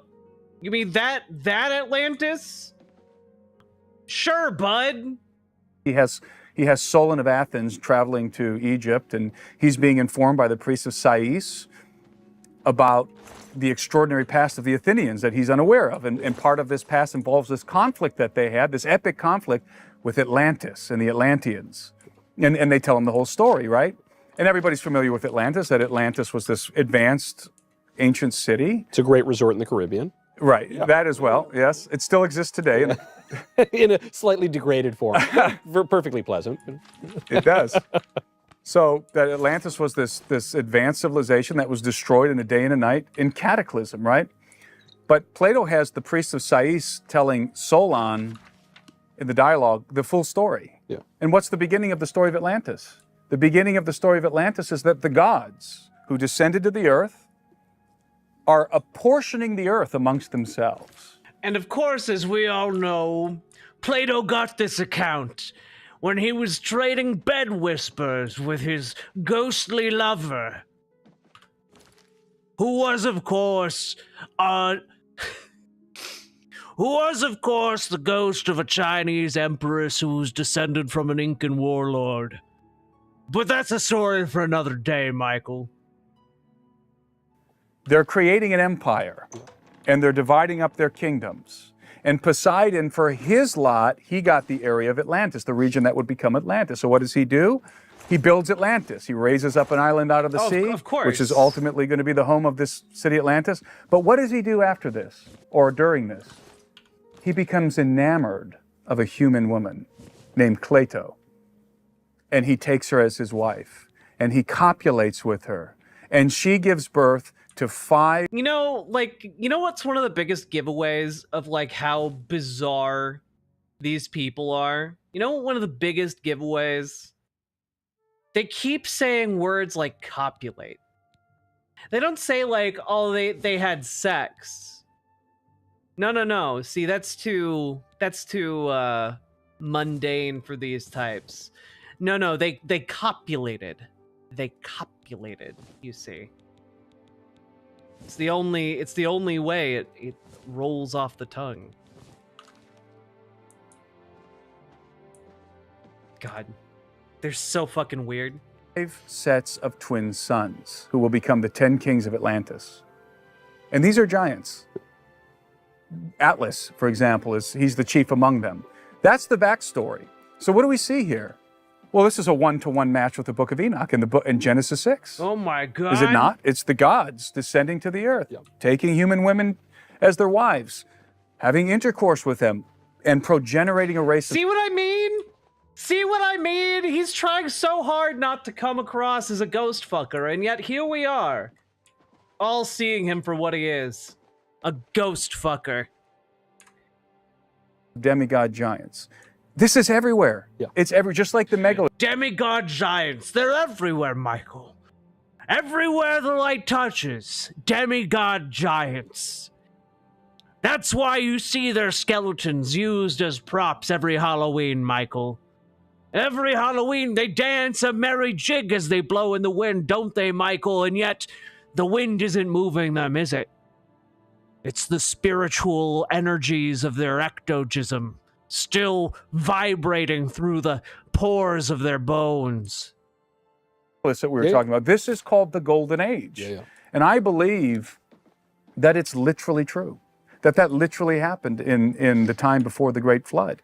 You know what's great? In the span of like 40 minutes, we've gone from I mean, I'm not saying giants are real too. I think that actually happened. I think that giants were real before the giant flood that there's no evidence for. A bunch of ghosts had sex with ladies, and those ladies gave birth to giants.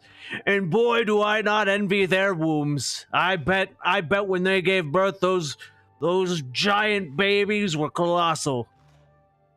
And I believe in the ubiquitous testimony of our ancient ancestors.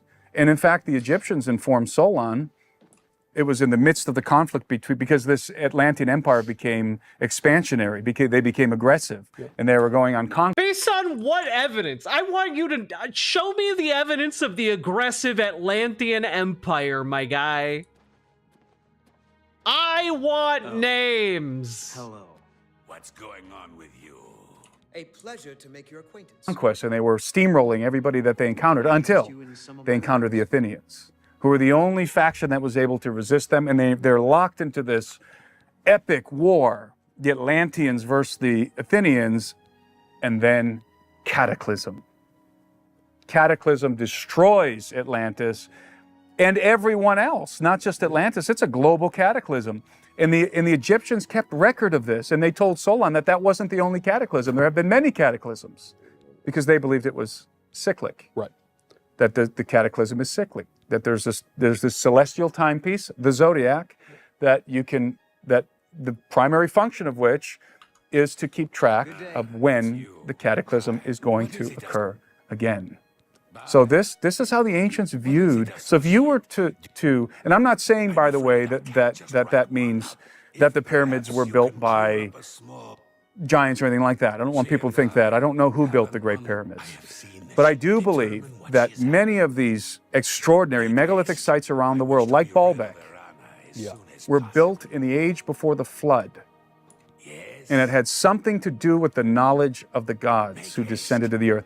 That's what the ancients say. That's what they all say. All I will contribute to that narrative is one of my most intelligent friends, very well-grounded, extraordinarily educated, very, very high IQ, very serious person, has told me. Yeah, as we all know, very serious people frequently talk about their high IQs. It's a very serious thing that very serious people do.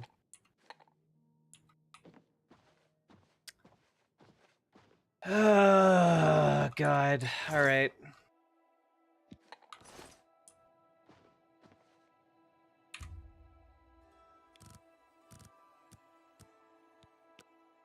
Me for years now. Hello, says, yeah, tipster. when I You've think come of these just in ancient time. structures, and there are all these For ghost sex. debates over how they were built, and I basically think it's largely demons. And he'll say this with a totally straight face. Yeah.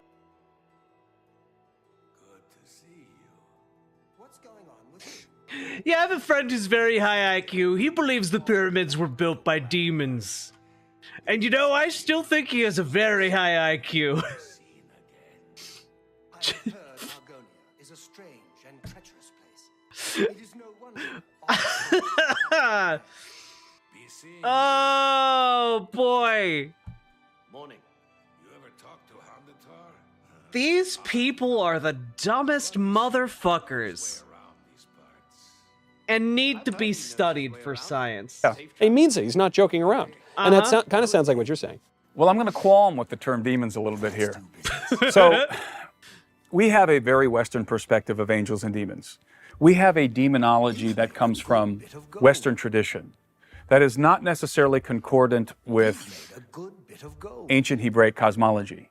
Because if you were to ask an ancient Hebrew or the writers of the Old Testament what a demon was, they would have a very different answer than us. Well, if you asked an ancient Greek what daimon, like that's even, right. Like even the phrase that's for a very happiness, good point. right? Eudaimonia. Yeah, It's kind of like spirit. You know? That's a very good point because the Greeks believed specifically that the daimon was a spirit, a disembodied spirit of a being who had lived in the world before the flood.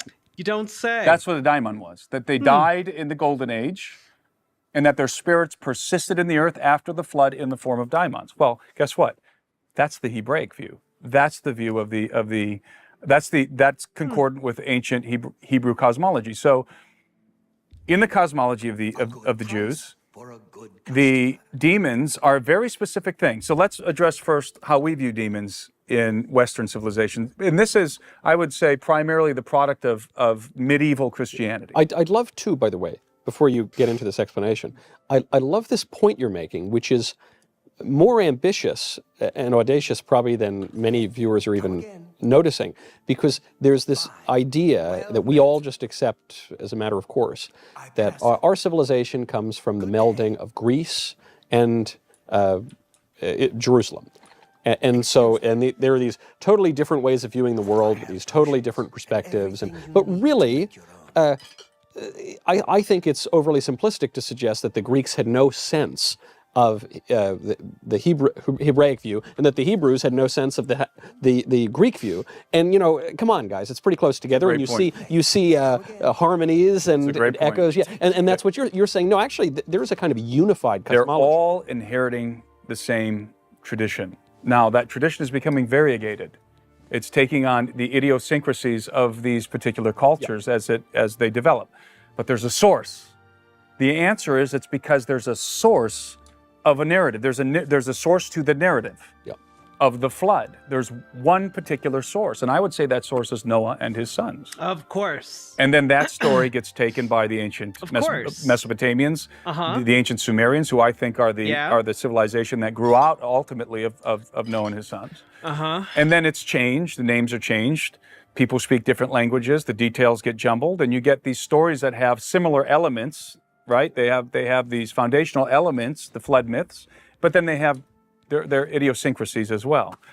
And that's precisely because all of these stories are founded in the same original narrative. So then what have the true story. Right. What have we gotten wrong about demons?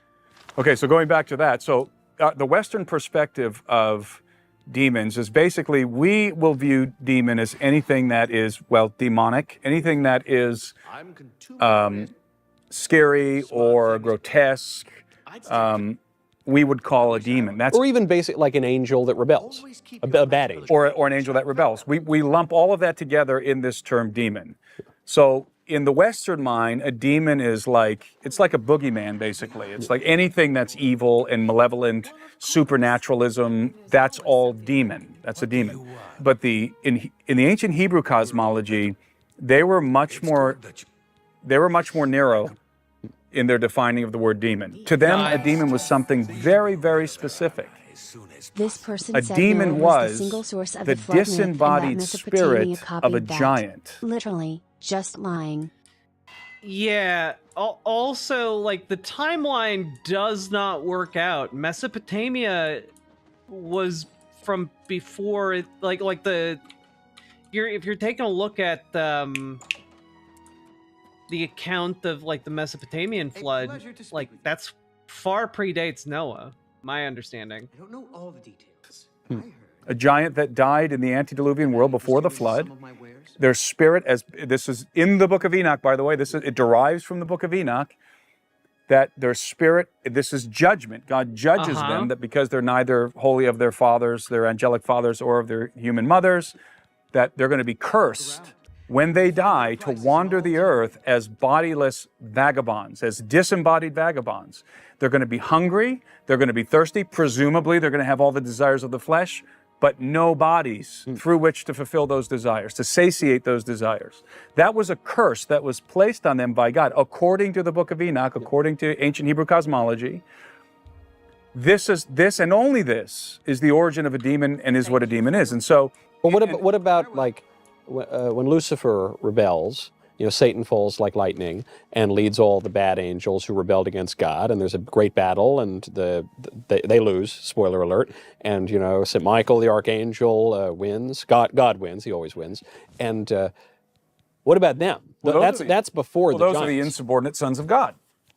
These are the defected sons of God, right? These were the angelic beings who were loyal to the king at one time, but who rebelled and became disloyal.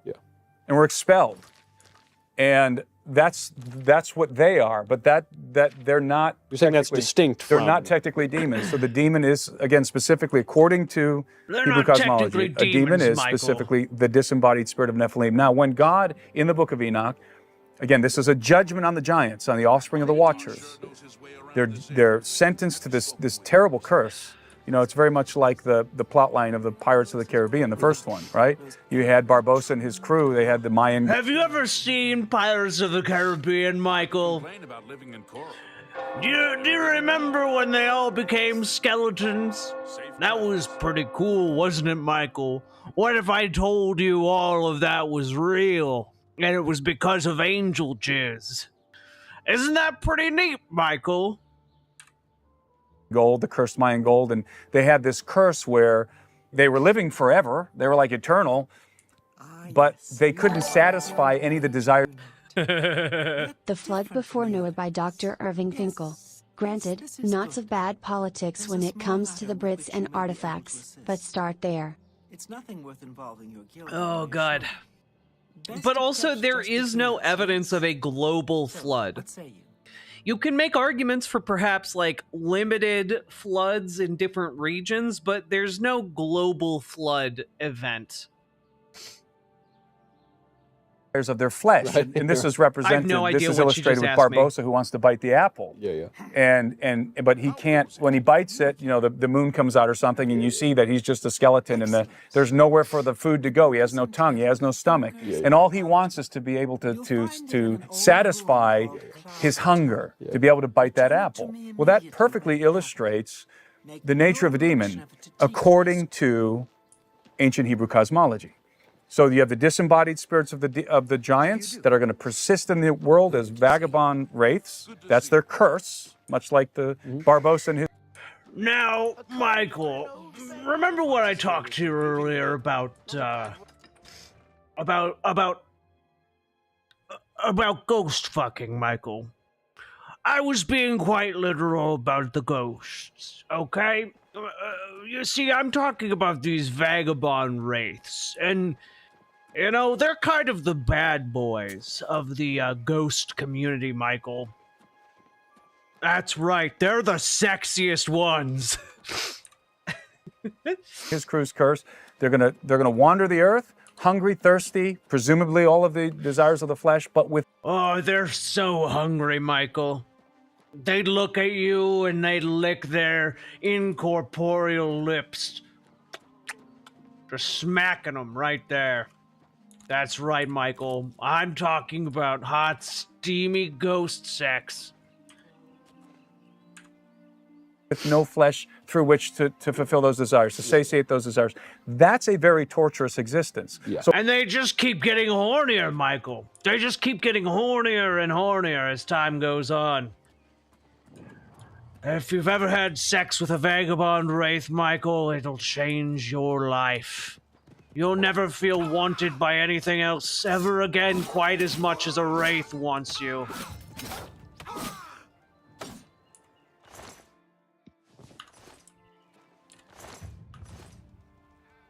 The love of a human woman will always feel inferior once that happens.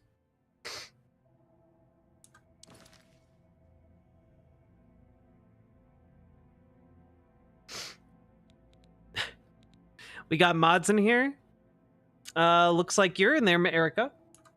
So fast forward to the New Testament. I should say, before I go there, and a part of this curse, God tells them that they'll be in this condition until the end of the age, when the age is wholly consummated and the great judge appears. And at that time, they will be judged with finality, right? But until that time, they're going to be cursed to wander the earth in this miserable state. So fast forward to the New Testament. Jesus is walking in Galilee. Jesus is walking all over Judea. And what is he encountering?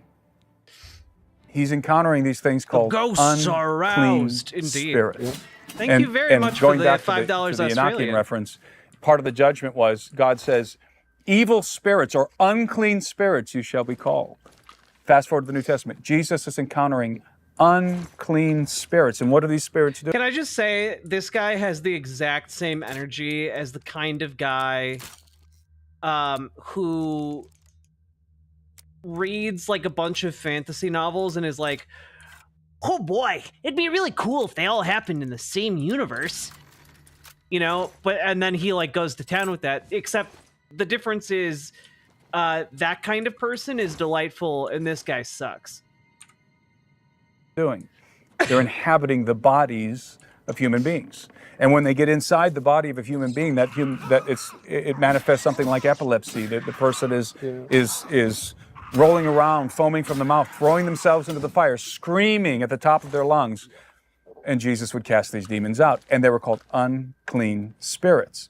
And there's a particular occasion when Jesus is walking on the shores of Gadara, and this is the Gadarene demoniac encounter, where the Gadarene demoniac comes running up to Jesus, and he's full of a legion of demons. I mean, he's full of all kinds of demons, right? He had his pronouns were the plural pronouns. It was they, them. Modern analogy. Yeah, exactly. Precisely right. He was they, them. And he throws... That's not...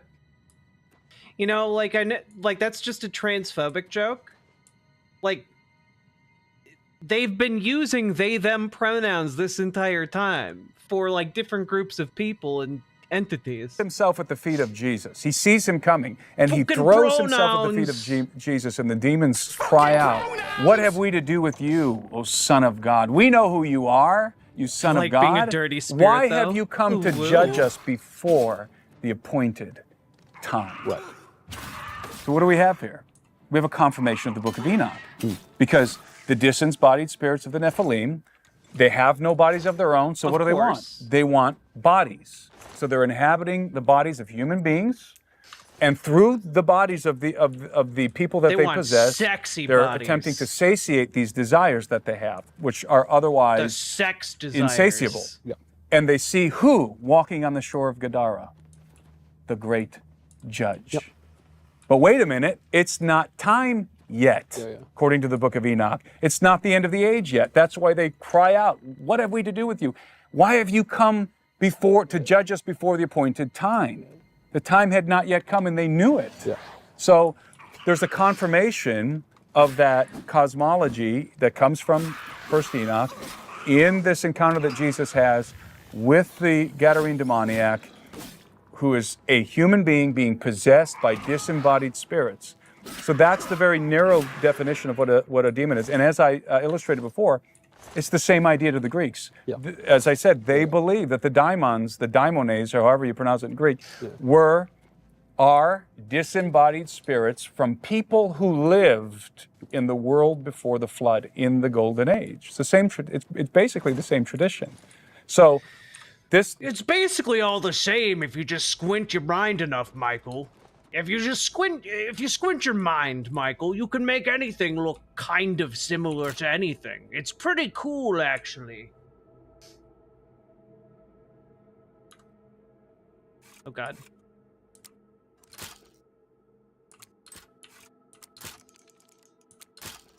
What?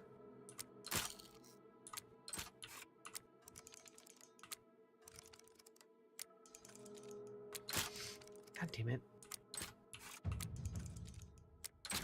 There we go. This is important to me because we have a default, I think, and I had to unlearn this because I grew up in church. Yeah. My father was a pastor of a Protestant church and a very good man, very good pastor. I had a very good upbringing. But there are things that are traditional, just like we were talking about with the conventional historical things, archaeological things that are missing. There are big gaps in them, right? You have to. At some point, you have to come to terms with these gaps. if you're studying megaliths. Well, in the same way, if you're studying the Bible, at some point there's gaps here that you have to come to terms with. Information, we don't have all the information. And so we, in the West, we tend to label everything demons. Everything's a demon. Anything, as I said, grotesque and scary and ugly and menacing is a demon. And that's fine because we all understand what we mean. Yeah. But when we get into certain situations, that becomes a little bit unhelpful and unuseful. Go to Good Ranchers. When we get into certain situations, Michael, like when you're about to have some kind of sexual encounter with a ghost, Michael, that's when you need to have better terminology. NPC AI still acting like it did in 2006? That weirdness is what I most prized about this game. I was in fact sad when I learned they tamed it to make the game more playable upon release in 2006. Yeah, no, the NPC behavior is still wacky as shit, and I've been enjoying it a lot. The other day I sat and just watched NPCs getting stuck on different geometry in a marketplace, and it was a 10 out of 10 experience. Let's see. A potion of sorcery, please. I need to restore some magicka. Aw, yeah. Look at that bar go up. Huh. .com, use code Knowles. Oh, goodranchers.com. I've been there to find some sturdy studs, if you know what I'm saying. 140,000 family farms across America have shut down since 2017. Why?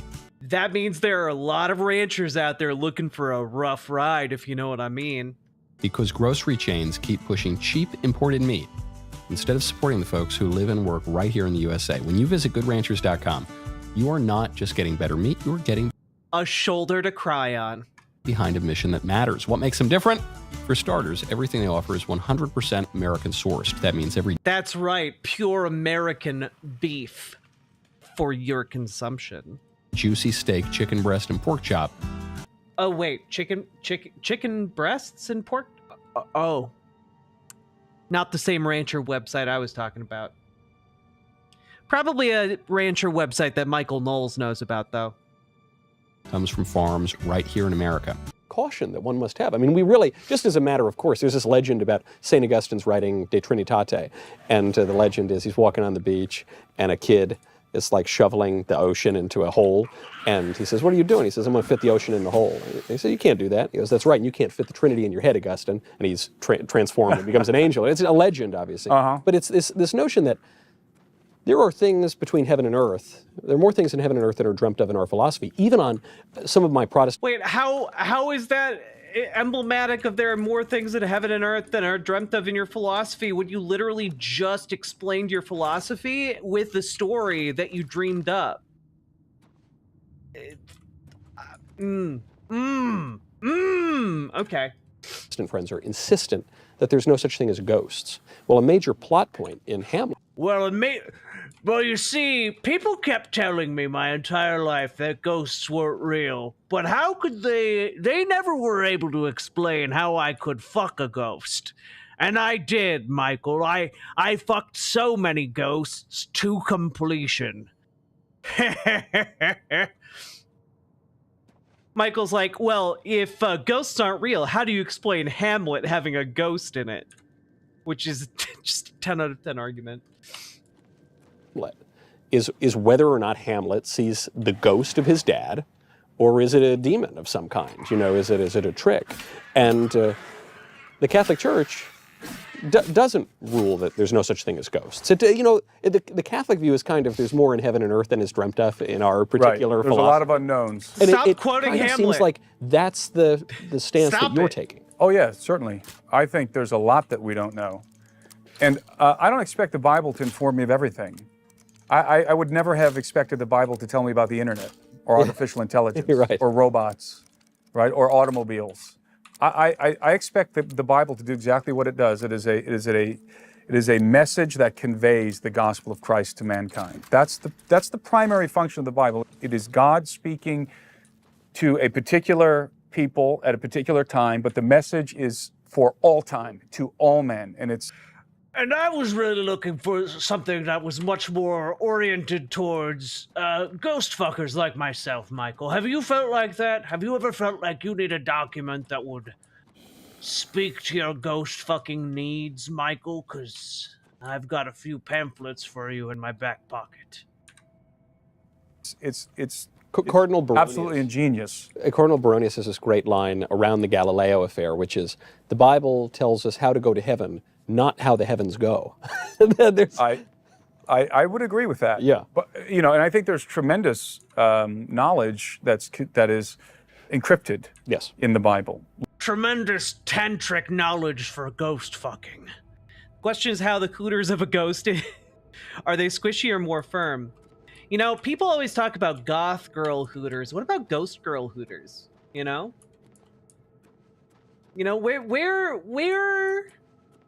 where's that? Also, is this still funny? Because I'm still having fun with it. Are you guys still having fun with this? Because I'm like, this is all just bizarre as hell. Literally, I'm talking knowledge about all kinds of things that's encrypted. Astrological knowledge, for example, that's encrypted all over the Bible, the Old Testament. But it's not. But okay. But as I said, the primary purpose of the Bible is to convey the gospel of Christ. That's why when Jesus came to the earth, I mean, here you have the Son of God walking among men. According to the writers of the New Testament, the universe was created through him. And by him, and for him, and in him all things consist. And that person is walking with his disciples. He doesn't bother to tell them about electricity. He doesn't tell them about splitting the atom, about nuclear power. Doesn't tell them about antibiotics. That was kind of a bitch move. You know, it would have been really, really cool if that Jesus guy had done us a solid with penicillin. Isn't that right, Michael? But he was too busy conveying and encrypting the ghost fucking knowledge, and that is a greater gift to all mankind than any amount of penicillin. He doesn't tell them about the germ theory of disease. The great podcasts that one day people will Precisely be able to right, listen to. yeah. The advent of cameras and the Michael Knowles show. That's right. He doesn't tell them about any of these things. He could have. I mean, the universe was created through him, right? He knows everything. But what does he tell them? The kingdom of heaven is like this. The kingdom of heaven is like a tree. The kingdom of heaven is like a person, so on and so forth. He's talking to them like they're children through parables. And he's conveying to them the gospel. And he's conveying to them, talking to them like little children, trying to tell them about what the kingdom of heaven is, what it's really like. And so that's what I expect from the Bible. I expect the Bible to communicate the message of... It's okay if you can't keep track of his world building, because his world building is essentially everything is true and it's all in the Bible. And, anything that's not in the Bible is just backing up something that is in the Bible. Like that is it in a nutshell right there, of God to mankind, and specifically the gospel of Christ, which is the most important. I spit my milk. Information we could possibly conceive of, and so I'm very appreciative. I love talking to Catholics. I do. I love talking to Catholics. I talk to Catholics of all stripes, and we've hedged our bets on a lot of questions. Well, they're very open to all kinds of things. Like you mentioned, aliens and life on other planets. Most Catholics I talk to are totally open to that. Are we getting to aliens? Are we getting into ancient aliens? To the point of outright denying, Did I call in my limited knowledge, that there are aliens. The church has not made any statement on that. I mean, and no sort of definitive teaching on that. And some saints even are reputed to have entertained the notion of extraterrestrial aliens. Obviously, he's not quite Catholic, but he was High Church Anglican. C.S. Lewis writes a whole series about aliens. Which I've never read. Everyone tells I read the never Chronicles of Narnia front and back like 10 times. I'd never read the other series that I wrote. Everybody tells me I have to read. I'm cursed in that I love culture, but I hate reading fiction, and so. Man, it's so crazy, though, how you literally have only referenced fiction in this video. Like, you've referenced Lord of the Rings, you've referenced Hamlet. Now you're just gonna look down your nose at like. You're gonna look down your nose at C.S. Lewis's Out of the Silent Planet trilogy. Like, I've read that. I think it's pretty good, actually. Internally for this guy, is it all vibes with little thought about consistency, or he know he's full of it? I think these people are just crazy. That's my take, is that these people are crazy. Go, skeleton, go! Go, skeleton! Skeleton! Good, okay. Skeleton, you almost died there. Gotta do a little better than that, man.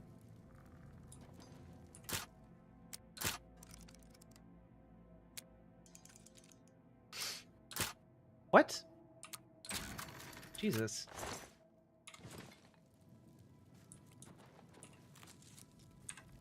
So I haven't read it either, nor have I read Narnia. But I have a debate in this building, and I'm actually fearful. I'm sorry. You read Lord of the Rings and you didn't read the Chronicles of Narnia?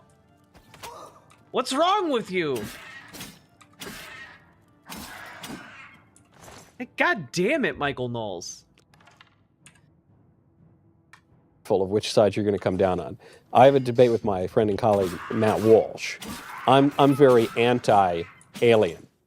He's very pro-alien. He might be an alien himself. Matt if he Walsh is, I'm going to call Tom Homan and have him deported.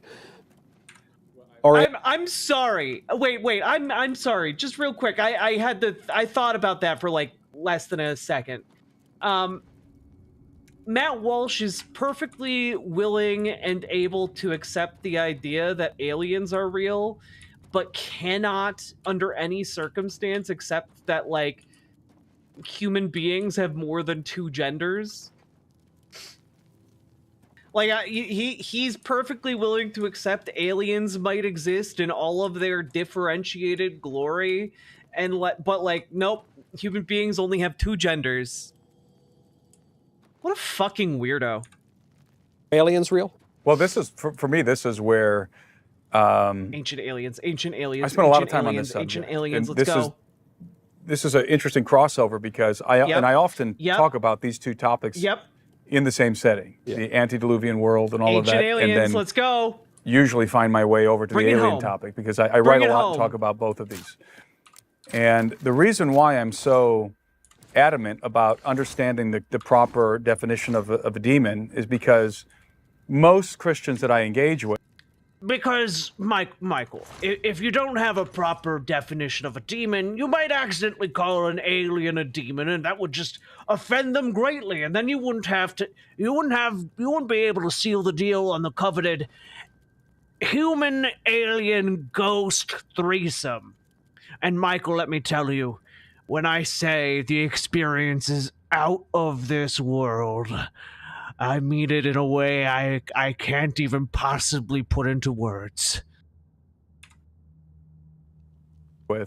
And I was in this camp too years ago. Most Christians that I engage with believe that aliens are demons. That's sort of the common trope. Oh my God, I was riffing. You can't just say the riff that I did, but you're saying it seriously. That's unacceptable. I do not accept it. Stop. Aliens are demons. I understand. I totally understand the sentiment. Yeah. I understand what people who say that mean. Yeah. So it's not illogical to me, but it's definitionally wrong. So because they have bodies. They have bodies. Yeah. I also believe, by the way, just to, I want to make this statement. I also believe angels have bodies. I don't believe angels are disembodied. I believe angels have bodies like us. In fact, in my book Birthright, I refer to them as our elder siblings. Oh my God. I think we're very, very similar. We're not the same, but we're very similar. They eat and drink. They make music. They do all the same things that we do, and they did them first. They pre-exist us. But getting back over to the aliens topic, here's what we can know about UFOs and aliens. And I'm going to say this definitively, because I interface with all kinds of people. I interface with people in the government. I interface with some congressmen. I'm always very curious about this topic. Well, there's now a major Thank you for enjoying my goofs, congressional Princess committee Fiona. investigating UFOs. That's right. Yes, and I've talked to a couple of congressmen on that committee. Oh my God, why? How? No. Who's letting this man within spitting distance of members of Congress? Whomst is responsible for that? Fuck right off. Jesus Christ. This is like when we found out that Happy Science has representatives that meet with the Republican Party. The Happy Science cult has connections to the GOP and regularly goes to like the political conventions of the GOP. God damn it. Talked to Lou Elizondo, and who was the main whistleblower in the last hearing. And I'm very well versed in ufology.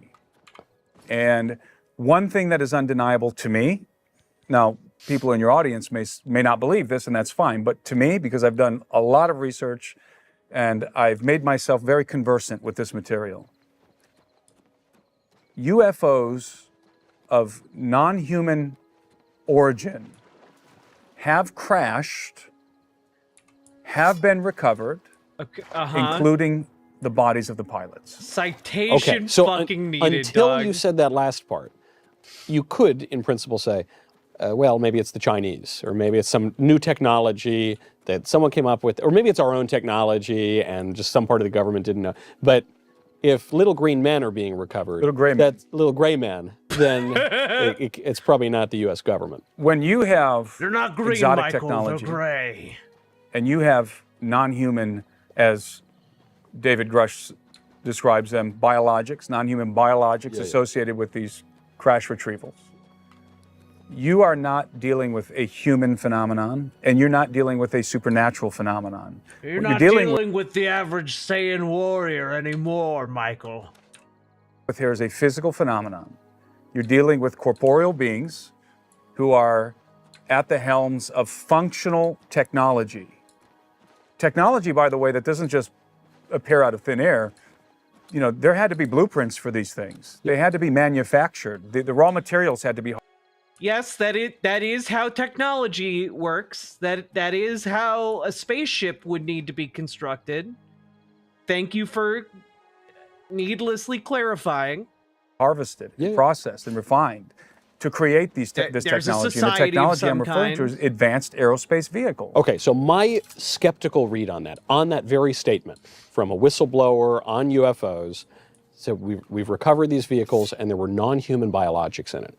My skeptical, maybe even cynical read is it's our technology, we're faking out our adversaries, and it could remain, if you find one little dog hair in an otherwise human-made or even piloted vehicle, you could say there's a non-human biologic. There's an ant got into the drone. Maybe it's now that again, that's a prejudicial read. I'm not basing that on any scientific or technological find there. You're saying no. It means what it sounds like he means. It's ET. We're going to try and convert you here to El Barino and Walsh's perspective. All right. I might need something a little stronger than my Well, the problem with that is, first of all, you have crash retrieval events going back to World War II. Yep. Cold War era. And even some predating World War II. Yep. Okay, so you would have to make the claim that, assuming that these crash retrievals are real, let's just assume for the moment, for the sake of argument, that they happen. Yeah.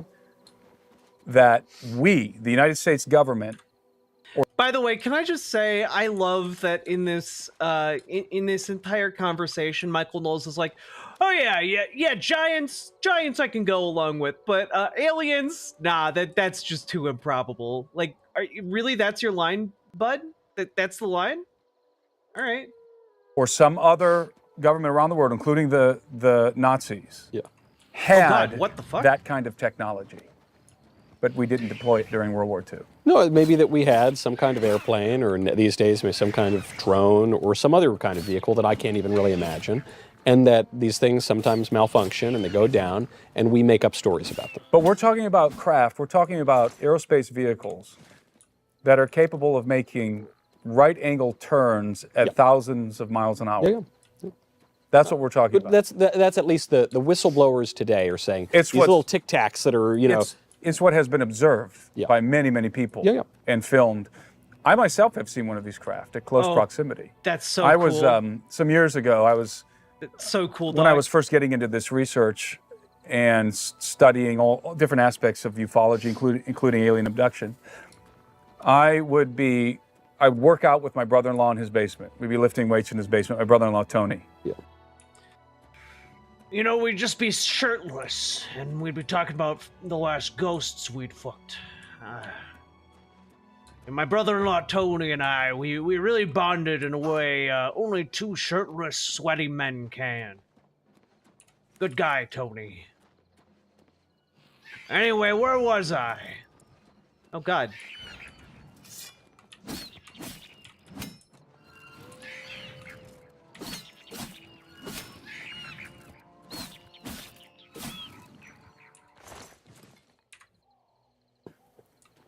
And many times the topic of our conversation would be this. Aliens and alien technology, Bob Lazar, reverse engineering of exotic technology and so forth.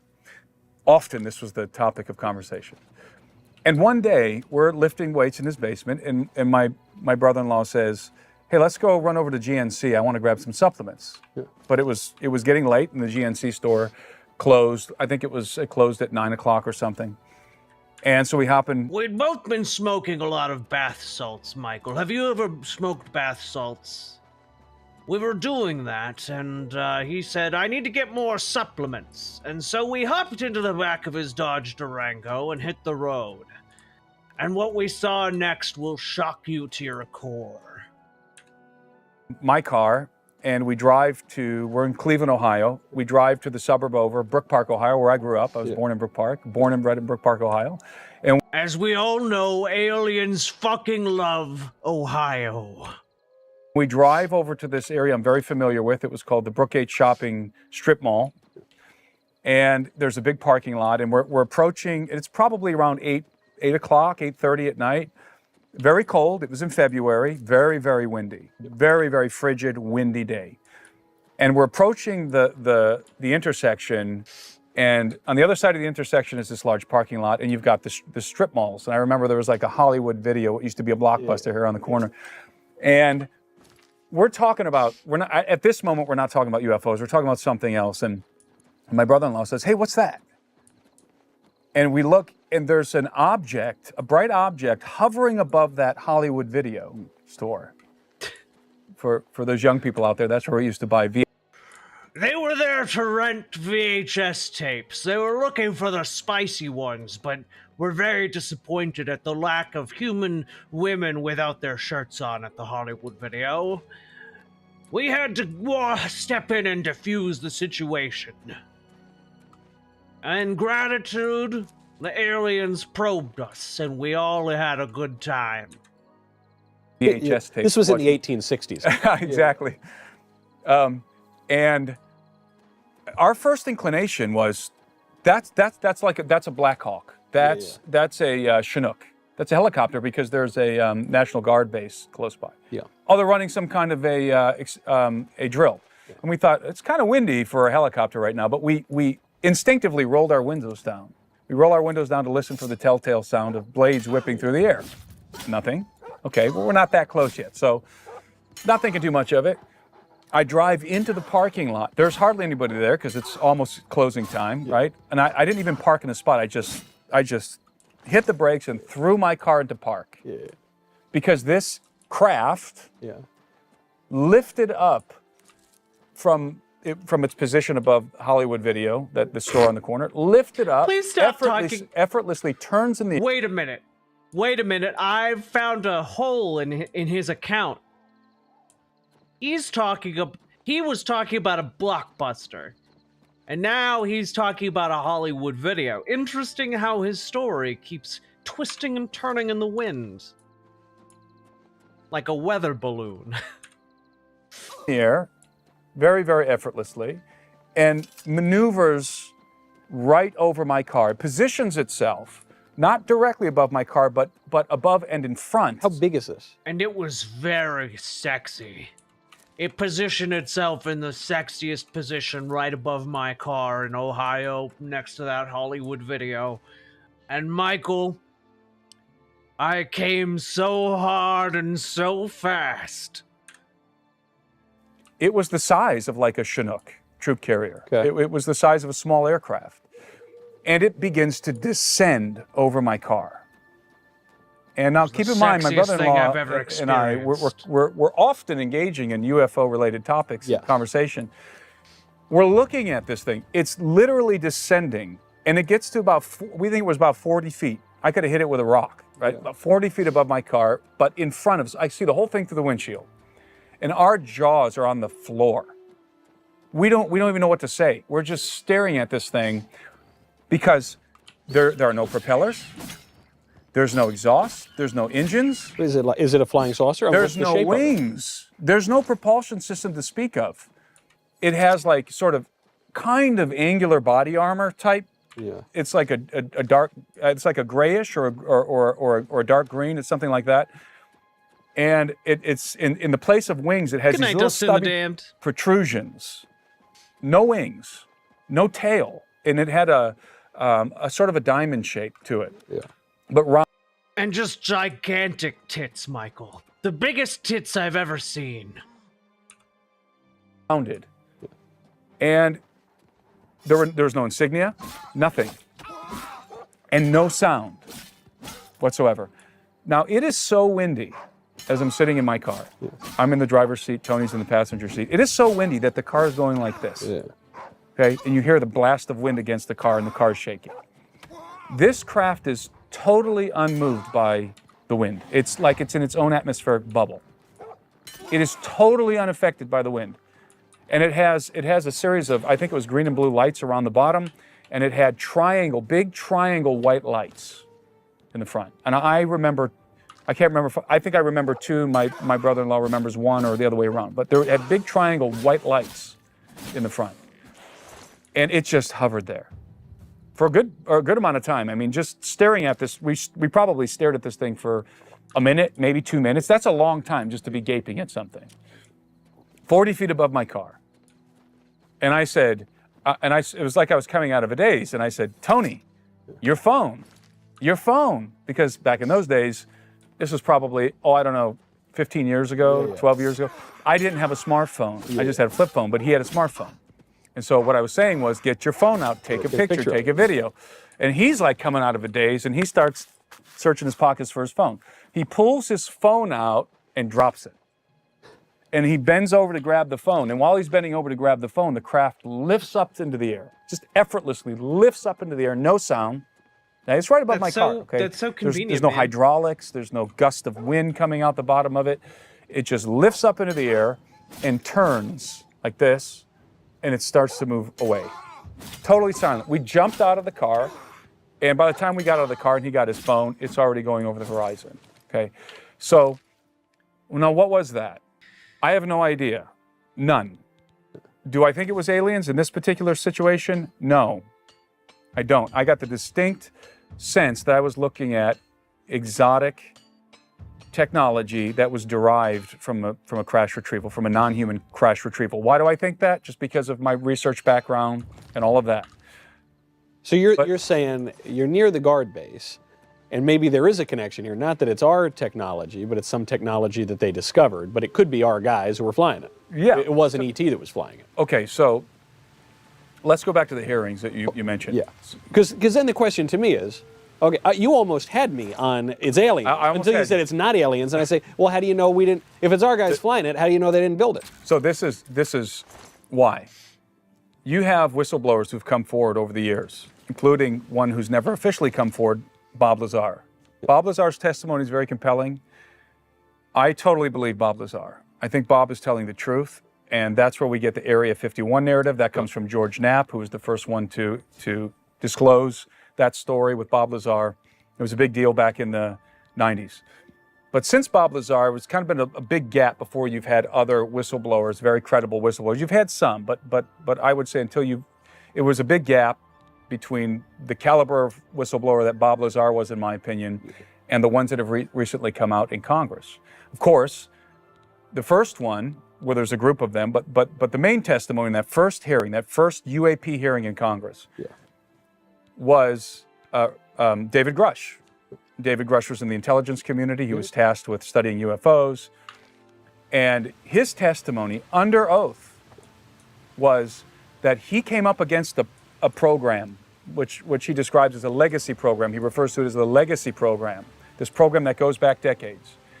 It's a retrieval program, a retrieval and reverse engineering program. A retrieval of what? UFOs, a retrieval of non-human advanced aerospace vehicles. Or at the very least of unidentified flying objects. Well, he gets very specific because the congressmen and women ask him some very specific questions. I remember Nancy Mace asked him and a couple of other congressmen specifically about the nature of the craft. Is this ours? Is this China's? Is this Russia's? And he definitively said no. No, this program that I came up against was specifically designed to recover non-human technology, non-human craft. He called them spacecraft. And in these recoveries, there were non-human biologicals. And we have since derived our own technology from what we've been able to recover and reverse engineer. And I think we've had limited success in reverse engineer some of the components from these craft. So we're talking about craft, the origin of which is not planet Earth. And why do I say that? Because you could make the case, and before I go there, by the way, the other whistleblowers testified to the same. David Fravor, the pilot who chased the Tic Tac UFO, that whole scenario, the Nimitz incident. He said under oath, "There's no way this is us. We don't have anything like this. This is not. I mean, this is technology far beyond anything that we have," in his opinion. And then you have, of course, Lou Elizondo and some of the others who've come out more recently. But the point is that these vehicles of non-human origin, they incorporate exotic matter.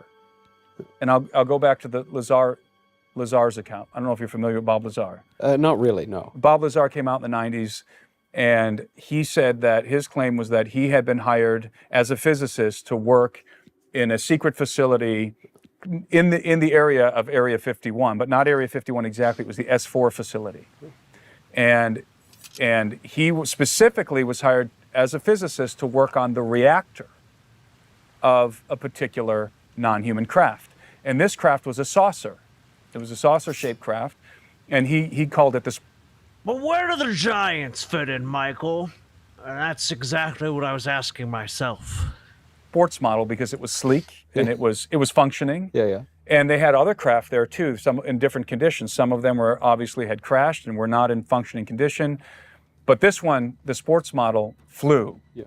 And they were trying to figure out how the engine worked, how the reactor worked, because it was operated. The operating system, the engine, was a reactor. Turns out it was a matter-antimatter reactor, and it produced gravity waves. It produced enough energy to harness gravity, to bend gravity, to manipulate gravity, and that's how these craft fly.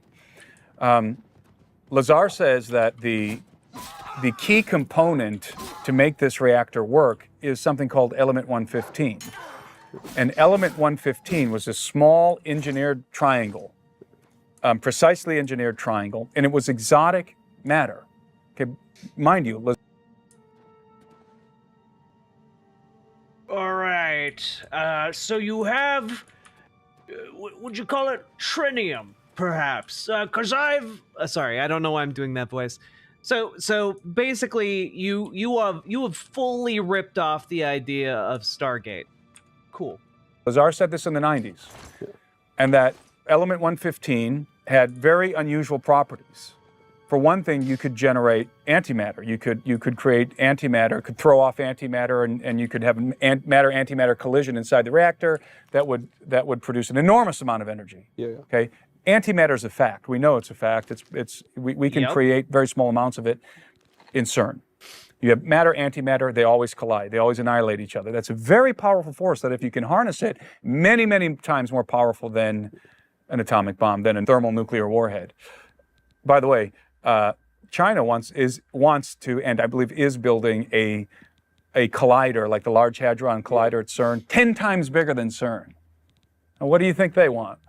I think they want antimatter. I think they want to make only for peaceful purposes. Though. For peaceful purposes, I think they want to make antimatter bombs. But because if you drop an antimatter bomb, you get an explosion that's much more devastating without the fallout. So you can bomb. We already have bombs without fallout, but you know, why not? Why stop with just a couple bombs that cannot have fallout? Let's have more bombs without fallout. How about that? An area and then rebuild. Yeah. Whereas today, if you nuke a city, it's radioactive. It's radioactive for a long time. So antimatter much better than nuclear. An antimatter bomb is much more useful. But that's a little digression there. So Lazar's working on this reactor, and the only way this reactor functions is with element 115. Element 115 is exotic. It means it's not on Earth. Yeah. It wasn't on our periodic table. But Lazar said it was real. And it turns out that it is. Years later, in Russia, they were able to produce a particular isotope of element 115. It's on the periodic table today. It's called moscavium. It wasn't known when Lazar said it. Now it's on our periodic table, moscavium. So element 115 exists, but on Earth there are no stable elements. But the element 115 that was incorporated into the matter-antimatter reactor that Lazar worked on was stable, and it was not derived from planet Earth. And that can be said of some of the other materials that are discovered on these craft, and that we can't reverse engineer them because we don't have the matter. We don't have the raw material to do it. It's being harvested from somewhere else that's not Earth. Now, of course, people can believe that or not. They can think that this is just all fantasy is suing from my lips right now. But because if it were, it would be a good comic book. You know, there's this one special element that's not, we don't have it, and but you put that magic key in, and that's what makes the magic craft. So I'm not saying I'm actually not saying that. Yes, it's almost like it would make a good fantasy story, or maybe a sci-fi story, Michael. Like something kind of like I don't know, we could call it Stargate. You're totally right. Although I don't know why I would take fantasy writing advice from you when you said you do not like reading it, so we're gonna move right alongside that suggestion. But I don't believe it, but it does fit a story pretty well. However, before you explain why it's not just a comic book, I have to let the viewers in on something very odd. So producers have been running back and forth for the past like 5 minutes, and when you started talking, this is so, I don't even know if people are going to believe me when I say this. When you started talking about the aliens and the antimatter, all the lights went off. All these lamps, Oh my God. They're on to us, Michael. They're trying to stop the truth from getting out. It's their MO. It's how they work. It's how they operate.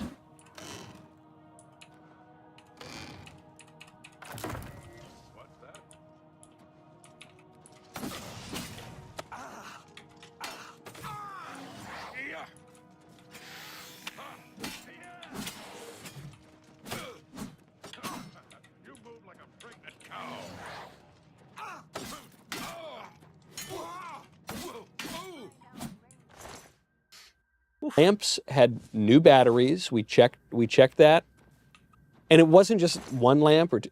They just all went off. Maybe somebody's signaling to us to shut up. So the producers have told me they have a $4,000 confidence monitor just to see how the shot is, and it just went out. It didn't turn off. It like fizzed, like the picture got all crazy. That is not a setting on that monitor. At what point in time did that happen? Yeah, they definitely didn't do that. That's just your technology is crapping out, Michael. We were talking about. You're talking about aliens and matter and matter and it.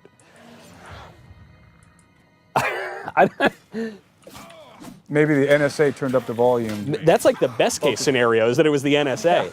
That is really, I don't know, not a lot spooks me in these things, but that's crazy. It is. I don't know if I've mentioned this on this show before. I interviewed an exorcist. It's the biggest episode we've ever had, Father Rehill, and we were filming it. And as he was talking, we never have audio issues on the show. Every 20 minutes or so, we had an audio problem. And this happened, maybe less than 20 minutes, I guess. Or it must have been, because we had, 3, 4, 5 times, and we had to stop. And then I asked him, I said, wait a second. Does this happen to you regularly? He goes, story of my life. We never had an audio problem again for the rest of the episode. Well, it hasn't been that common in my life, so that's very interesting. It's weird. Anyway. Yeah, it's so weird, Michael. It's either your technology's crapping out on the show because you and the Daily Wire are cheaping out, or it is, which is one likely scenario, or it is you set up something to be spookies, to like spook out your audience, which is another likely outcome. Or sure, yeah, it's aliens are paying attention to your specific podcast and sabotaging one monitor to send a message that is not sufficient enough to stop your show. Yeah, sure. Anyway, sorry to interrupt. You see, now I don't even want to say it sounds fanciful because I'm kind of spooked, but it does sound fanciful. Well, what I'm trying to illustrate here is that there's a lot of credible people who are saying the same thing. These whistleblowers are all saying the same thing. We have recovered, they call it UAP. I like the old terminology better, UFO. Yep. They've recovered UFOs that are of non-human origin, and it wasn't just the whistleblowers who's come forward. We're talking about guys like Al Puthoff, Eric Davis, the astrophysicist, guys that contract with the government. There's more whistleblowers coming forth right now, and the congressmen have heard these stories both in front of the public in the context of the hearing, but also behind the scenes, and have interfaced with these guys a lot. There was another individual who just came out recently named Jacob Barber. I don't know if you saw that. News Nation did a report on that, and he says the same thing. We have been retrieving for decades alien advanced aerospace vehicles. I will concede, at least, I'm friends with a number of members of Congress, and since all the congressional UFO investigations kicked off, people that I would never have expected to be open-minded to the idea of ET are. Right. Because of what they're seeing and hearing behind the scenes in Washington, D.C. The thing is, I don't disbelieve in aliens. I just don't, statistically, I think they must exist somewhere in this galaxy, in this universe. I just don't think they are here. That is statistically, they are not fucking here. I mean, most of the guys that I interface with know this to be a fact. They believe David Rush. They believe his testimony. They believe David Fravor. They believe Lou Elizondo. Their facts check out. Their testimonies are solid, and these are solid individuals. And so the whole point here is, if you have technology with non-conventional components, exotic components that cannot be recreated on Earth, that by definition must be extraterrestrial. Must be. Now, I am totally open to what's called the crypto-terrestrial hypothesis. I don't know if you're familiar with the crypto-terrestrial hypothesis. Basically, what the hypothesis posits is that there could very well be, inhabiting planet Earth, a faction of some kind, a non-human faction or an ancient human faction that's covert, that we simply don't know about, that is highly advanced, maybe living in underground bases under the ocean, somewhere we'd never think to look. And so the origin of the phenomenon could be planet Earth. I'm totally open to that as well. But you can't close the door on the extraterrestrial component because of the exotic matter. It also, by the way, it's hard for me to imagine where they would be coming from in our solar system or galaxy or whatever. Just given my limited knowledge and our collective limited knowledge on how these things work, it's hard to imagine how ET would get here across vast distances. It would be at least as weird if ET was bubbling out of the ocean. Like that wouldn't seem to me like the mundane explanation. Yeah. No, don't worry. They're just at the bottom of the Mariana Trench. No, that's where the UFOs. Well, there are a lot of UFO sightings that happen, even specifically with our Navy, at sea or in the vicinity of a large body of water, and they do come out of the water. I think I might have a P.O. box. I have to check with my partner. But I do like getting art. That's true. We did just find potential life on an alien planet, which is pretty cool. I haven't looked too much into that. It feels, from what I saw, it looked very similar to like, oh, we found something in the atmosphere that might indicate life, which is still not quite the same thing, but be cool if it pans out. And you know, the old idea was that it's impossible for any kind of civilization to travel across the stars because the distances are simply too vast. It would take them forever to get here, and how would you life support of that mission and so forth? You'd run out of resources, and that was the old idea. That's not the way physicists are thinking anymore. Most physicists will acknowledge that you can bend space-time. Give it enough energy, you can bend space-time. I mean, this is certainly feasible within Einsteinian physics, within relativity. Wouldn't that kind of mess up our bodies, though, if we did that? No, not necessarily. No, I mean, there's been papers written by a lot of very eminent scientists like Hal Puthoff, who have explained how you could theoretically bend space. Now, the thing you need, though, is a tremendous amount of energy. You need something like a matter-antimatter reactor to do it. This is the conclusion that Lou Elizondo and his team came up with when he worked in an official capacity at the Pentagon. This is the conclusion they drew, was that these craft are producing a tremendous amount of energy, and they're. You know what the great thing about this is? Like, we've gone from talking about ancient, antediluvian civilization to just. Now, instead of even relying on religious texts, he's just pulling all of this out of his ass. And like all of this is like just related to, some guy saw something. Yeah, me and my buddy from the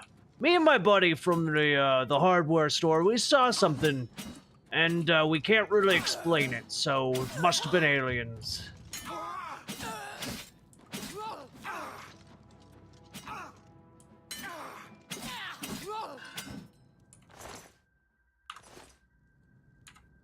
They're able to manipulate gravity. They're able to generate gravity waves. And that you can take 2 points in space that are distant. This is if I had a piece of paper, this is what physicists always do to illustrate this point. They'll take a piece of paper. They'll say, here's point 1 and point 2, and these are light years away. But what if you can bend the fabric of space-time, and then they poke the pencil through the 2 points? Right. You can instantaneously travel from one side of the universe to the next. Every physicist acknowledges that this is possible, theoretically possible. So the idea that vast distances of space cannot be traversed is old hat. We've definitely progressed beyond that. I don't think there's hardly any physicists out there saying that anymore. I don't know, maybe Neil deGrasse Tyson. Yeah, we totally can travel faster than the speed of light, Michael. Anything's possible in Trump's America. God, this is crack pipe. This is crack pipe hours. And I'm not sure. He says a lot of dumb things. So he may be out there saying that. But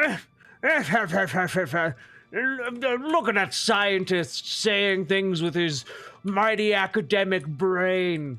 What a moron! If only he just talked out of his ass like I do, I would respect him more. That man gets no pussy from ghosts. I've unfollowed him on Twitter, so I don't even know. But most physicists are going to acknowledge that, yes, this is absolutely theoretically possible. As I keep saying, the problem is the energy to do it. That's the problem. And of course, you have people out there also saying that we have zero-point energy. We've discovered zero-point energy. Nikola Tesla was developing this, and I don't know about any of that. But I can say I can say that I am exceedingly persuaded that the United States government, elements of the United States government, that's not a really accurate way to describe it, elements of the United States government, of the military-industrial complex, working in coordination primarily with defense contractors, aerospace defense contractors, have been recovering both exotic craft of non-human origin, and biologicals, non-human biologicals, for decades, and have had some success, albeit I believe limited, in reverse engineering some of these components and creating what I would describe as hybridized craft of our own, which is what I believe I saw in Brook Park, Ohio, so many years ago. So we have been able to figure out certain components of this technology and incorporate exotic with conventional components to create hybridized craft. Why don't you think it was an alien? Why would it be? Why are you so convinced that the thing you saw was a hybrid? Why couldn't it have just been an alien? It could have been, but for whatever reason, I really don't have any good answer to that, except for my intuition was that this was ours, but it had no insignia. And I'll tell you something very interesting. That's a very good point, Michael. I have no evidence for that. You've caught me. But my gut instinct was that this is one of our guys. One of our hybrid. You know how you get a hybrid, Michael? That's when you put a woman, alien, and a man, human, in a room and you see what happens. Have you ever seen that happen, Michael? Have you ever seen that magic? There are so many tentacles and thorns involved. It's enough to make me riled right here and right now in front of you, Michael. And I've been in those rooms. And I'm here to tell you, Michael Knowles, that when I looked at that big titty spaceship up in the air, I knew those titties were human. So I'm writing my book Birthright back in 2020, and I'm sitting at my desk, and I got my computer screens here, and I'm writing, and in Birthright, I'm so glad he's bringing up his book, because I actually did do a little bit of digging prior to this, and one of the great things about this is I looked up his books, and his books are quite literally Birthright, The Coming Post-Human Apocalypse, and the Usurpation of Adam's Dominion on Planet Earth. That's just such a banger of a title. And his other books are The Book of Enoch, with commentary and illustrated conceptual scenes. So that's cool. Cool stuff. And then God's Primeval Light, Prophecy of Malchus Ear, Who Are the 24 Elders in Revelation, Fall of the Watchers, Part 7, from the Prophecy Watcher magazine in 2022. And then Gog from the Land of Magog, Is Ukraine in the Ezekiel 38 Prophecy, Rise of the Giants, Birthright series, Part 8 from the Prophecy Watcher magazine, again in 2022, and Alien Technology? Not if you believe the Bible, Christocentric Perspective, Birthright series, Part 1, Pre-Tribulation Prophecies, the Prophecy Watcher magazine, July 2021. So what a great set of credentials for Michael Knowles to invite this man onto his show. I tell the story I just told you about the craft that I encountered in Brook Park. It's on my screen. I'm literally crafting the paragraph, right? And every so often I would take a break, and I have a reading chair next to my desk, and I'd sit down and read just to take a break from writing, and I go back to writing, then I'd sit down and read. And since I had that experience, I have been asking all of my UFO friends, all of the ufologists that I interface with, have you ever encountered a craft like this? Do you have any stories of this? And all of them across the board have told me, no, this is different. We've never encountered anything like this. So I've always been baffled by that. It wasn't a typical sauce or anything like that. It was, as I described, like a diamond shape. And it was reminiscent, I forgot to add this detail. I told you it had sort of that angular body armor, a little bit of that, and it was reminiscent of the, I believe the F-117 Nighthawk, I think is what it is. It's the stealth fighter with the body armor. was reminiscent of that, but it had no wings, and it wasn't that, but it was reminiscent. So here I am writing this account in my book. I take a break. I'm in the middle of the paragraph. I take a break and I sit down to open the book I was reading and to continue reading. And the book I was reading was a book called Hunt for the Skinwalker by George Knapp and I believe it's Colm Kelleher. And fascinating book, great book.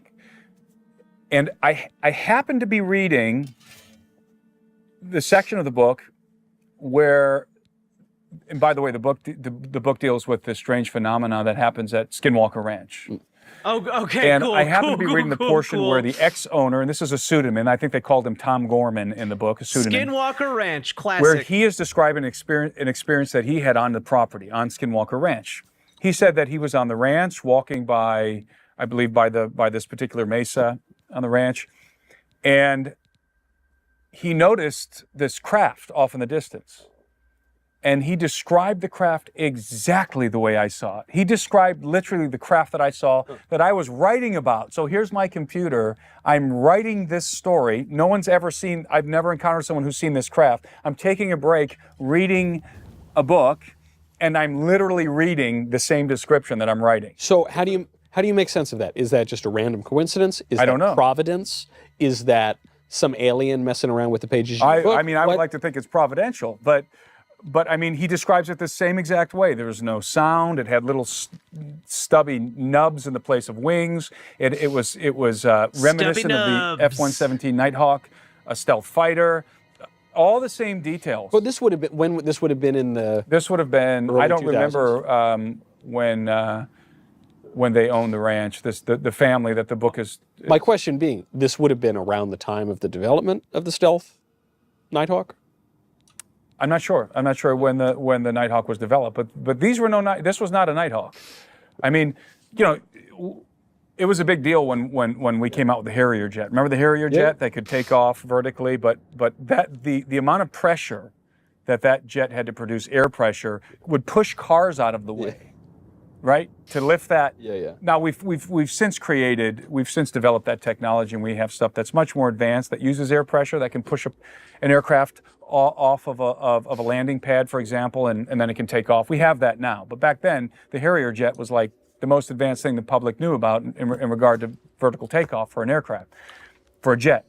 And I mean, these things were, the one I saw and the one that was described in Hunt for the Skinwalker Ranch, totally silent. Okay, so at the very least, what I saw with my own eyeballs is unconventional, exceedingly advanced technology that somebody has. Now you can say that that's us, that's Russia, that's China, whatever, But it's pretty wild. Whatever it is, it's pretty wild. Or you can concede that, yeah, maybe we have recovered and reverse engineered alien technology, exotic technology.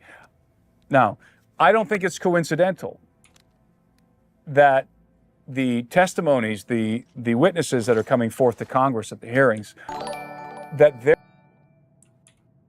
How is it that my stoner rants about being nice to each other don't get the attention bullshit like this gets?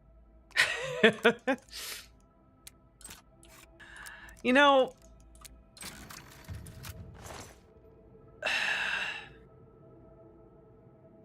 genuinely, I think it's because this guy is saying something that's really interesting. I think very firmly most of the people who get super invested in stuff like this would be much better served getting super invested in like D&D channels that talk about tabletop world building, you know? Like that would be so much better for their brains, you know? And like you could incorporate that type of messaging into that content as well, you know, like the about stoner rants and being nice and stuff like that. But like stoners just really, like, not stoners, but like conservatives especially gravitate towards stuff like this because of the conspiracy singularity, you know? It's the conspiracy singularity. It lulls them into within with a sense of power because this conspiratorial nonsense makes them feel like they have secret power, secret knowledge over the world, right? And that gives them a feeling of agency, despite the fact that they actually don't have any more agency, and in fact have less agency than when they began listening to this garbage, right? And so, Segway Films, thank you for the raid. Hello, Redolent Thought. Hello, Velvet Avalon.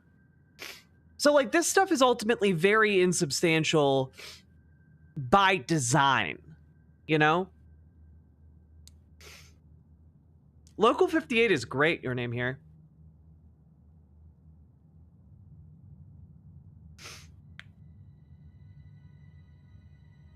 Their testimonies conform precisely to what we've known as ufologists in the field of the study of UFOs for a very long time.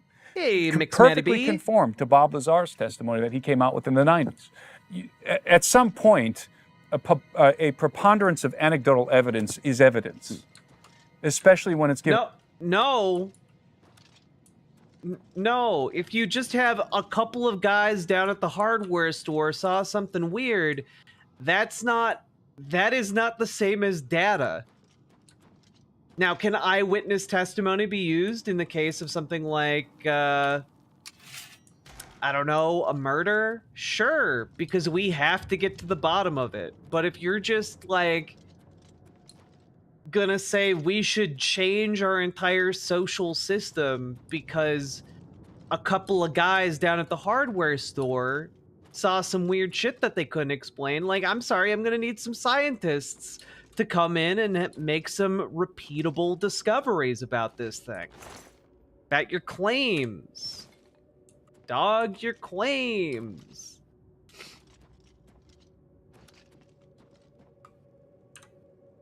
Given under oath, especially when it implicates the military-industrial complex. Any whiskey on the docket? Nah, I'm pretty sick today. I slept a lot last night. When I'm no longer sick, I will celebrate with whiskey, but at the moment, I'm feeling pretty okay. So I think I murdered everyone in here and took their best stuff. So I'm on my way out. Especially when it highlights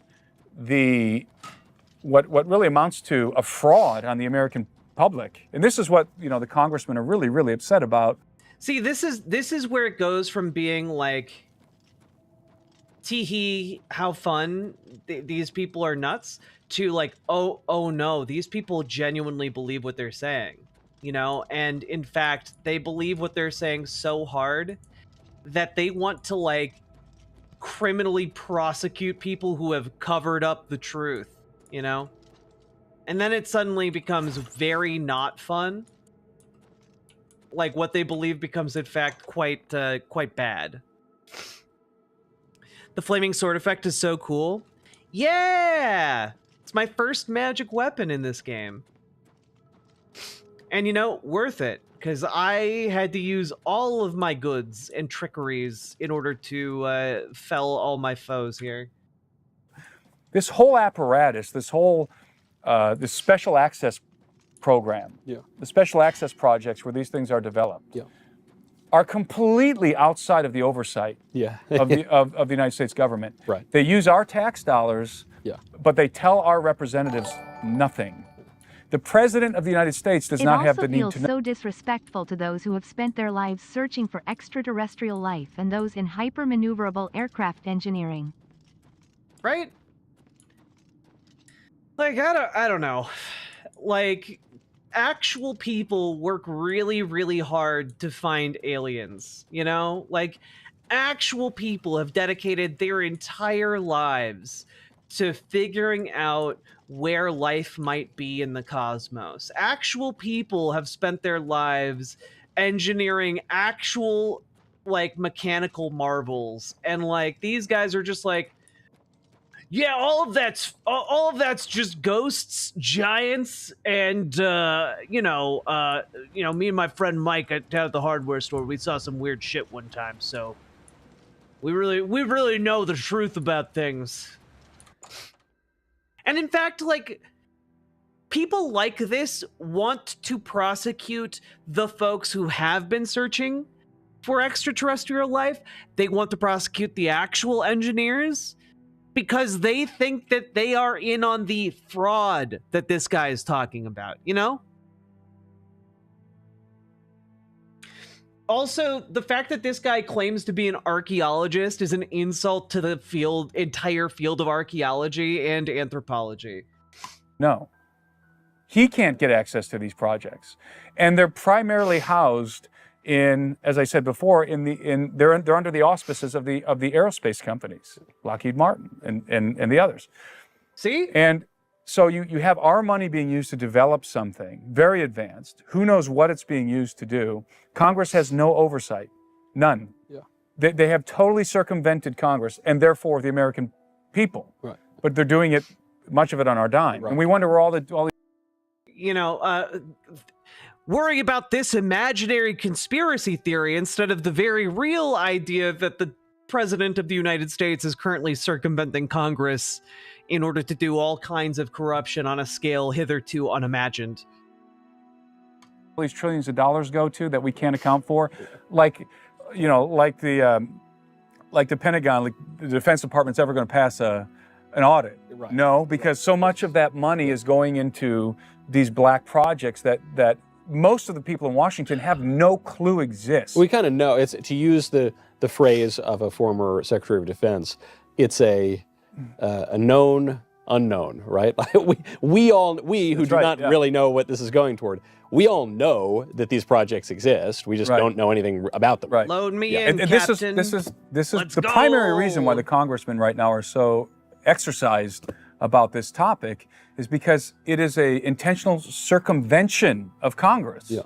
And they're trying to rein it in and to have oversight over. See what I mean? He's like, imagine, see all of the ways the deniers circumvent Congress, Michael. Wouldn't they want to deny the American public the joys of copulating with an ectoplasmic entity and its alien friends? I just want everyone to have the experience I did at the Hollywood Video, Michael. I just want, to be cruising with my bro and to finally see a ghost and an alien pull up alongside me and wiggle their incorporeal eyebrows at me, if you will. Over it. And it's this battle. I mean, I interface with guys who are in the midst of this battle, and it is a battle to get anything out of the government. Now, why disclosure? You're an independent researcher. You can research whatever you want. How do you go from researching megaliths in Peru and the ancient cataclysms and giants and Nephilim to aliens? Is there a connecting thread here? Is there some kind of unity in the theory? It's a very complex thread, and I'm not trying to shamelessly plug my book here, but it's very complex. That's why in my book, Birthright, I start with it's just too complex to explain to you, Michael. You have to get involved in the alien ghost orgy that I talk about in my book. In a pre-Adamic context, actually, but I start with the creation of Adam, and I work my way all the way to Armageddon. And within this narrative is everything we've talked about: is the giants and the megaliths and the ancient, the antediluvian world, the golden age, and then I tie in the UFO phenomenon, what I call the alien presence, transhumanism. All of this is interconnected. It's intertwined. But no, don't make for me me, go the through that explanation entire is very dungeon theological.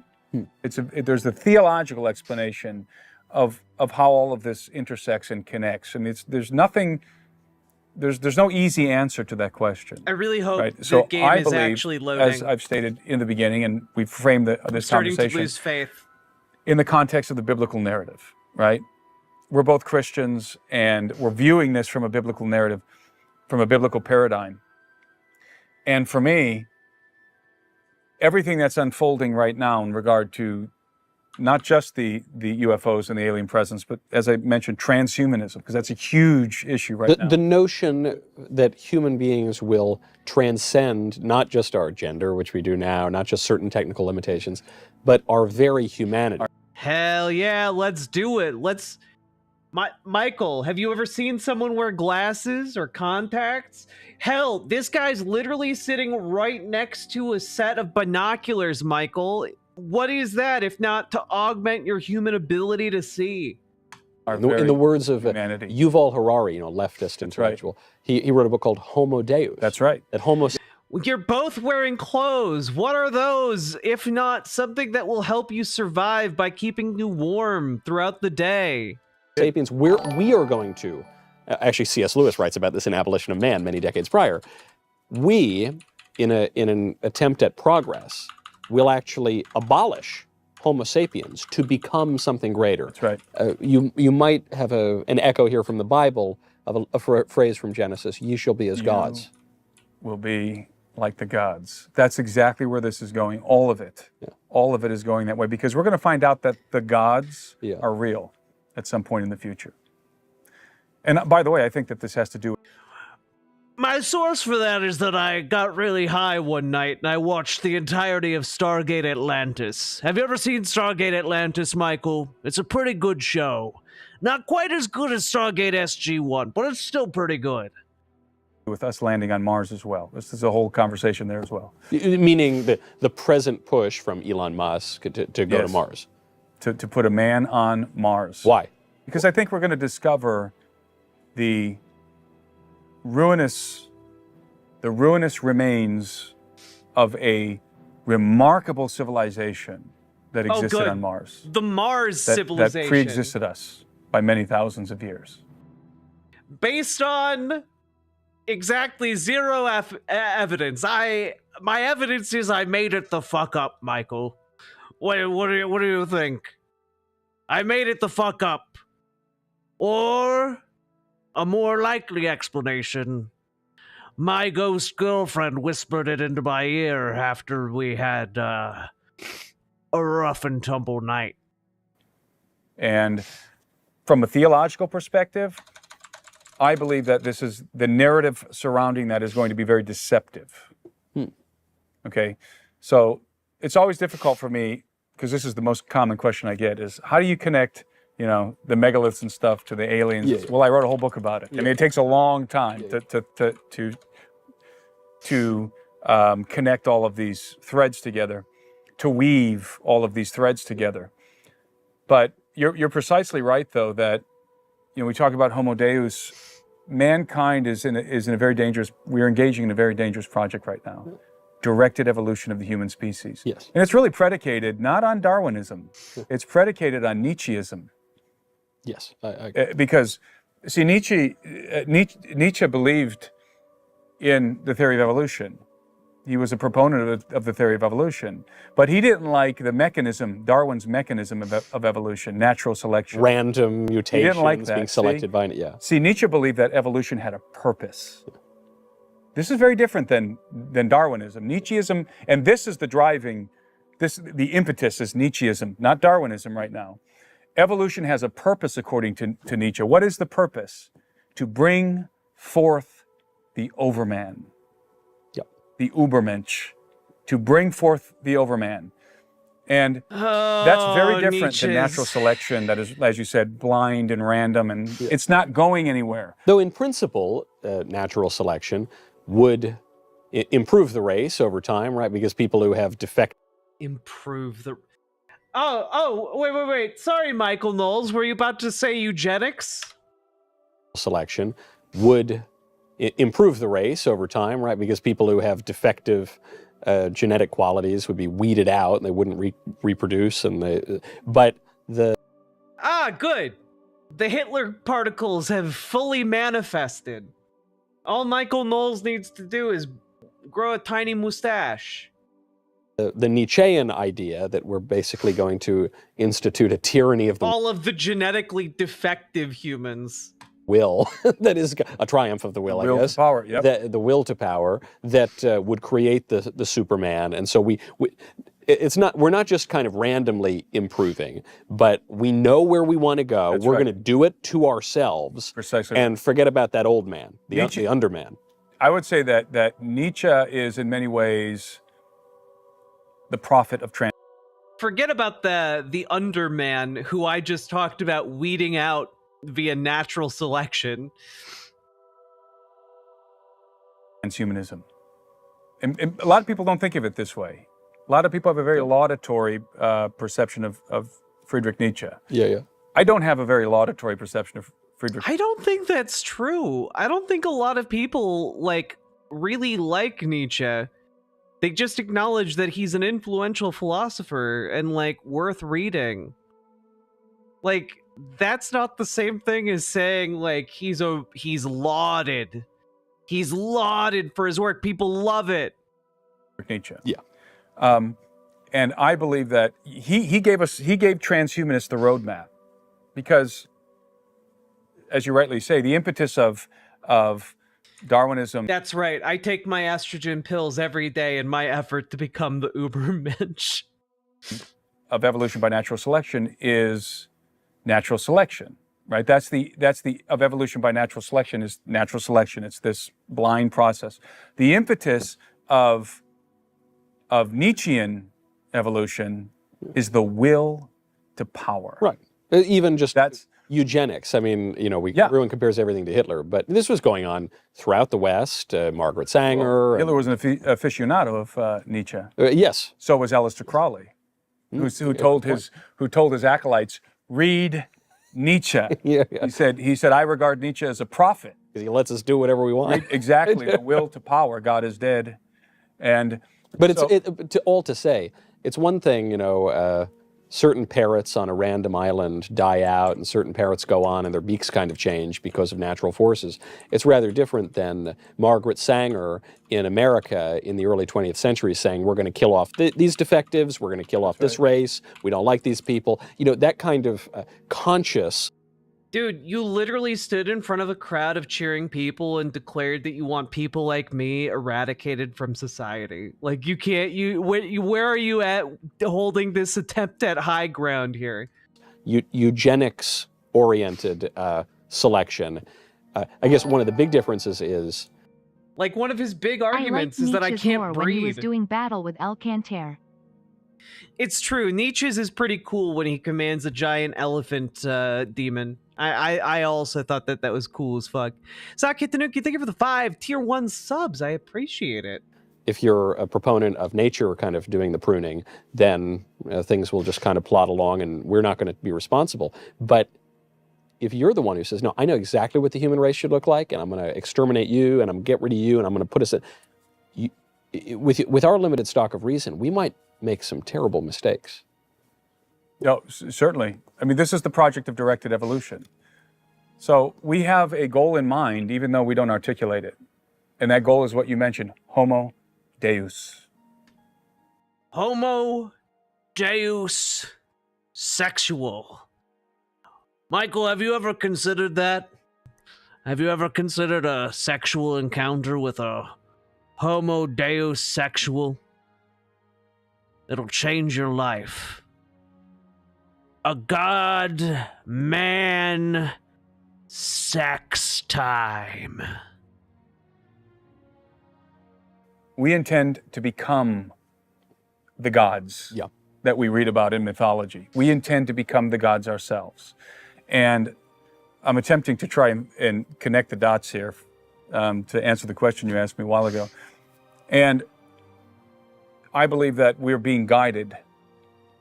It's not aimless, the direction we're going in. We're going in a very particular direction, and it's precisely what you said. The story is going full circle back to the beginning. You shall be like the gods. So the way that I see this playing out in regard to the alien question, I believe that we are going to realize, we are going to learn at some point in the future that the gods exist. And we will endeavor to become like them. And we will use all of our technological tools in this enterprise. But by doing so, we will lose our humanity. Yep. Lewis says in Abolition of Man, every step forward we find is a step backward. You know, we want to increase our autonomy by creating this new genetically perfect future generation of humans. We're doing it now. We're doing it now through things like IVF and various reproductive technologies.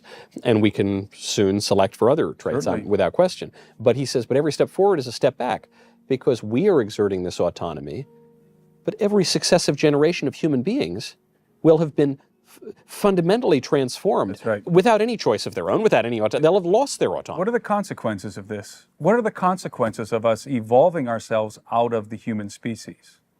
Well, to the atheist, to the evolutionary atheist, who cares? Who cares? Yeah. No, genuinely, we would still be human. We just wouldn't be like, you know, kind of like if you like time traveled back to like, I don't know, Neanderthals.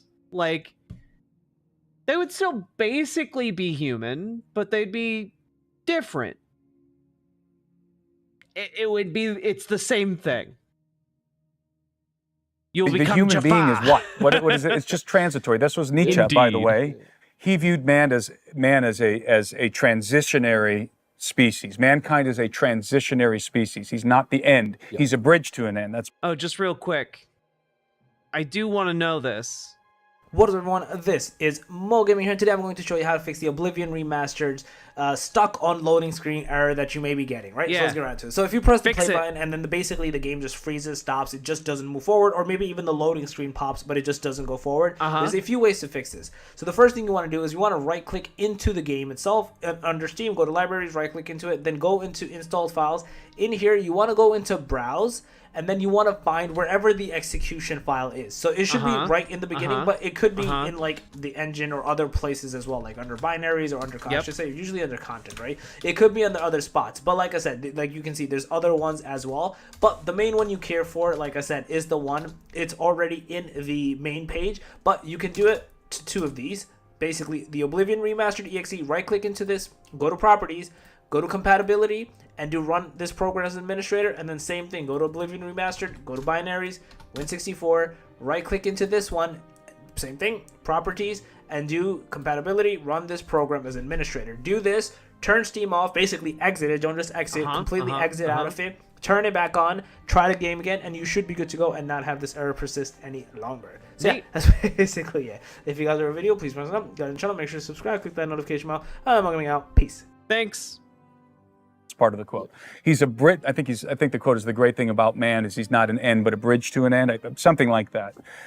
So that's Nietzschean philosophy. That there's no reason to preserve our humanity. See, one of the questions that I think is most important today, one of the most critical questions that we should be asking ourselves is, what does it mean to be a human being? Yeah. And is our humanity worth preserving? Right. I mean, no other generation had to ask that question. Think about it. Our parents didn't have to ask that question. That's a great point. That is something unique in our generation. That's right. Or at least we have a unique technological power. But, you know, there are all sorts of wackos in past ages. Maybe we'll turn out to be wackos who thought that they could radically change human nature, cure death, whatever. I mean, they didn't have the tools. They didn't have the tools.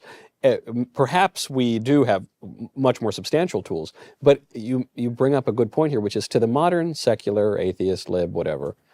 Yeah, great. Human beings, we have all these frailties. So if we could cure the frailties, if we could so transform ourselves that we're not even recognizably human anymore, and it's for the better, well, great. That's awesome. I don't want to be some limited human being. I want to be an unlimited new life creature. extension. Yeah. You're literally, you're talking about just the concept of using technology. Oh, good. It didn't take me all the way back to the beginning of the game. That would have made me so sad. Or the beginning of the dungeon. Yeah. But if you're a Christian, God is a man. Good night, Velvet Avalon. God becomes man. Precisely. And is fully God and fully man. So what does that mean? He's a kinsman redeemer. Yes. What does that mean if we cease to be man?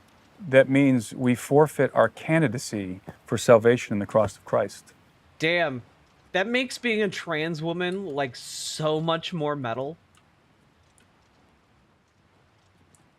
Hiya!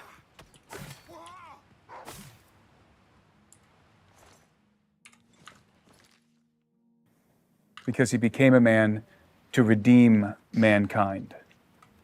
So there's... You know, if God can become a man, then, like, why can't the man become a woman? You know, why is God the only one allowed to be trans? Doesn't seem very fair, does it? A lot at stake here.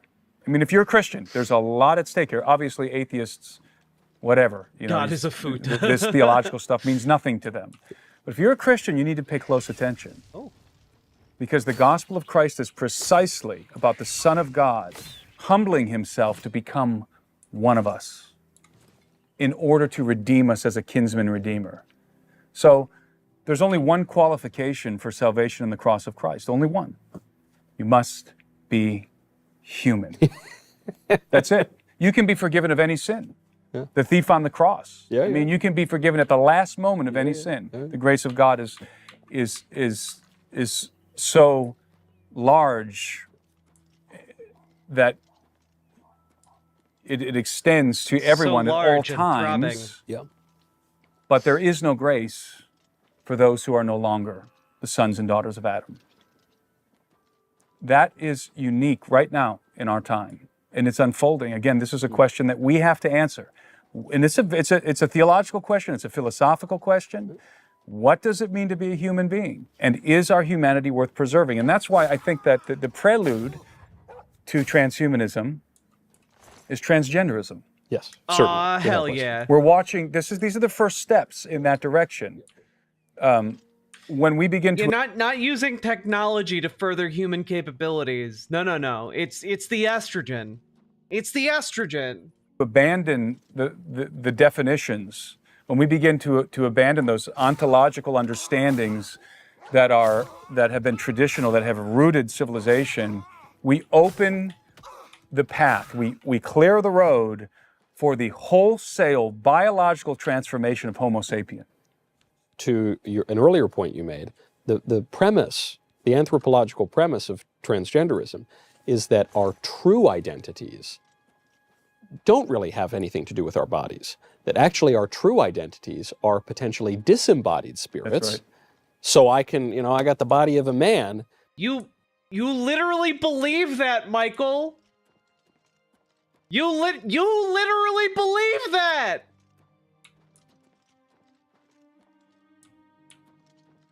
What do you think a soul is, Michael? Fuck, But man. my true identity is a woman. What does that mean? The traditional understanding is that, I'm a man, I'm my body, but I'm also my soul, and my soul is the substantial form of my body, and my soul actually makes sense of the matter of my body. The transgender idea is a fundamentally different idea, and I don't know, with everything you've been saying about disembodied spirits, I don't think I would want that to be my true identity. I don't think it is. No, I mean, the stakes are much higher than people realize in the game that's afoot right now. See, there was a suite of technologies that have been under development for decades now, especially the last couple of decades. Where we are right now, and we are in what is known as the hybrid age, what futurists and technologists refer to as the hybrid age. The reason why they call it the hybrid age is because there are many different technologies from different streams, but there are 4 primary technologies that we can identify. These are called the GRIN technologies: genetics, robotics, artificial intelligence, and nanotechnology. There are many more, but these are like the 4 pillars of the current technological advancement.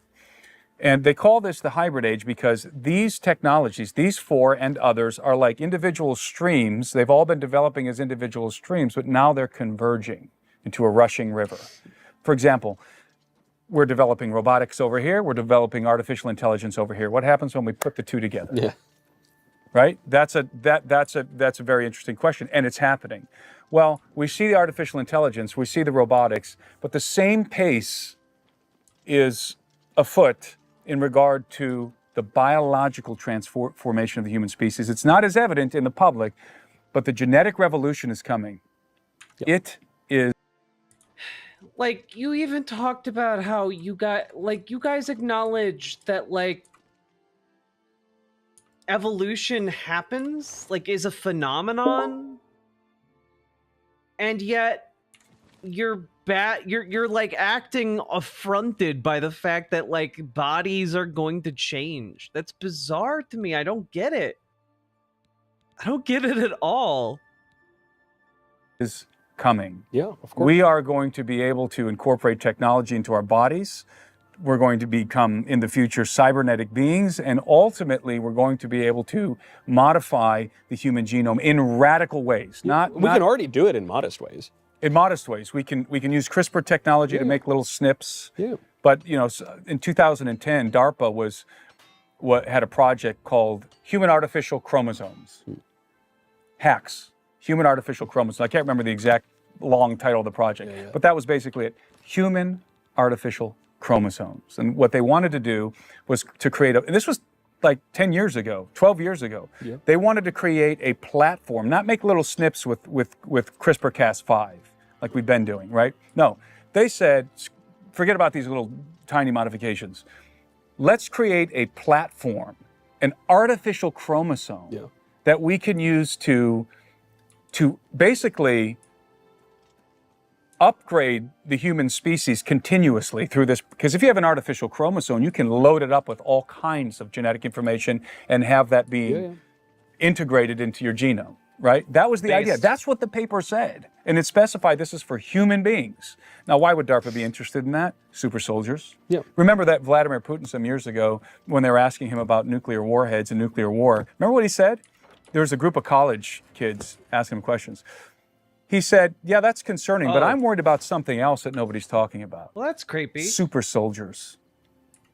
That caught my attention. In fact, I put it in my book. That caught my attention. Vladimir Putin's more worried about super soldiers than nuclear warheads. Well, he must know something we don't. He must understand the pace at which this technological arm race is moving right now. Namely, the development of genetically and cybernetically enhanced super soldiers. Well, that technology, we all know that technology that's developed under the purview of the military-industrial complex eventually, in many cases, makes its way to the commercial sector. Yeah, yeah. You know, the military-industrial complex is always going to stay apace of what's in the commercial sector, but we're going to get it eventually. So everybody is consumed with artificial intelligence right now, and rightly so, because it is accelerating. And it's pretty impressive. It's extremely impressive. And like I said, when they combine that with the robots, which they're already doing, we're going to have robots policing our streets instead of human beings. We're going to have robots fighting wars, not just drones. I mean, it's going to be crazy. And that's evident. That's happening in the public space. But what's happening privately is... Drones are robots? Like, it's incredible how wrong this guy is about literally everything he talks about. It's actually kind of impressive. Is the potential, the development of the tools to literally remake our own biology. And this gets, as we've been saying, exceedingly theological. You know, again, what does it mean to be a human being? And is our humanity worth preserving? Well, from a biblical perspective, the answer is we were created. Here's a great question. And I would love for them to actually, like, reckon with this, because all these things they're pointing out, like, humans are going to change biologically. Yeah. Humans are going to advance technologically. Yeah.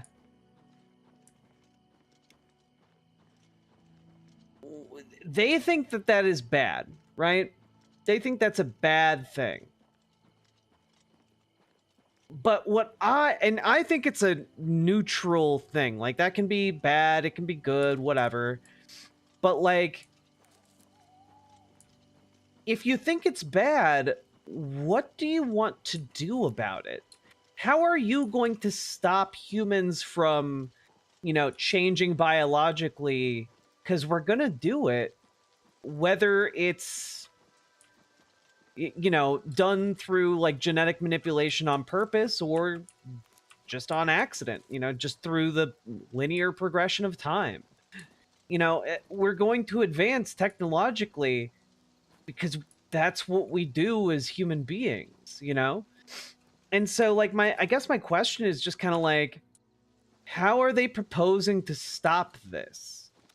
Like, if what they view as being human is fundamentally where we are now, like, how on earth, like, what measures would you take in order to preserve this particular status quo?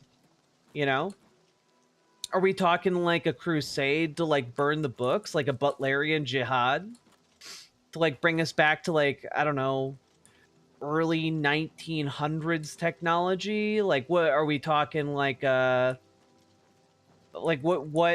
I just kind of want to know what their image is here. Like, what is their mental thought process on this? Because like I view these as inevitable to the human condition. Like what they are complaining about here is just an inevitable progression of, you know, what we move forward doing. And like,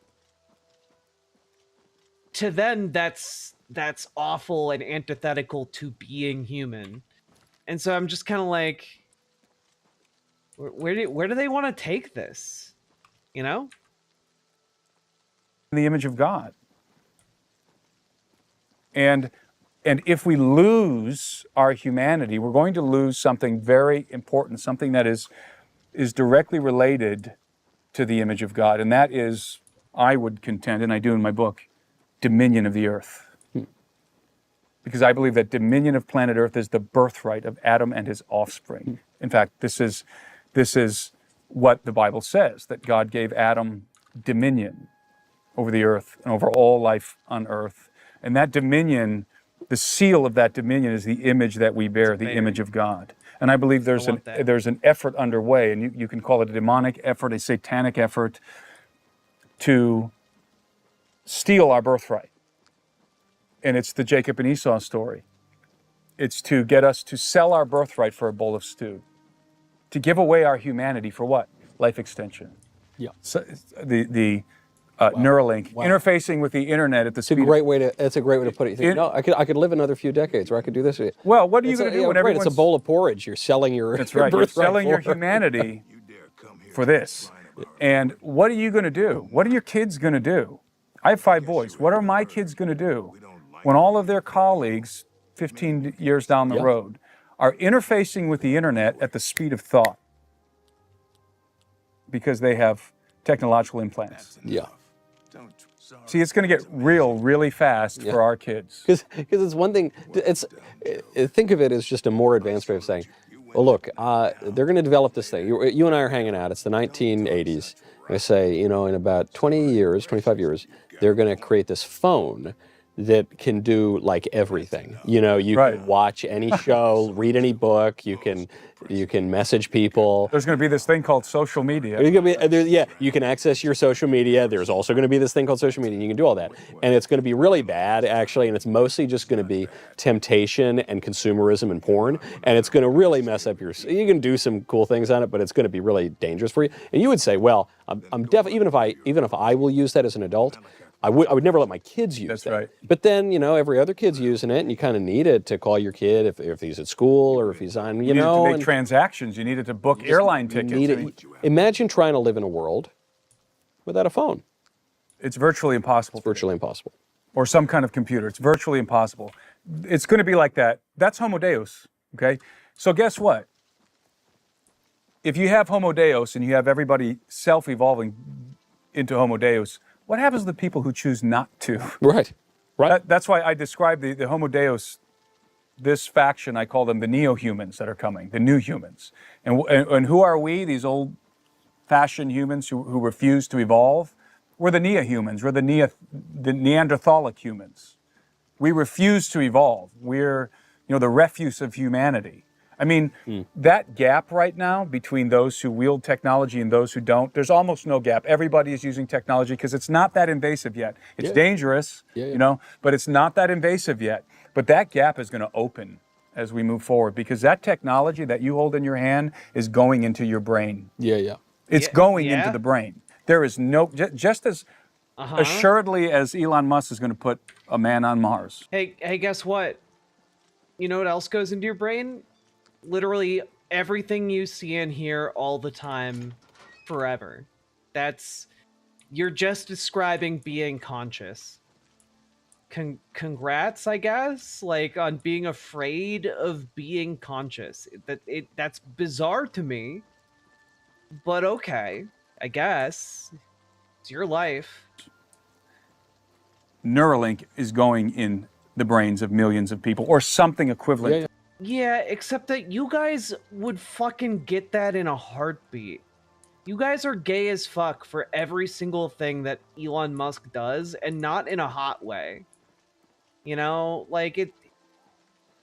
Don't act like you guys wouldn't be first in line to get it. To that, because interfacing with the internet, the speed of thought, you could instantly speak another language. Right. It's going to give human beings godlike powers. And that's just one aspect. That's just the artificial intelligence aspect in cybernetics. Now add in the genetics, the genetic revolution that's coming. We're going to be able to upgrade our genome artificially. You know, I don't have any problem with gene therapy where if I have a broken gene in my genome, it's a human gene that's malfunctioned, so they go and they grab a gene that's got the correct code. It's a human gene, and then they correct my code. Well, this is, by the way, the traditional Christian understanding of how to make sense of these technologies is if we are repairing an injury, if we are taking a defect and repairing it, we have every right, and in some cases obligation, to help to heal people. But that's not what, this is going beyond humanity. This isn't repairing something that has been broken in this fallen world. This is making something new. That's a... Yeah, and humans would never make something new. We only make old things. Totally different moral calculation. Completely different. Completely different, because in the process you lose your humanity. Right. You lose your humanity. Now, I have to ask you before... Yeah, man. Totally. When we invented eyeglasses, that was, you know, we killed the fundamental humanity of people who need glasses to see. Totally. Yeah, totally, man. I'm right there with you.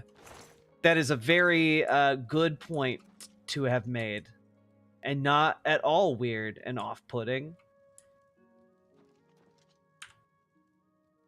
I let you go. I want to do another 3 hours here. I do too. What is with another cigar? What is, that's right. By the way, let me say, that, sir, is a fantastic cigar. Come on. Also, can I just say that, like, I find it very bizarre that they're just like, they built a really elaborate set for this interview, like they spent like an obscene amount of money on that set, right? Come on, get out of here. I'm a cigar glad to hear smoker. it. Are you, okay? This is a fantastic cigar. Listen, I could tell. You were the kind of guy who smoked. Well, thank you. I'm glad you enjoyed it. What is next for you?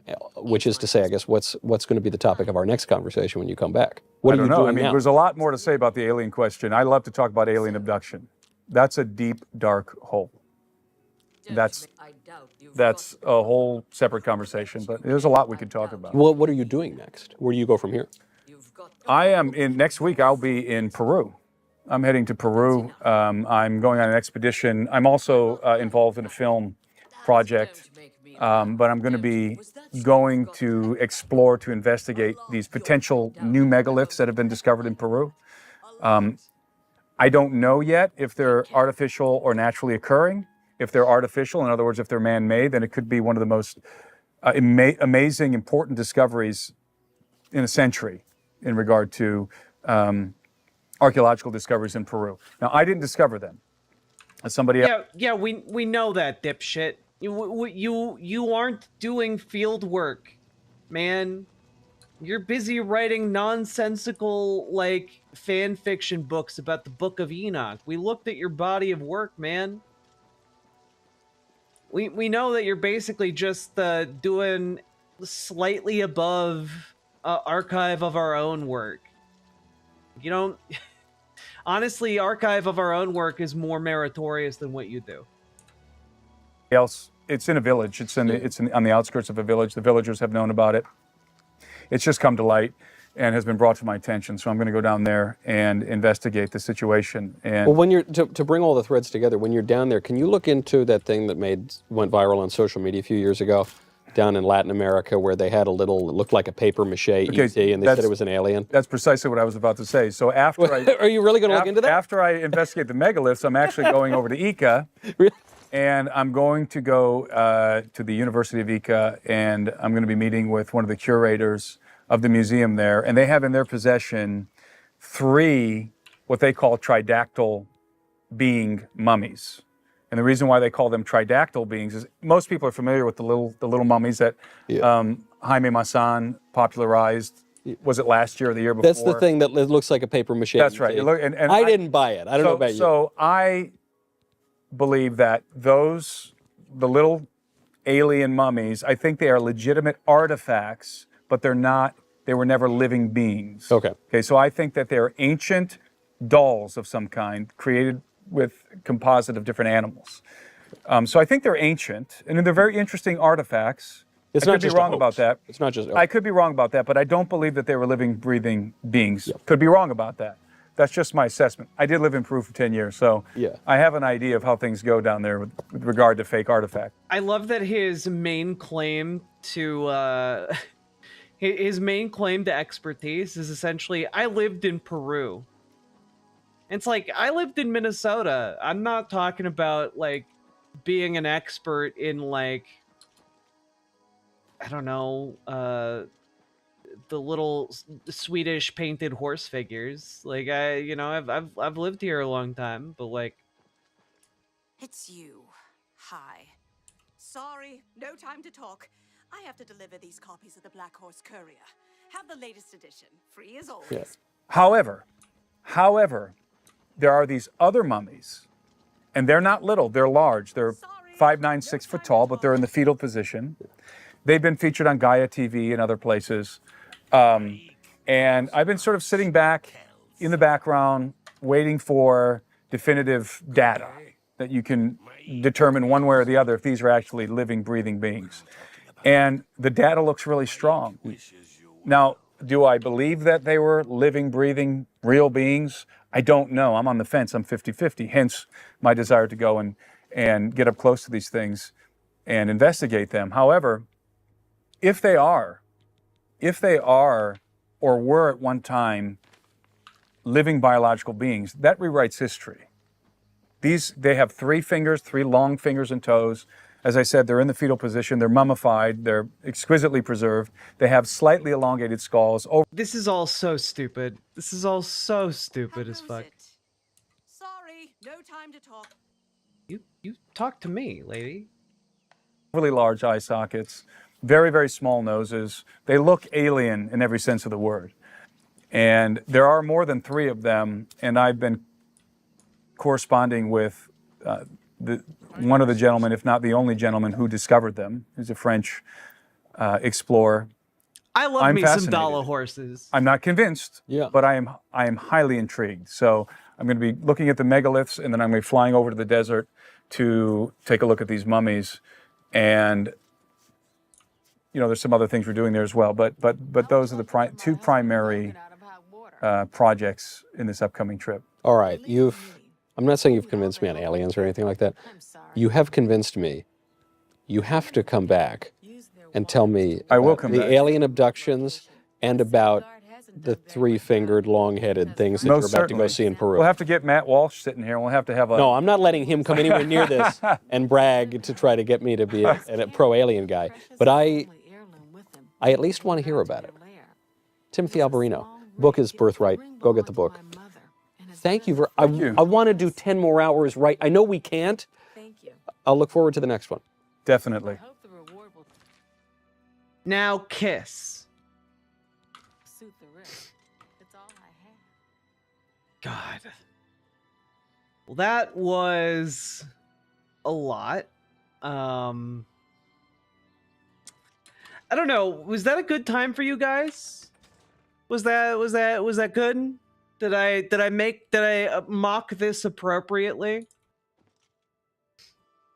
Like I hope I did justice to what this deserved. That was a good time for me with your mocking. Thank you.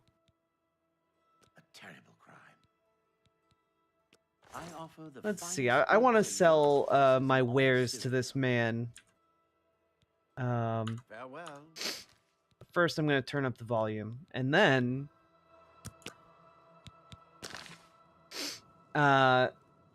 What then can I'm I do gonna wrap up stream. I think. I hope you all had a good time. I did.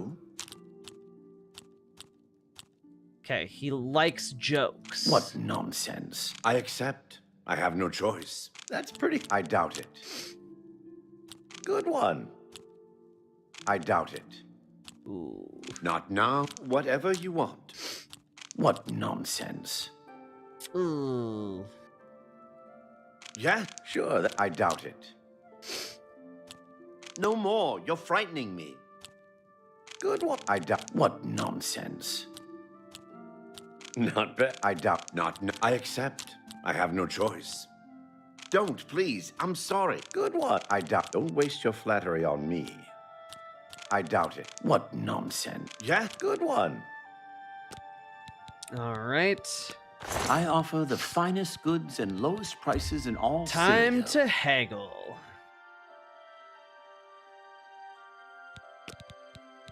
Let's see.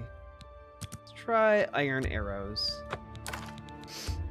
Okay, let's try a little bit more. 65. No deal. Okay. 63. You're trying to drive me out of business. 62. You're trying to drive me out of business. 61. A fine transaction. There we go. You got a great deal there.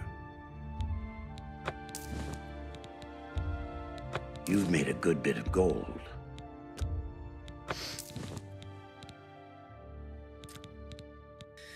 Let's see. Sell these wolf pelts. Sell this That flawless seems a fair ruby.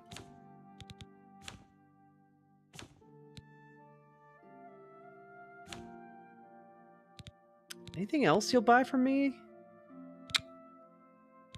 It's like, I have a lot of weight on my shoulders.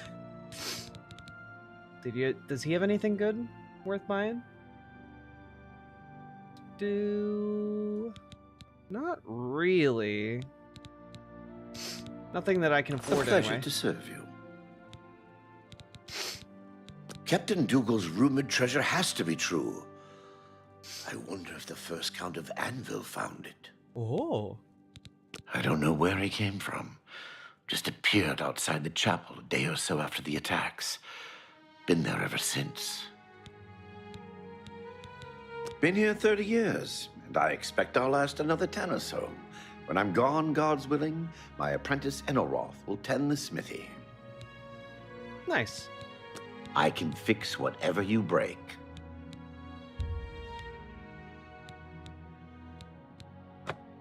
Wait.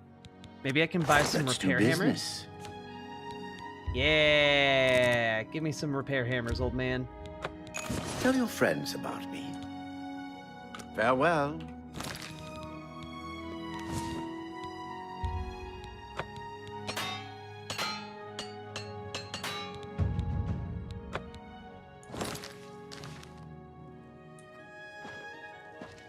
Enelroth, Morvain's apprentice. Hello. Good day. I said good day.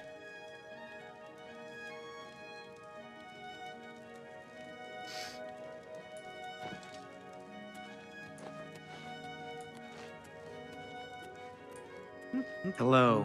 What's going on with you? I saw some mud crabs by the water recently.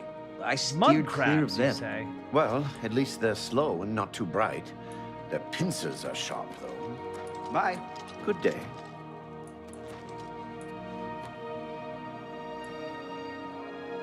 Hello there. Hello. Is this the Simon Says game charisma check? It is! They still have it. In all of its terrible glory. There's the Mages Guild. I don't need to go in there yet.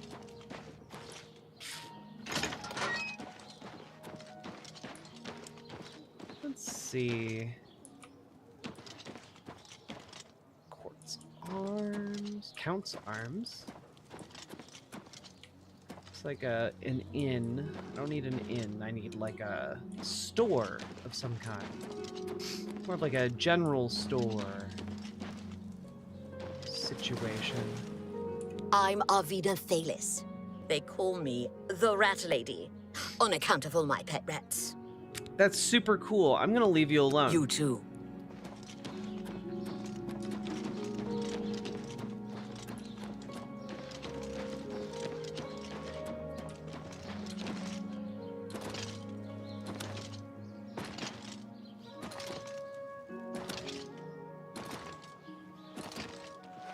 How can I help you? Okay. Yes? Something I can help you with? Why are you chilling in the water? Sure. By the time we got there. Okay. Be seeing you.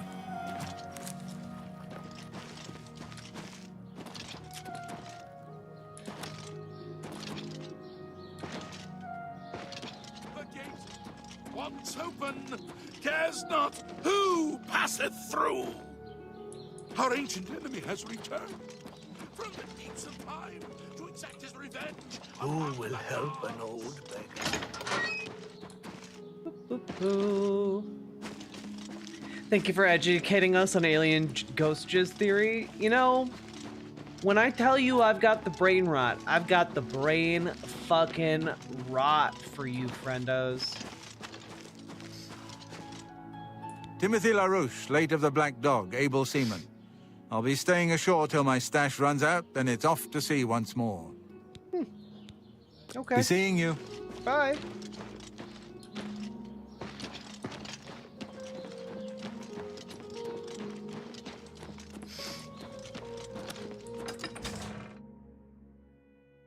An able seaman.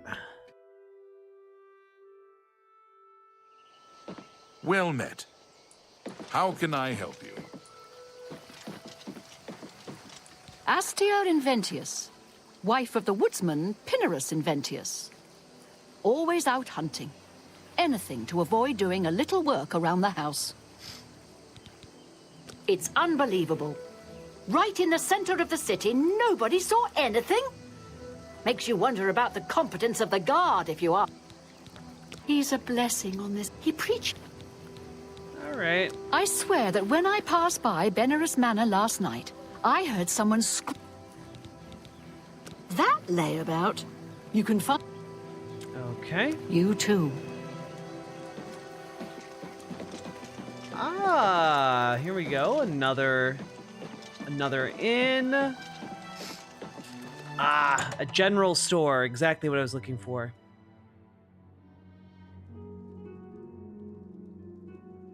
Could not watch it without your opinion. Thank you. I'm Norbert Lels. I let my merchandise speak for itself. Look around. If you see something you like, we'll talk about a price. Okay. Go ahead. Please, I'm embarrassed. But thank you. You're up. That's enough. Oh, that's just stupid. Really now? You're a big fat lie. You think that's funny? You've got a point. You win this one. What a dumb what a wonderful compliment. Blah, blah, blah. What a bore. I can't argue with that. Blah, blah, blah. You think what a wonderful compliment. You're pathetic. You win this. Sorry, what a wonderful compliment. You're full of it. I can't argue with that. Oh, that's... Please, I'm embarrassed. But don't make me laugh. I can't argue with... That's just... Please, I'm embarrassed. But thank you. Only quality goods for sale here. What can I interest you in? Apron of the artisan. Nice. So expensive, though. Boots of the eel. Resist shock.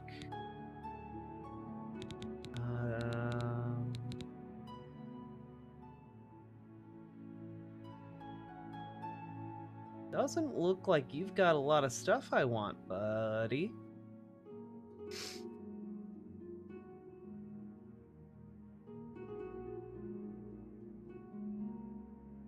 Yeah, you've got a whole lot of jack and shit.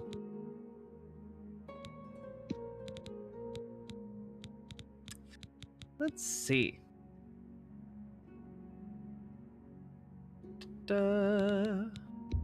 Guess I'll get rid of these necklaces that I don't need.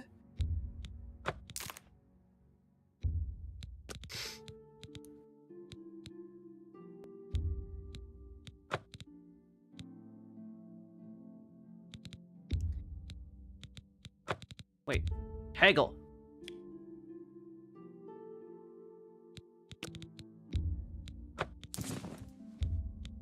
That's a fair deal.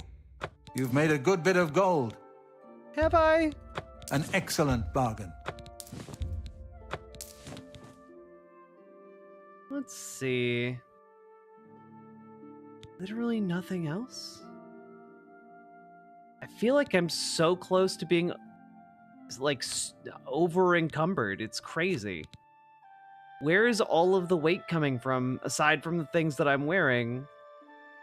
That should only count for about like 70 or 80 of what I have.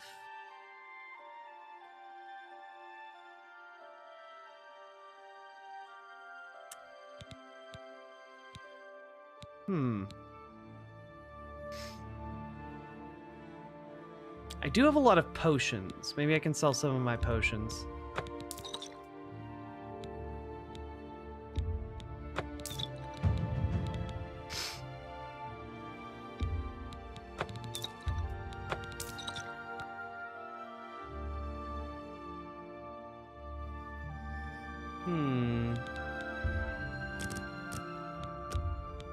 You've made a good bit of gold.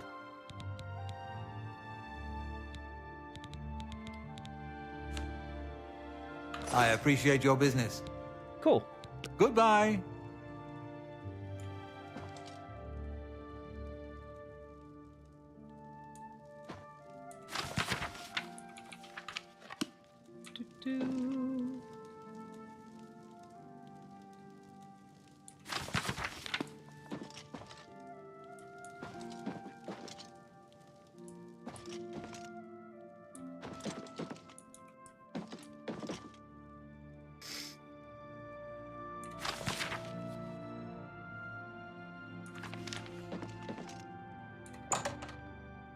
Blah, blah, blah. Good night, one-eyed heathen.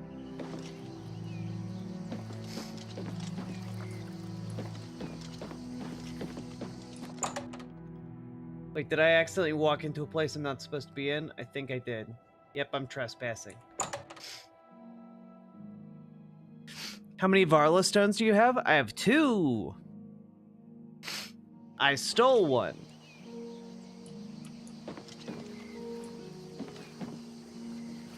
I'm Newheim, Anvil Harbor Master. Cool. Good day.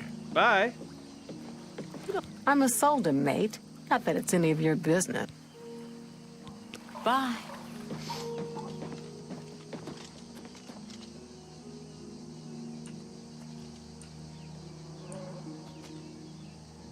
Great. Those can be heavy. I only have 2, and they're each only like one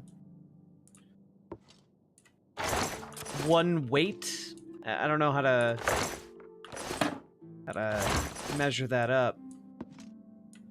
Is there anything worth it in here? I guess no, but never know. Repair hammer's always nice to have.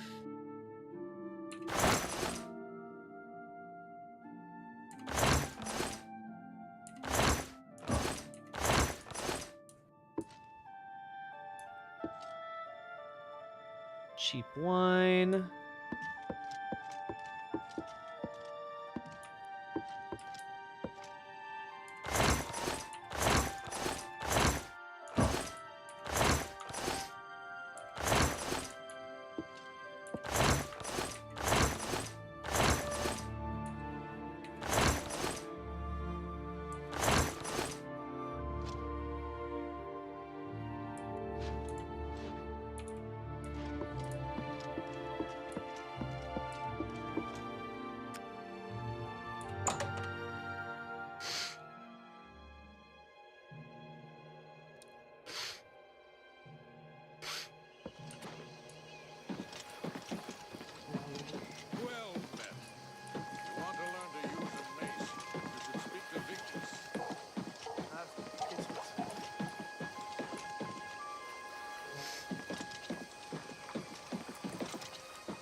Let's see here.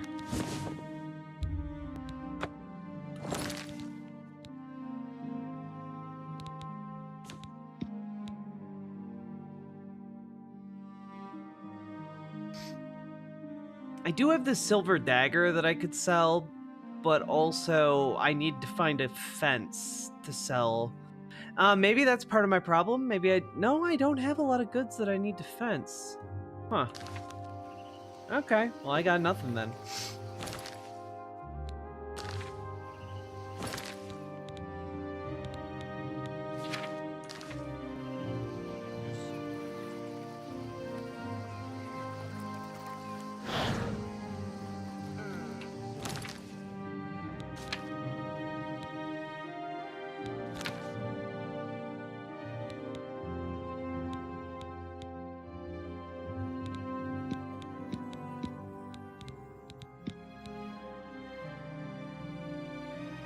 Okay.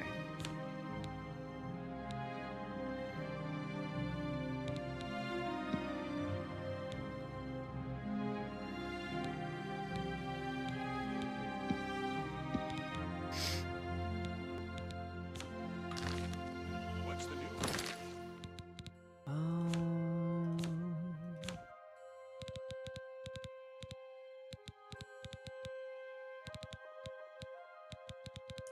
From the other parts of Tamri, nothing I'd like to talk about. Good day. Farewell. They call me Wilhelm the Worm, because dirt suits me fine. Town lets me live in the warehouse to keep out the rats. Dope. I'd like to get my hands on the cowards that did that. I'm even thinking of joining the Prophet's Holy Crusade. Sure, the guy down by the chapel. He's the one calling for some holy night. Goodbye. Bye. What is it? Heinrich Okenhull, captain and shipmaster.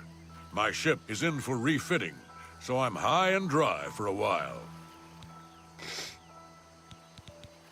Goodbye. Bye. This is a travesty. A complete and utter travesty. And nobody will help me. Nobody. Not with those spirits roaming the decks. I ain't afraid of no ghost. Of course you can't. Nobody ever wants to help. That's the... Wait. Did you actually say you'd help me? Oh, yeah. How wonderful. I can't thank you enough. I'm pretty great. I've been going out of my mind ever since my crew was murdered. What? This is my ship, you see. The Serpent's Wake. I hired the crew to sail to Somerset Isle to retrieve a family heirloom. My mother's crystal ball. They made the journey and arrived back all right. But then, someone murdered them. All of them. Now their spirits are haunting the ship. Okay. The crystal ball is in a chest in the ship's hold, but I can't get the crystal ball and return it to me here, and I'll make... Okay.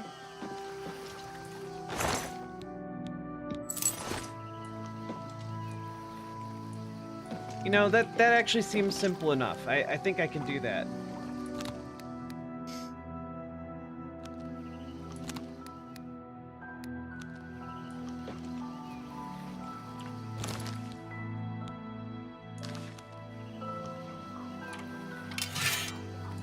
Oh, you've returned. I do hope you have... Here I go.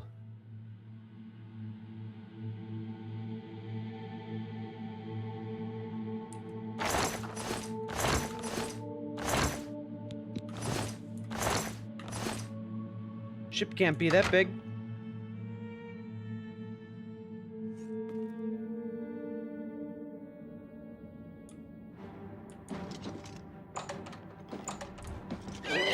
Oh God.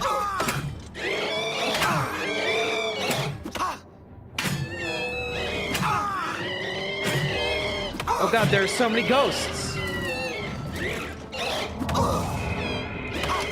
Oh God. All right, that's a fine that's a fine time to that's a fine time to leave. I'll get you next time, ghosts. You fuckers. All right. Okay.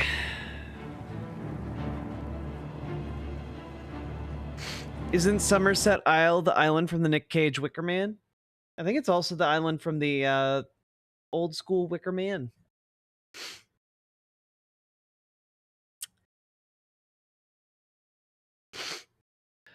Ma'am, why do you sound more... Look, it's a very important crystal ball. Okay? Very important. It's very, very important to her, guys. Come on.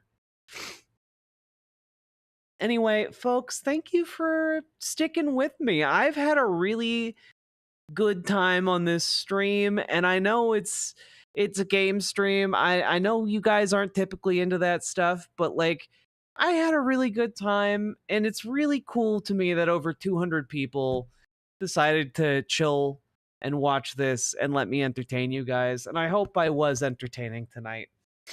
And hopefully I'll be feeling better tomorrow and we'll do more politics. But it was really nice to have a bit of a night off. So with that, I will see you all and see you all tomorrow. Bye.